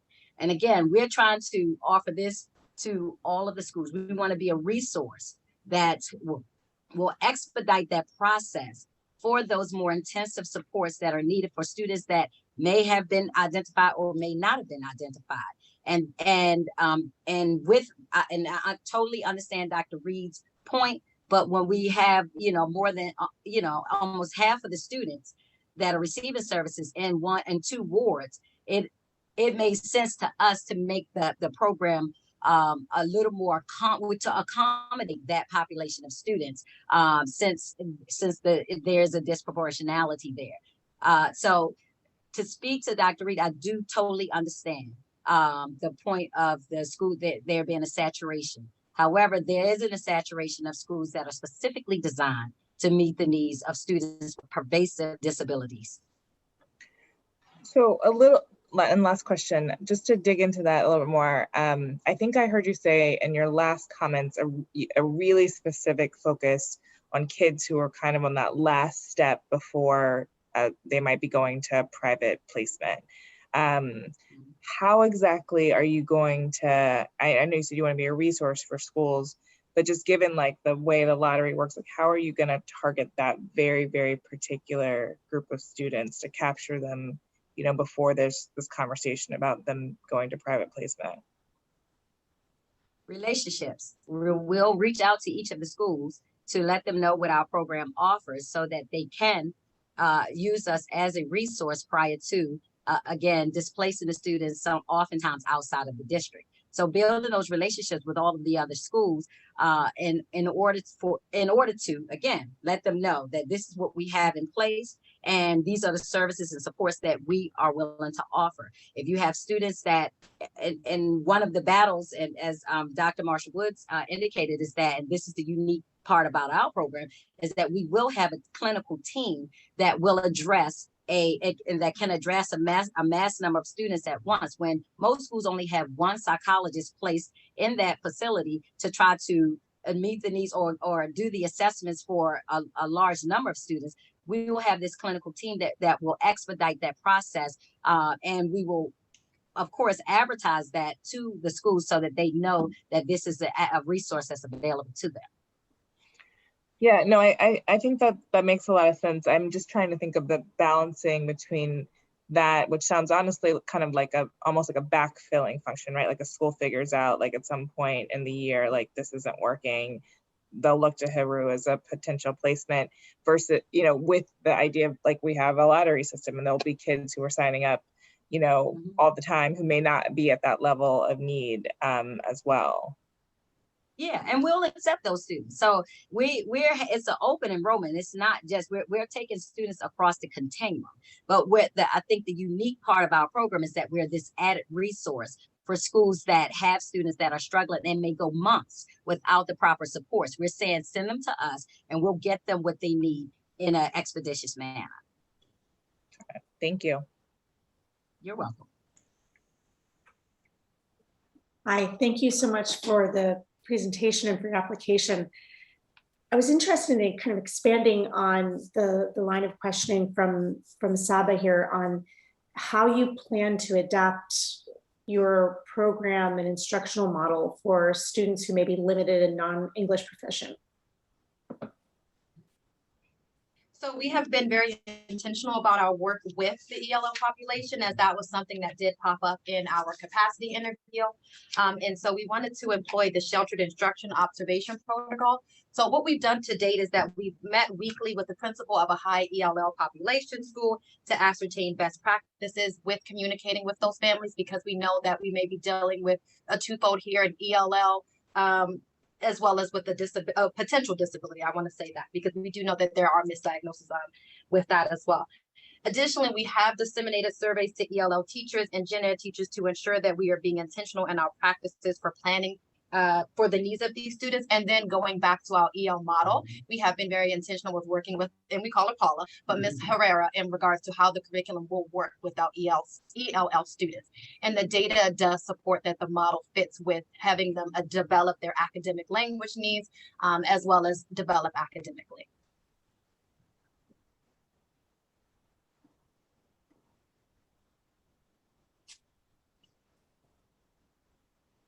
Thank you. Yeah.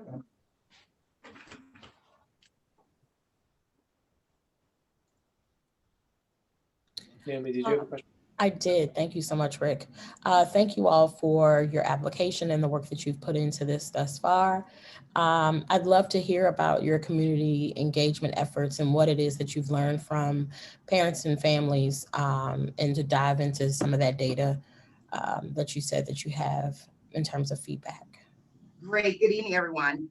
Yes, we conducted a parent community focus group with 5 families from Ward 8. We also conducted a community survey targeting families throughout the district.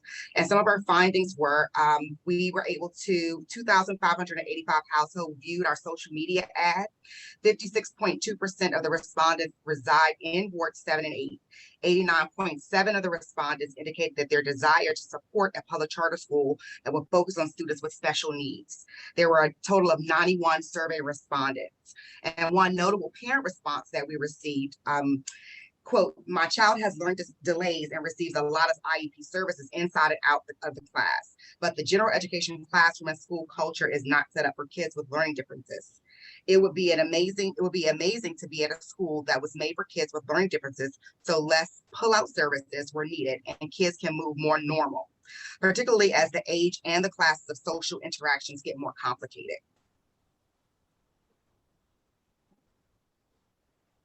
We also had a meeting with a representative from East to the River, and we've reached out to all of the councilmen and the ANC representatives. We did get a response from Councilman Gray's office, but they are still trying to squeeze us into their schedule.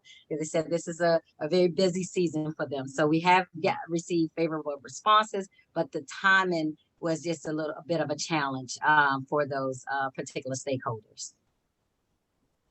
However, we're going to maintain ongoing communication. We have laid out a plan. We have our community engagement plan, and we tried to send it, but we sent it to the board, and they told us that we could not share the information. However, we want to send the plan to you all for review.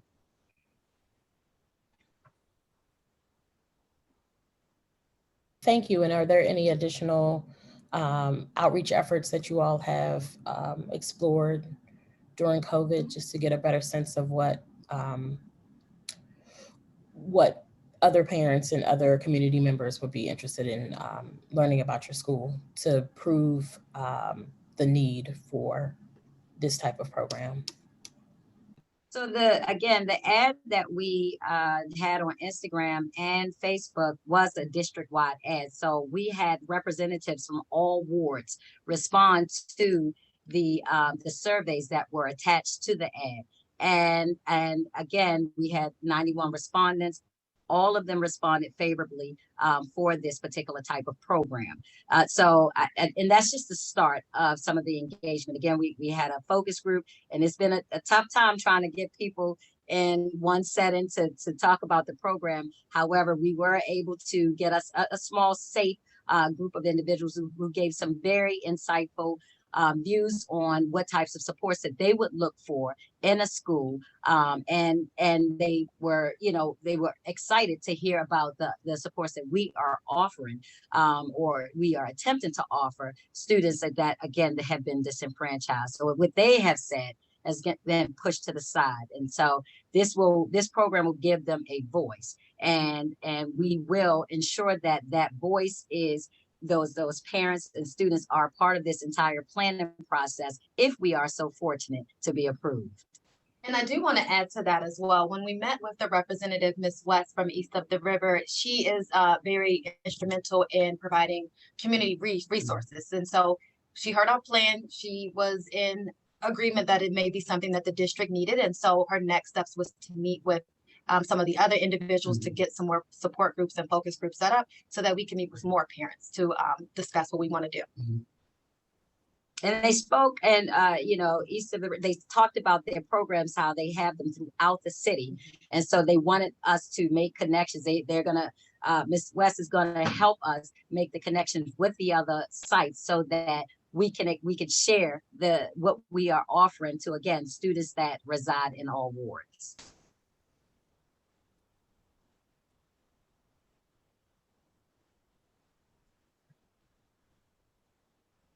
Thank you.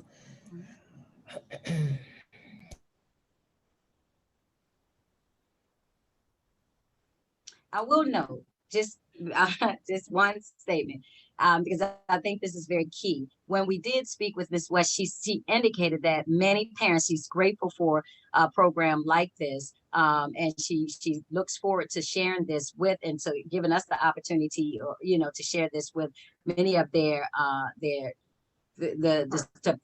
people that they serve.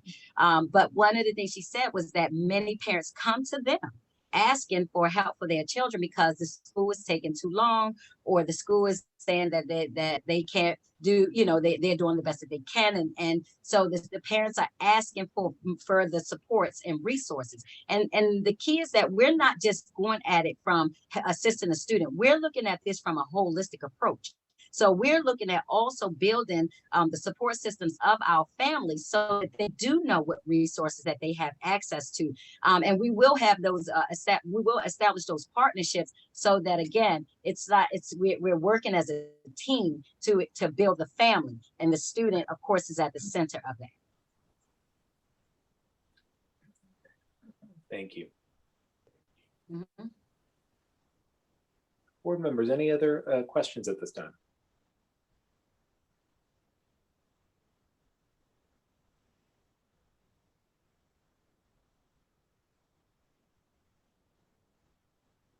All right.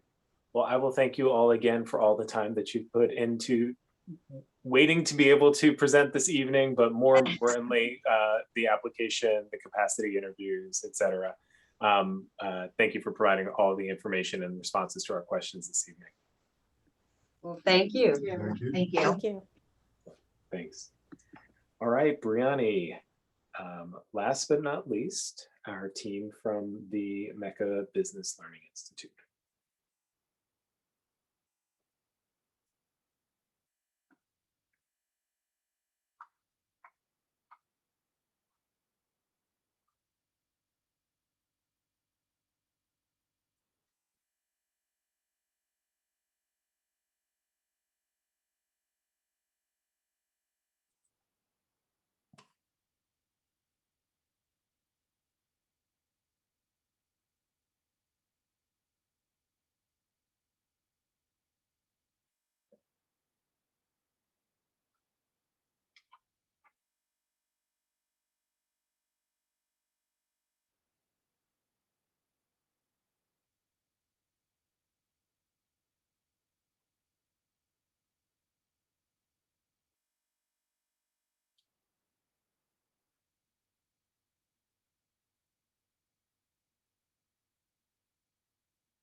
All right. Do we have the MECA team on the line? Hello. Hi. All right. If Hello. we've got your whole team together. You want to introduce yourselves, and then we've had an opportunity clearly to read the application. If you want to give a little bit of an overview or opening remarks, and then we have some questions for you. Sounds good. Thank you so much. Hello, Chairman Cruz and the esteemed members of the DC Public Charter School Board. I bring you greetings on behalf of the MECA Business Learning Institute, a proposed public charter school for students in grades 6 through 12. My name is LaShandra Graham.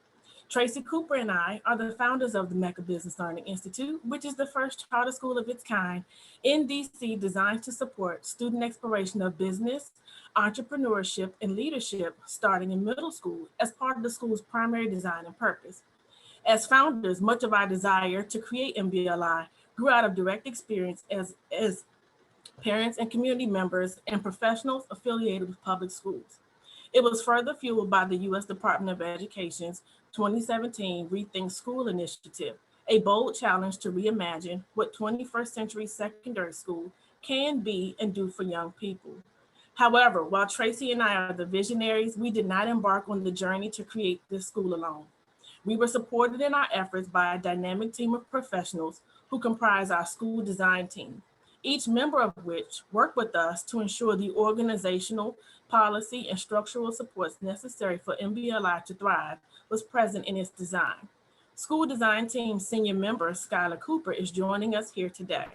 Mr. Cooper is a visionary leader, analytical administrator, and dynamic classroom teacher with 20 plus years of professional experience mentoring teachers and instructing students in a variety of settings from gifted to inclusive. Add to that, Mr. Cooper is an international baccalaureate certified teacher, certified advanced education professional, and former charter school principal. His support has been invaluable, and we are excited to have him here with us today. Last but certainly not least, our efforts were guided by a committed group of professionals who comprise our Board of Trustees and Advisory Group. These entities review the design and plans to ensure that MBLI fulfills its design intent and charter objectives through oversight on policies, finance, and legalities. Joining us today representing our Board of Trustees and Advisory Group are Nikisha Shell, Stephen Foster, and Darlene Peoples. Thank you. Thank you. All right. Board members, what questions do we have for the MECA team?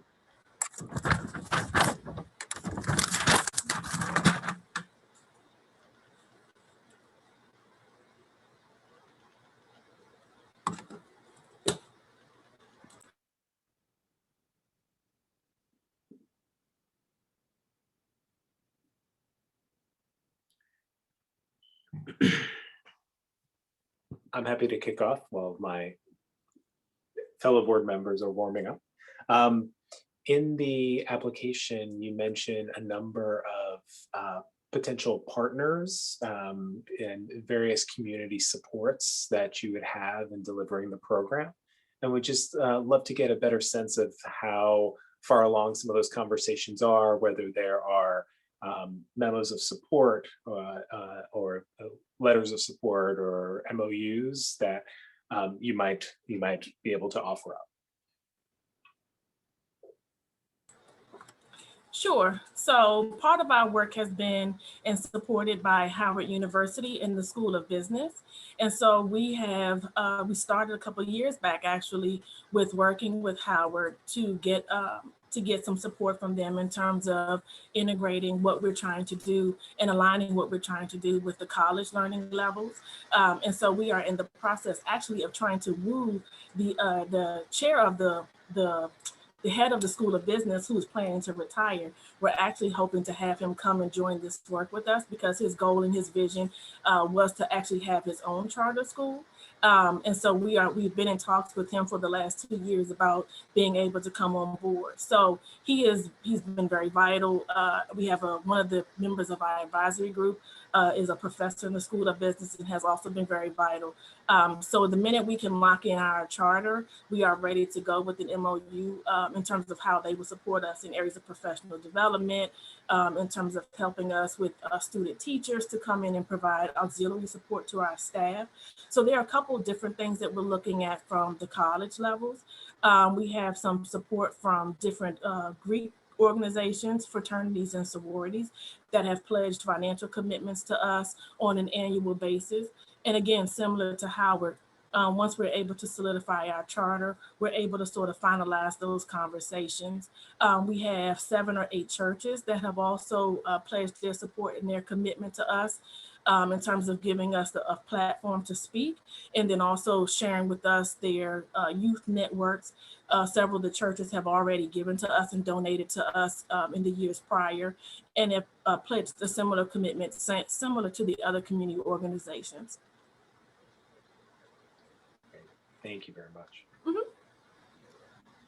And can you, just to piggyback off of the question I'd asked earlier, but related to community, can you speak to the outreach that you all have done to solidify the demand for the program that you have, that you've built out? And is there, I know that there have been shifts based on the previous application, but